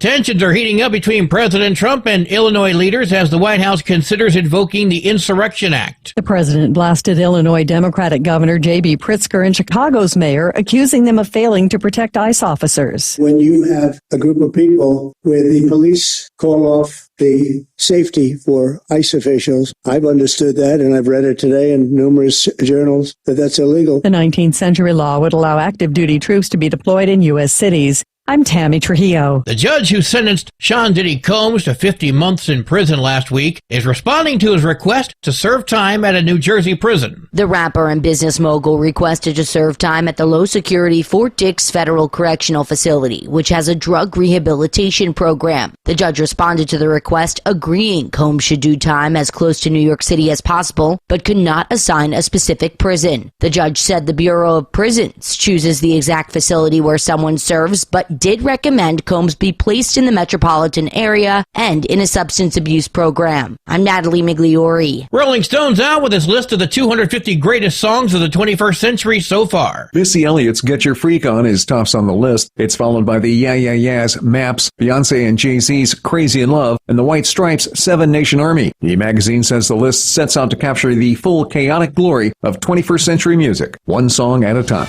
I'm Mark Mayfield. And I'm Anthony Lucero, USA Radio News. What if the music stopped? If the familiar voices were silenced? If there were no breaking news updates? What if your companion and connection to your community came with a monthly fee? Don't worry, we're free local radio with you wherever you go, celebrating 100 years and looking forward to the next 100. We are broadcasters. Text radio to 52886 and let Congress know you depend on your local radio stations. By the National Association of Broadcasters. Don't get stuck buying, or worse, leasing a used truck that's just going to break down.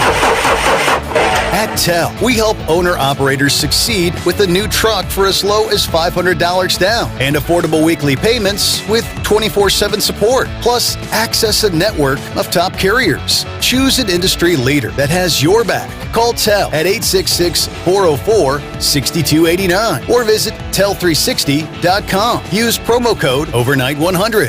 Increase fuel economy up to 7.9% with Hot Shot Secret Gasoline Extreme. The solution to maximize your engine's performance and for a daily commuter, Gasoline Extreme is specially formulated with PEA to deep clean. Don't settle for an average driving experience. Upgrade to Hot Shot Secret Gasoline Extreme and go further on each tank. Order now on Amazon or HotShotSecret.com. Hot Shot Secret. Powered by science.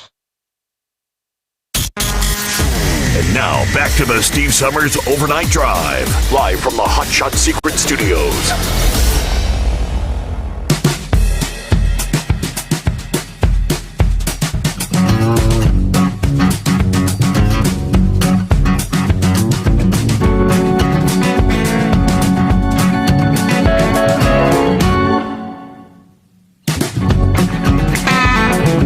Alrighty, get that final hour off and rolling here on a Friday. All right, so Plowboy brought it up earlier.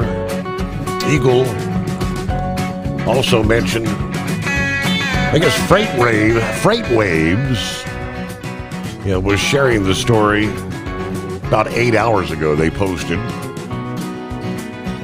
And of course, the YouTuber Mother Trucker, I guess, broke the news that Montgomery Transport had filed Chapter 7 bankruptcy, ceased operations effective immediately. 1,000 employees out of work as they file for bankruptcy. The sudden shutdown, according to Freight Waves again, has left hundreds of drivers stranded across the country as the leadership for the company instructed them to halt operations. This abrupt closure represents a big-time disruption in the trucking industry, has created immediate challenges for both drivers and clients that are dependent on Montgomery's freight services. It's kind of a deja vu of drivers stranded all over the country. The company officially announced their Chapter 7 filing, which indicates a complete liquidation rather than reorganization. Unlike a Chapter 11, which allows companies to restructure while they continue operations, Chapter 7 means the complete cessation of business. That announcement came suddenly, with employees receiving notification with almost no advance warning, forcing an immediate operational halt across the entire company's network. So as we said, approximately 1,000 employees losing their jobs, including 600 truck drivers who were actively working on deliveries all over the country. The company's instructed drivers who are close to home to return and await further instructions. Those currently completing deliveries told to finish their current loads, but not accept any new assignments. The widespread impact has created an immediate employment crisis for hundreds of families dependent on the company for their livelihoods, according to the internal communications shared by employees. Montgomery Transport's financial troubles started unfolding earlier this year. Back in June, the company's principal owner, One Equity Partners, reportedly decided to exit the trucking industry and sell the company. Well, by July of this year, P&S Transportation had begun their due diligence to purchase Montgomery with a planned closing date of September 30th. However, September 26th, a lawsuit and restraining order filed by Rollins Montgomery reportedly halted that sale. With the traditional purchase agreement derailed, the company attempted to proceed with the sale through Chapter 11. By October 8, 2 days ago, the situation deteriorated further when creditors failed to reach consensus terms, forcing the company to convert to Chapter 7 and shut down operations entirely. In their communication to drivers, Montgomery Transport has stated that payroll is being protected for work already performed. Drivers currently delivering loads, again, have been instructed to complete those deliveries, assuring that they'll be compensated. The company directed drivers near the Birmingham terminal to return there. Those closer to their homes told to return home. Despite those provisions, the sudden closure leaves a lot of uncertainty regarding final payments, benefits, other employment-related matters. This obviously has a profound emotional impact on employees. One employee said, "It's an emotional day, as Montgomery is out of business, effective immediately, asking for prayers as hundreds of drivers and office employees are now without a job." Another said, "I poured my heart and soul into this company. I love the trucking industry. I love my truck driver buddies. I'm sorry. I'm heartbroken." The trucking community responding quickly, with competing carriers reaching out to some of those displaced drivers with employment opportunities. Several companies have specifically directed their recruiting departments contact former Montgomery Transport drivers, recognizing the skilled workforce that's suddenly available in the market.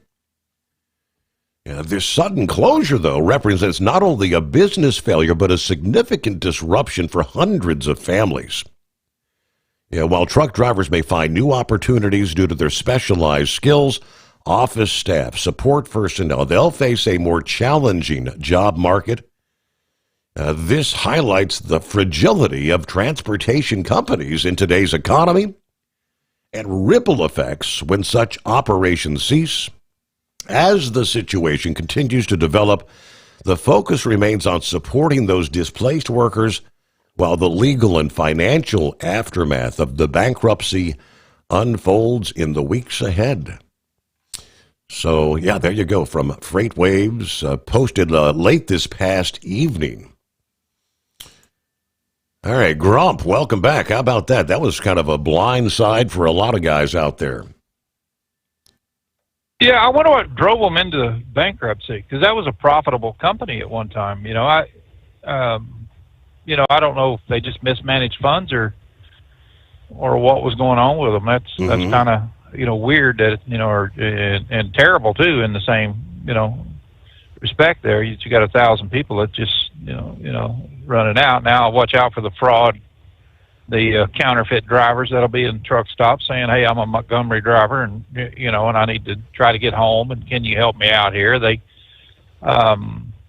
I gave a guy one time in over in Oak Grove, Missouri, gave at the Petro, gave him $20, and yeah, hell, I'll help you out. He said, "I'm trying to get a bus ticket and all this stuff," and it was from one of the companies that went bankrupt. I think it was Arrow, and I said, "Yeah, here, man, and everything," and then he stuck $20 in his pocket and went over to another truck, and then he walked over and got in a damn pickup truck and left.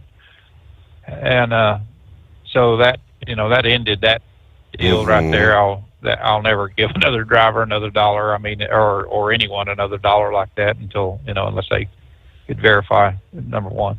But Vic keyed up on something there about, and it's something that's always kind of ticked me off is, when all that stuff was going on with Trump, when they, this false dossier and everything, they I don't think they were ever looking for an investigation on that, not one bit. The more I read about it, the only thing that they needed to do was have the FBI give their verification that they could neither confirm nor deny that this happened. And Hillary Clinton and that bunch pretty much bought that, that validation with all the crap that they, created around Trump, with this Russian hoax and everything that went with it.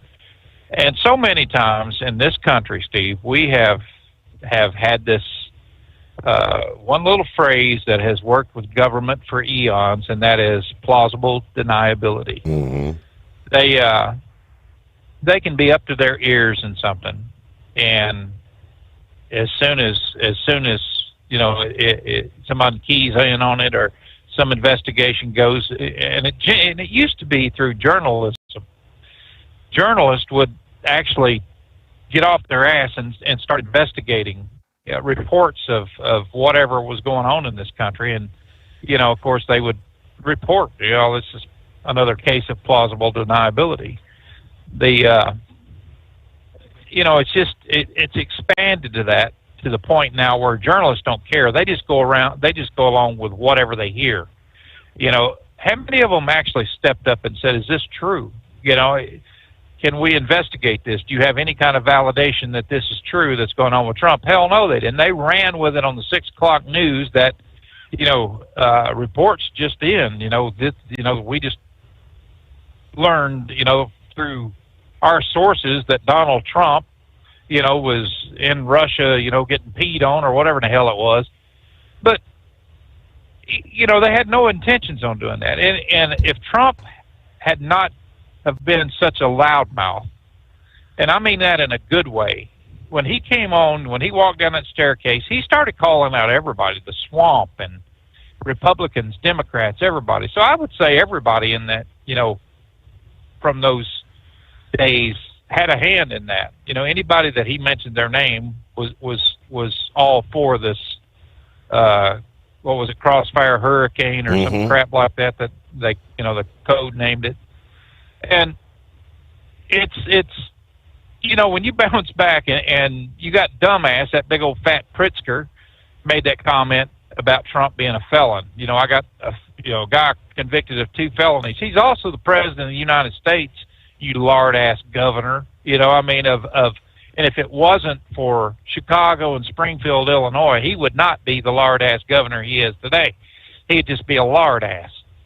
And so I can't wait to see what's going to happen up here in Chicago. And it's, whether how many judges is going to weigh in on this and saying, no, you can't claim insurrection or this or that. Mm-hmm.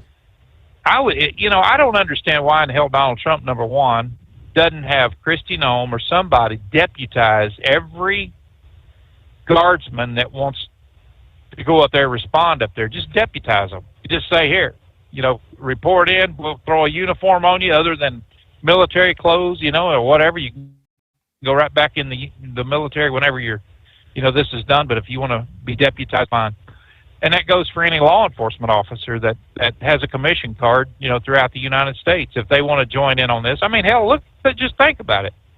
If 2 cops from every precinct in the United States or every city in the United States that supported Donald Trump was to say, hey, deputize me, I'll do it for nothing, and they did that, what would happen?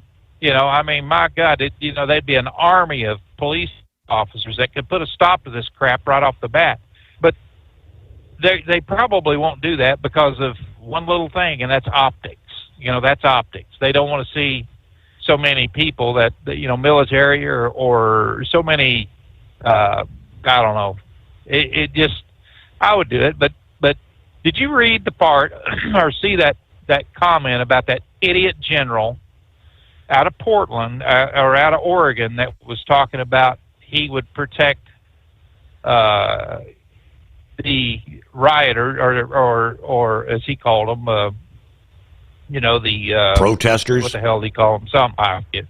The protesters, and he had another word he used too. But he would protect them from bodily harm. to me, right off the bat, somebody, and Trump has, he's the commander-in-chief of all military. It doesn't make a damn whether it's a guard or reservist. He has the right to call them up if he needs to. Look at how many of them, guard and reservists, died over in Iraq and places like that and went over there and fought simply because they got orders from the commander-in-chief to go. It's not just the governor has that kind of clout in those areas. But this guy should have been arrested, because what he is basically saying is that he will take up arms against the United States government if they give him due cause to do that. If he believes that they're going to harm protesters, and they're just defending themselves from that bunch of Antifa jackasses. Why he's not in prison right now, or at least relieved of duty, and with pending charges coming about, it's beyond me. That everything that he said just pointed directly at the hell with the president of the United States, the hell with the commander in chief. I'm the man that's going to make these decisions, but he does not do that. No, he does not, and he's got that dumbass governor out there that in Oregon that's, got his back apparently. I don't know. They're probably golfing buddies or something. I don't know. But you know what I'm saying? We have let this stuff fester in this country until something drastic has to happen. It has to happen soon. When you got gangs that are running wild on streets and stuff like that, and judges that just slap a no bail sign on their butts and send them right back out for more havoc and chaos. We got a breakdown in our judicial system. Definitely a breakdown in the judicial system. And you got Republicans, or even if they find out they're a Republican, number one, it's like, you got a target on your back from both the thugs and the justice system. And I don't know, man, I'll tell you, this, did you ever think that this would ever happen in this country? No. What we're seeing today? Right. Nope. And kids have missed out on so much. They can, people puts too damn much misinformation, and that's another thing that, he was talking about pencil neck. Misinformation is the greatest campaign for the naive and the uninformed. Because all they're going to do is listen to that one person that pops up with name recognition, which is Adam Schiff, in California. That's the only reason that jackass won that seat, was name recognition. People couldn't tell you two things he did that was good for California, because it's never happened.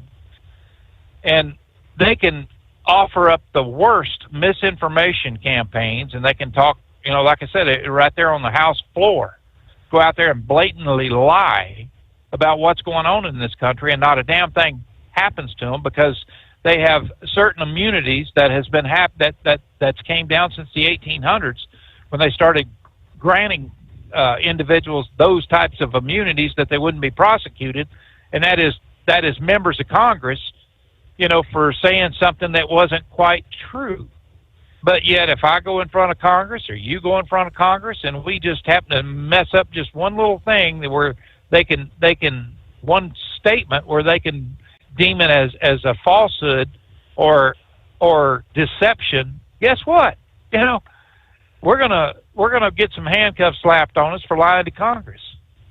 But yet they can step out there and do this crazy stuff. It's just, I don't know, man. I'll tell you, I never dreamed we'd be at this point in our lives in this country, and I blame so much of it on the internet.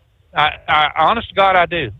People walk around with that damn phone in their hand, just reading stupid stuff that doesn't have to be true. It just has to be on there, and then they can make, believe what they want to believe. I've had so many arguments with people about this stuff, Steve. But I tell you, one of the things that the other day when I was over here at the guard shack where I'm going today, I seen two Mexican or Hispanics, they were arguing over voter ID. One was saying that's the only way you're going to get elections that are going to be fair, free and fair. And come to find out, they're both from Texas, but they're working up here in Nebraska, up here at one of the packing houses. And the girl is, the lady, I say call her a girl, she's probably 40 years old, and she is a big chick, man. She's quite large. And she made a statement. She said, it would be fine if people had to validate or bring in something like a birth certificate, but that's not it. They're allowing voter identification off of an electric bill. And he said, no. He's kind of getting on her about it. And she goes, they lie all the time on government forms. And he said, she's sitting there and she said, I got my license renewed yesterday. Do you honestly think I weigh 105 pounds? And she holds up her damn license. And I'm standing there and she said, you say any word and I'll knock your old ass out. And it was one of the funniest things that, but she made a valid point.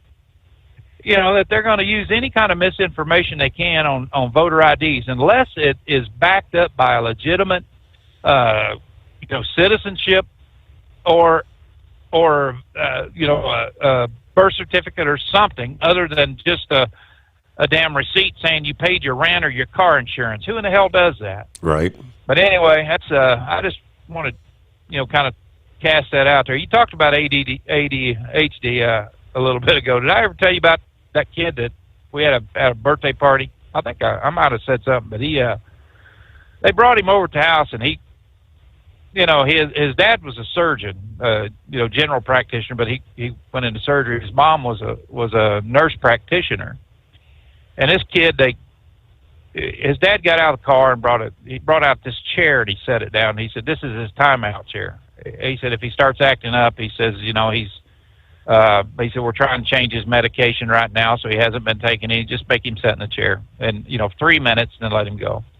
So all right, so they unbuckled this little monster. Boom, he hit the ground and took off, and there was 15, 16 kids there. Was at a birthday party they were there for my son when he was little. I think he was about 5 or 6, and he knocks this kid on his ass. His dad sitting there, come here, just ignored him.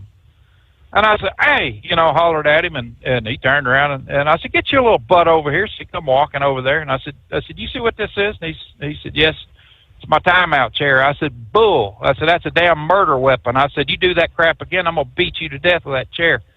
We never had another problem with that kid. His dad just looked at me and said, "All right, you got this. I'll see you later." But when he come to pick him up, the kid spent the night with us. Great kid, after all. But we was talking, his dad, and he said, "I'm a doctor." He said, and a surgeon. He said, we just had so much problem. I said, "Why don't you try being a damn parent once?" And instead of trying to diagnose him, why don't you discipline him? And when he starts acting up like that, I said, take a look at these other kids around here of, parents that are, that are just medium income people. They make their kids toe the line. At least I made mine do it, and I never had that kind of a problem. But we never had any more problem with him. He was a good kid. He just Dad, he just they just try to be this uppity, and I think that's what's wrong with so much in kids today, and so many times that they're misdiagnosed is parents just refuse to be parents. I don't know whether they think that the government's going to step in and slap them senseless, or fine them or take the kids away or what, or whether they just lazy and think that, let that TV be the parent for a little while. Let him sit and play them video games and maybe he'll calm down.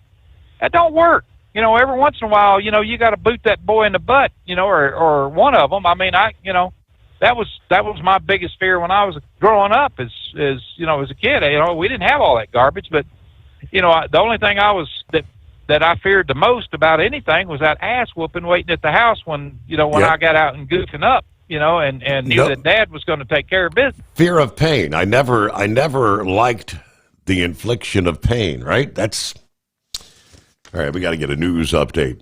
Don't buy or lease another truck without first calling Tell. New trucks as low as $500 down. Call Tell at 866-404-6289.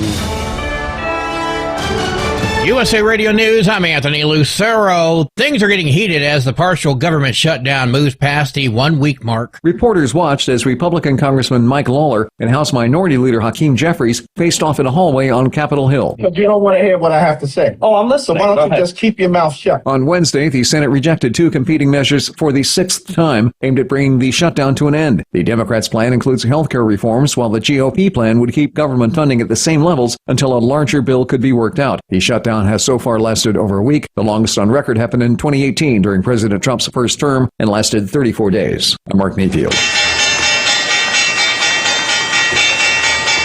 Wall Street closed with stocks lower. At the closing bell, the Dow fell by 243 points. The S&P 500 lost 18 points, and the Nasdaq also dropped by 18 points. I'm Sarah Lee Kessler. From America's News Network, USA Radio News. Let's see, if something costs less, a lot less, but people are actually happier with it, that sounds like something to look into, and that's MetaShare. Maybe you've heard joining MetaShare can save you or your family up to $500 a month, and that's huge, but it's also true. People are just happier with it. They love being part of something that reflects and promotes their values and what they believe in.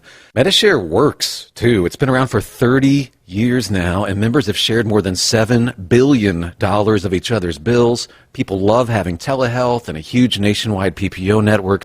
You can save a ton and like it better. Imagine being happy with how you're taking care of your health care, whether you're self-employed or part of the gig economy, or you just want a plan that you're happy with. Here you go. You can call right now and get a price within 2 minutes. A very smart use of 2 minutes. Here's the number you need. It's 855-SHARE-40. 855-SHARE 40. 855-SHARE-40.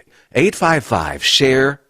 At TEL, we know what it takes to succeed as an owner-operator because we were founded by one. The big secret?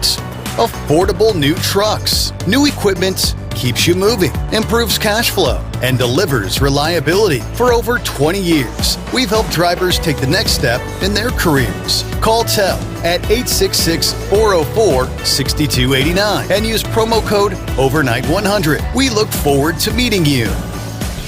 Hello, Big T here with Diesel Power Group. Listen, if your truck's in a repair center and you think it's being misdiagnosed or worse, being overcharged for an overhaul or an engine replacement, you need to stop and call Diesel Power Group now. Allow us to build the DPG solution that is right for you, not the repair center. We have over 4 decades in engine remanufacturing experience and specialize in Caterpillar, Cummins, Detroit, Mack, International, and John Deere. DPG offers an industry-leading warranty and turnaround times. We want to earn your trust every day. Don't believe us? Challenge us today by calling 574-594-5888 or visit us at dieselpowergroup.com and follow us on Instagram and Facebook. We are available 24/7. Mention code 374 and receive a $200 rebate towards your major failure repair.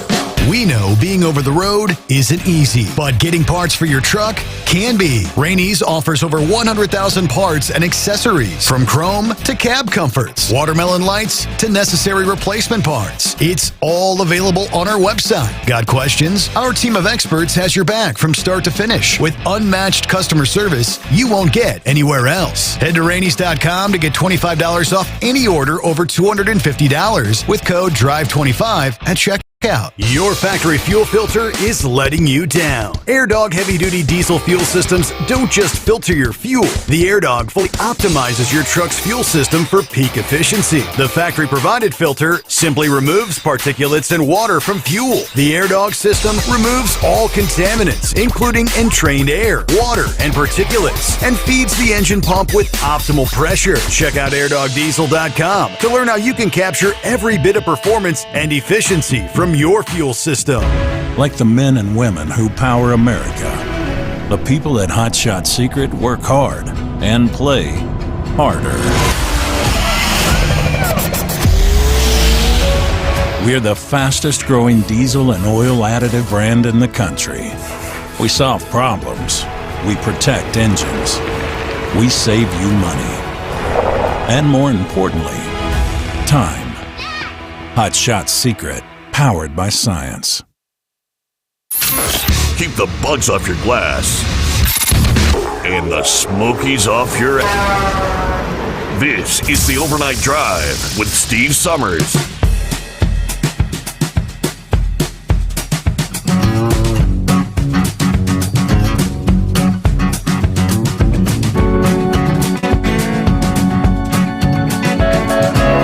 All right, back at it here. Heading down the home stretch on a Friday morning. Vic earlier brought up the indictment. James Comey, now Letitia James gets added to the list. Christopher Wray, according to some reports, may be next on the list. And there may be others. But the whole irony of Letitia James, and for those, the media trying to say, this is Trump's revenge. It's evidence presented to a grand jury. The grand jury, not Donald Trump, makes the determination as to whether they believe improprieties have taken place, crimes have been committed. The grand jury in the Eastern District of Virginia returned that indictment yesterday on Letitia James. Mortgage fraud. Based on claims that she misrepresented property records and loan applications to secure more favorable financing. According to the letter from the Federal Housing Finance Director, Letitia James made false statements on multiple documents that includes A, listing a Virginia property as her primary residence when it was not. B, filing Brooklyn records showing her multi-family building had 5 units instead of 4. What difference did that make? It made a difference on the financing options. C, submitting a mortgage application claiming she was her father's spouse. Now, she's been under scrutiny for at least one suspected instance of misrepresenting the investment property as her primary residence or secondary residence, a move that could save thousands of dollars in interest rates. Now, Halligan is the U.S. attorney handling the case, that is a Trump appointee, replacing Eric Siebert, who was ousted after showing reluctance to pursue cases against both Letitia James and James Comey. Both of them, of course, longtime Trump critics. But it's a grand jury. I know, Grump, you've said on more than one occasion, oftentimes a grand jury might be, would be willing to indict Mickey Mouse. Yeah. One thing you'll see with the grand jury is, number one, it doesn't. All it's got to be is unanimous. It doesn't have to. A majority rule. In a grand jury. Second thing that you look at it's only prosecution. It's only the charges that are being read. There's nothing there to refute those charges or have any kind of a defense attorney there or anybody else. So, sometimes you think about that and you think, well, maybe would they have been indicted if they'd had somebody there that could, come back on those? Well, then I got to thinking about it. Well, they got their opportunity in the day in court to do that. Right.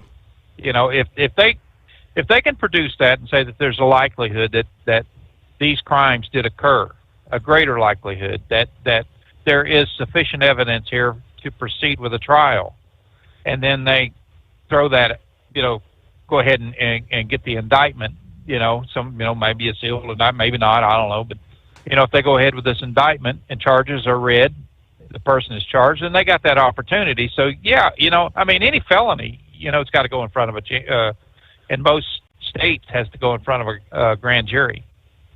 So, and the more I think about it, I think, maybe that's a good thing, because if I'm going to prove my innocence, you could charge me, with whatever, but if I want to prove my innocence and mount a viable defense, then I'll have that opportunity after the charges has been read.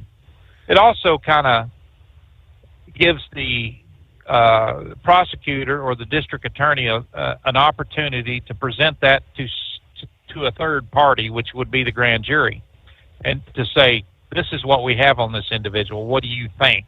Basically. And I've had to testify in front of several different grand juries, at the time, and most are just, really quick, yes, no answers. They don't want a lot of information involved in it. You read your arrest reports and things like that to them, and they make those decisions. So I think that's, kind of a good thing right now. But, I want to say something on Alvin Bragg, because damn well that guy, he had to falsify something, on Trump, the way that he went at him.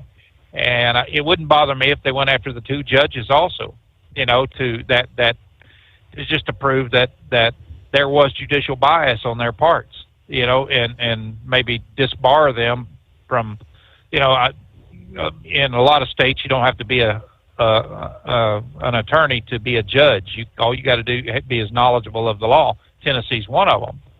But in New York, I do think you have to be an attorney and had to practice law at one time. But it'd be nice seeing them guys get disbarred.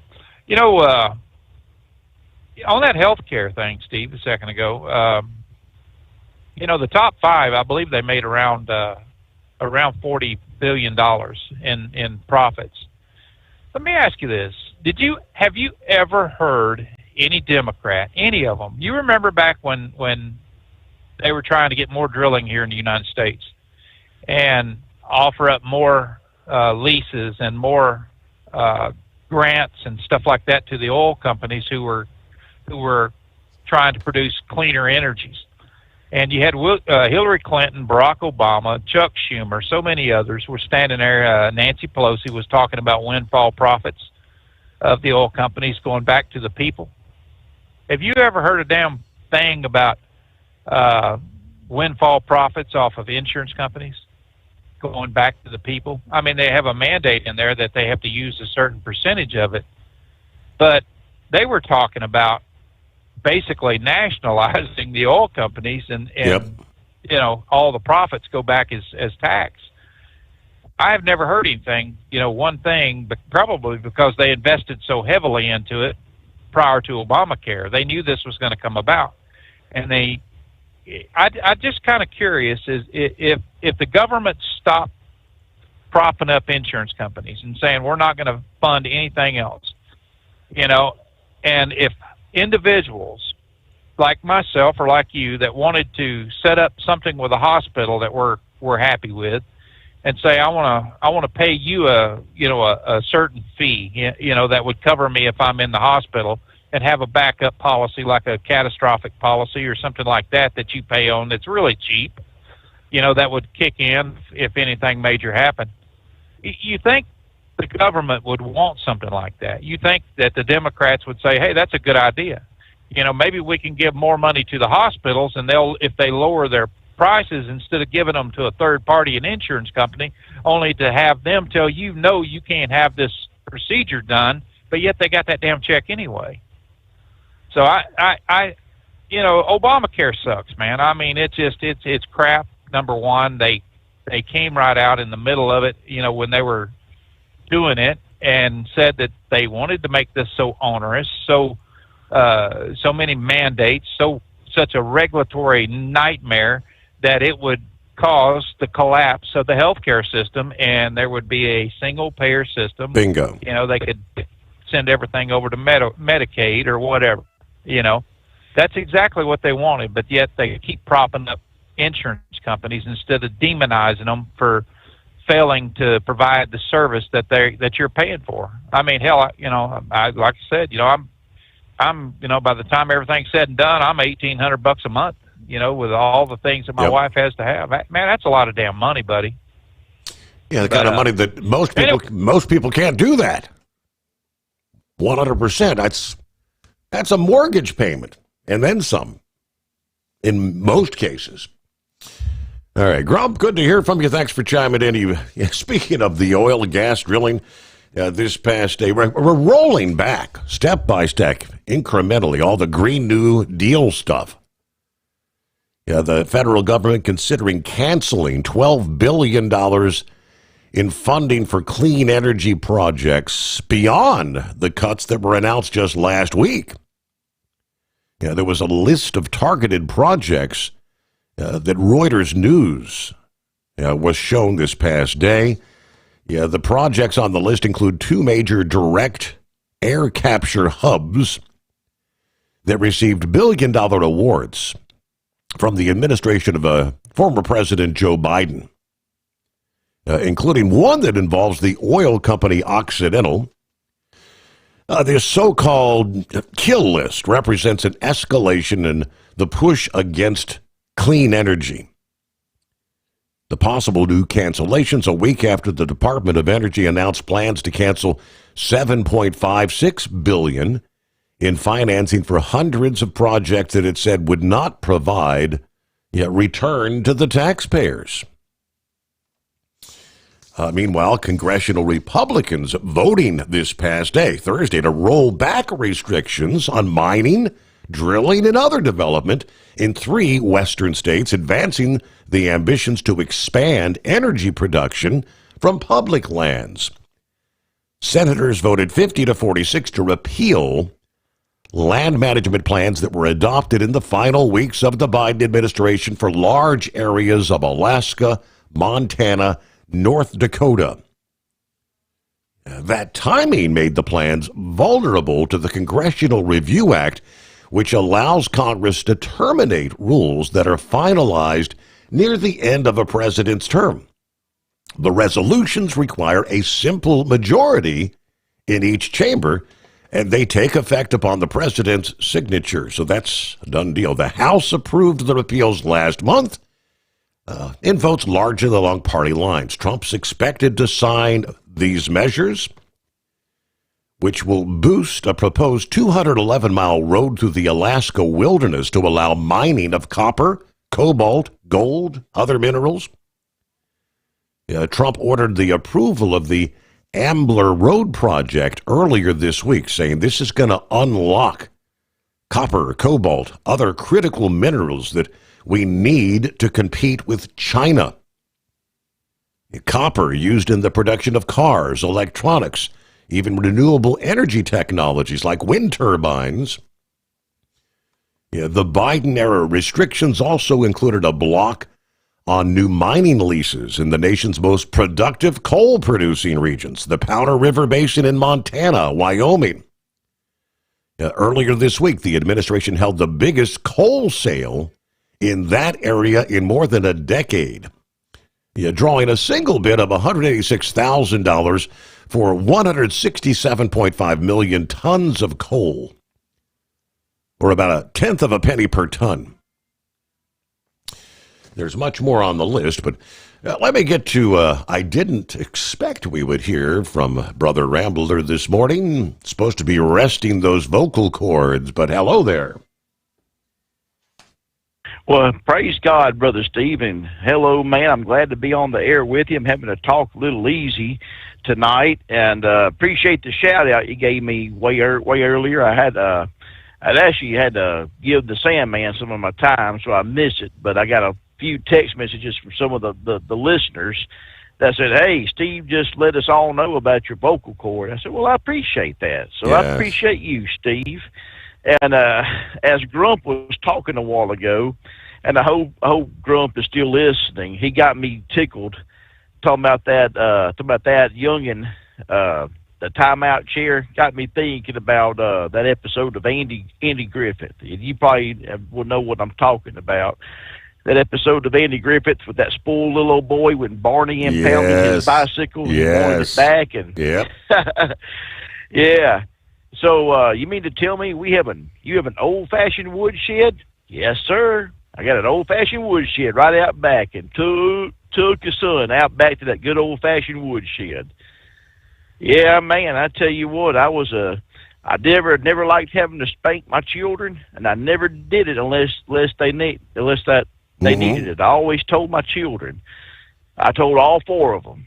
I said, I'll give you one warning, and I'll tell you when you mess up and you do something wrong, I will point it out to you and tell you, this is what you did, don't do it again. You do it again, you're going to get a spanking because you know you ain't supposed to do it, and you disobey me, you did it anyways. So I had to spank my children sometimes I had to, and I didn't like having to do it, but sometimes it's got to be done. Just like, how the Lord has to do us, he has to chastise us once in a while. I want to answer Knucklebuster. Last night he said about how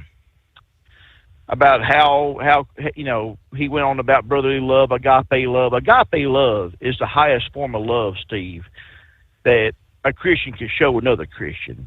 And the best form of agape love is what Jesus did for us when he hung on the cross.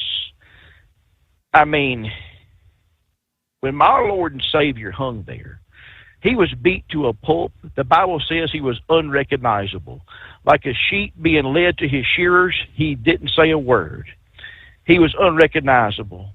And when he hung there between heaven and earth, and they walked by and said, King, if thou art a king, save thyself. And they would walk by and, say, look at him. Everyone else he claims he saved, but he can't even save himself. And they made fun of him and spit on him and everything else. You know what he did? He could have called 10,000 angels and could have wiped that whole place out. You know what he did? The highest form of love, agape love. Forgive them, Lord, for they know not what they do.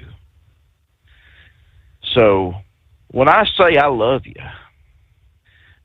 you because Christ loved me first. And if Christ can love me, and he did, then I can show the same kind of love to my brothers and my sisters out there, and I do.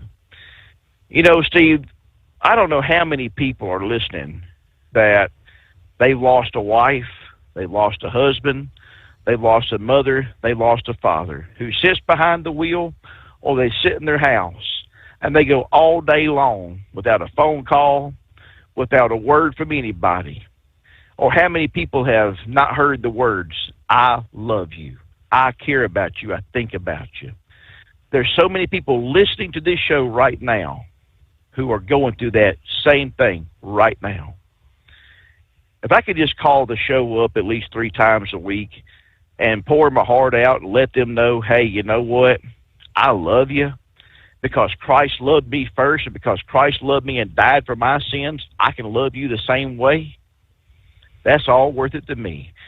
We won't be doing any live services the next couple of weeks. I do have to rest my voice. Mm-hmm. For those of you who do follow us at Determined Ministries Church, I can get pretty boisterous, pretty loud. That's called the anointing of the Holy Spirit, and I just let him have his way. I don't ever get in the way of the Holy Ghost having his way in our church. So the next couple of Sundays we will be doing, I got a bunch of old videos I'm going to repost of our services. Y'all just keep praying for me.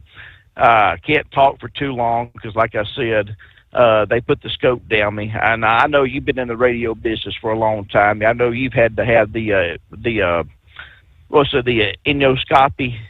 And, man, they put this stuff up my nose. And, Steve, oh, my Lord, it was horrible tasting. It was nasty.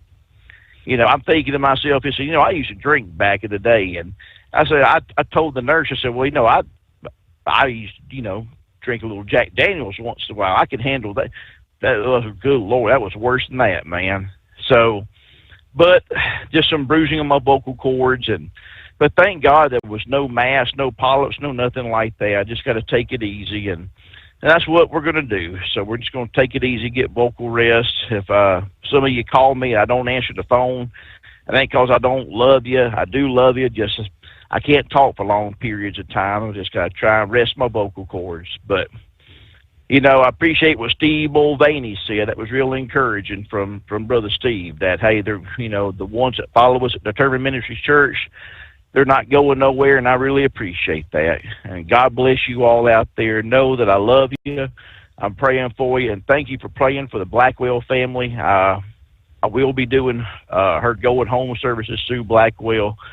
That's going to be on the 19th of October, and I've already committed to do that. So I'm going to be getting the voice rested up for that. And, hey, we're going to be back, and we're going to be strong.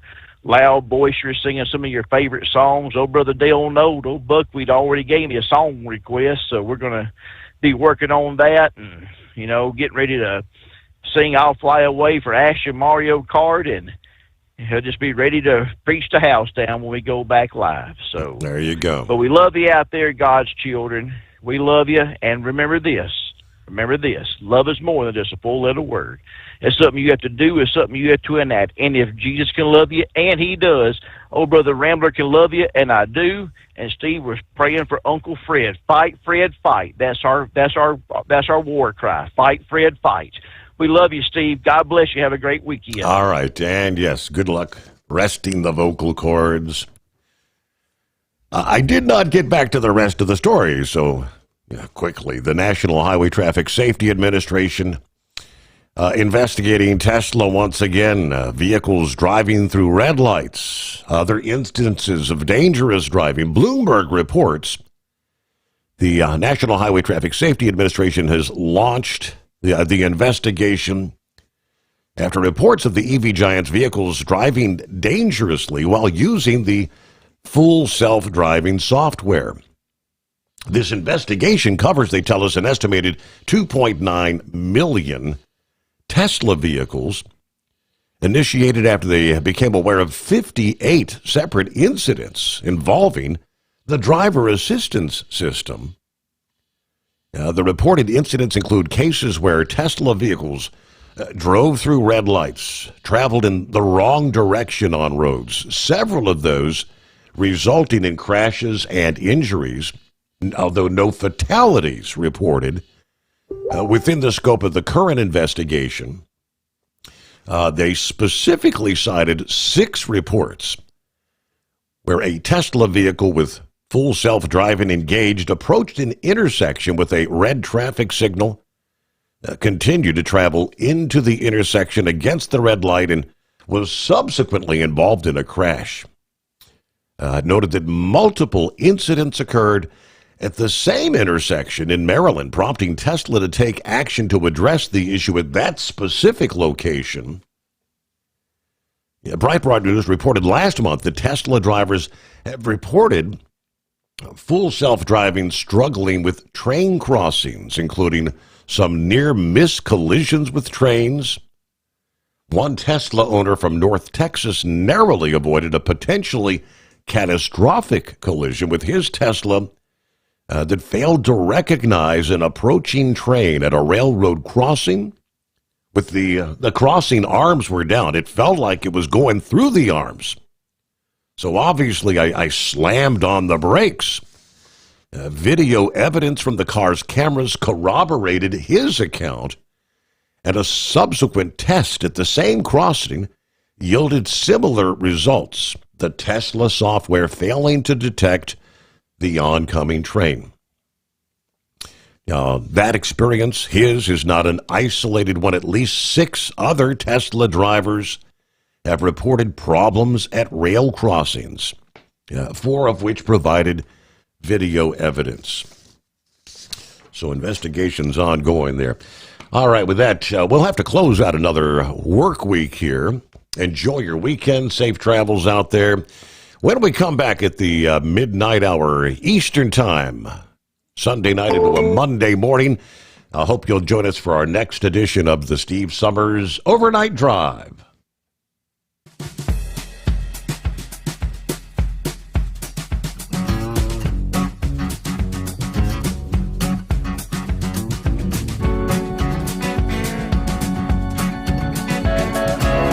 Never guess the places that I've been. You never guess the places that I've been. 'Cause everything is like a dream, yeah, but only in that dream that I live in. I'm never gonna let the day begin. Never gonna let the day begin. 'Cause everything is like a dream, yeah, but only in that dream that I live in. Oh, don't wake me up before you go, and I'll just make this bed my home. Oh, darling, please just let me sleep.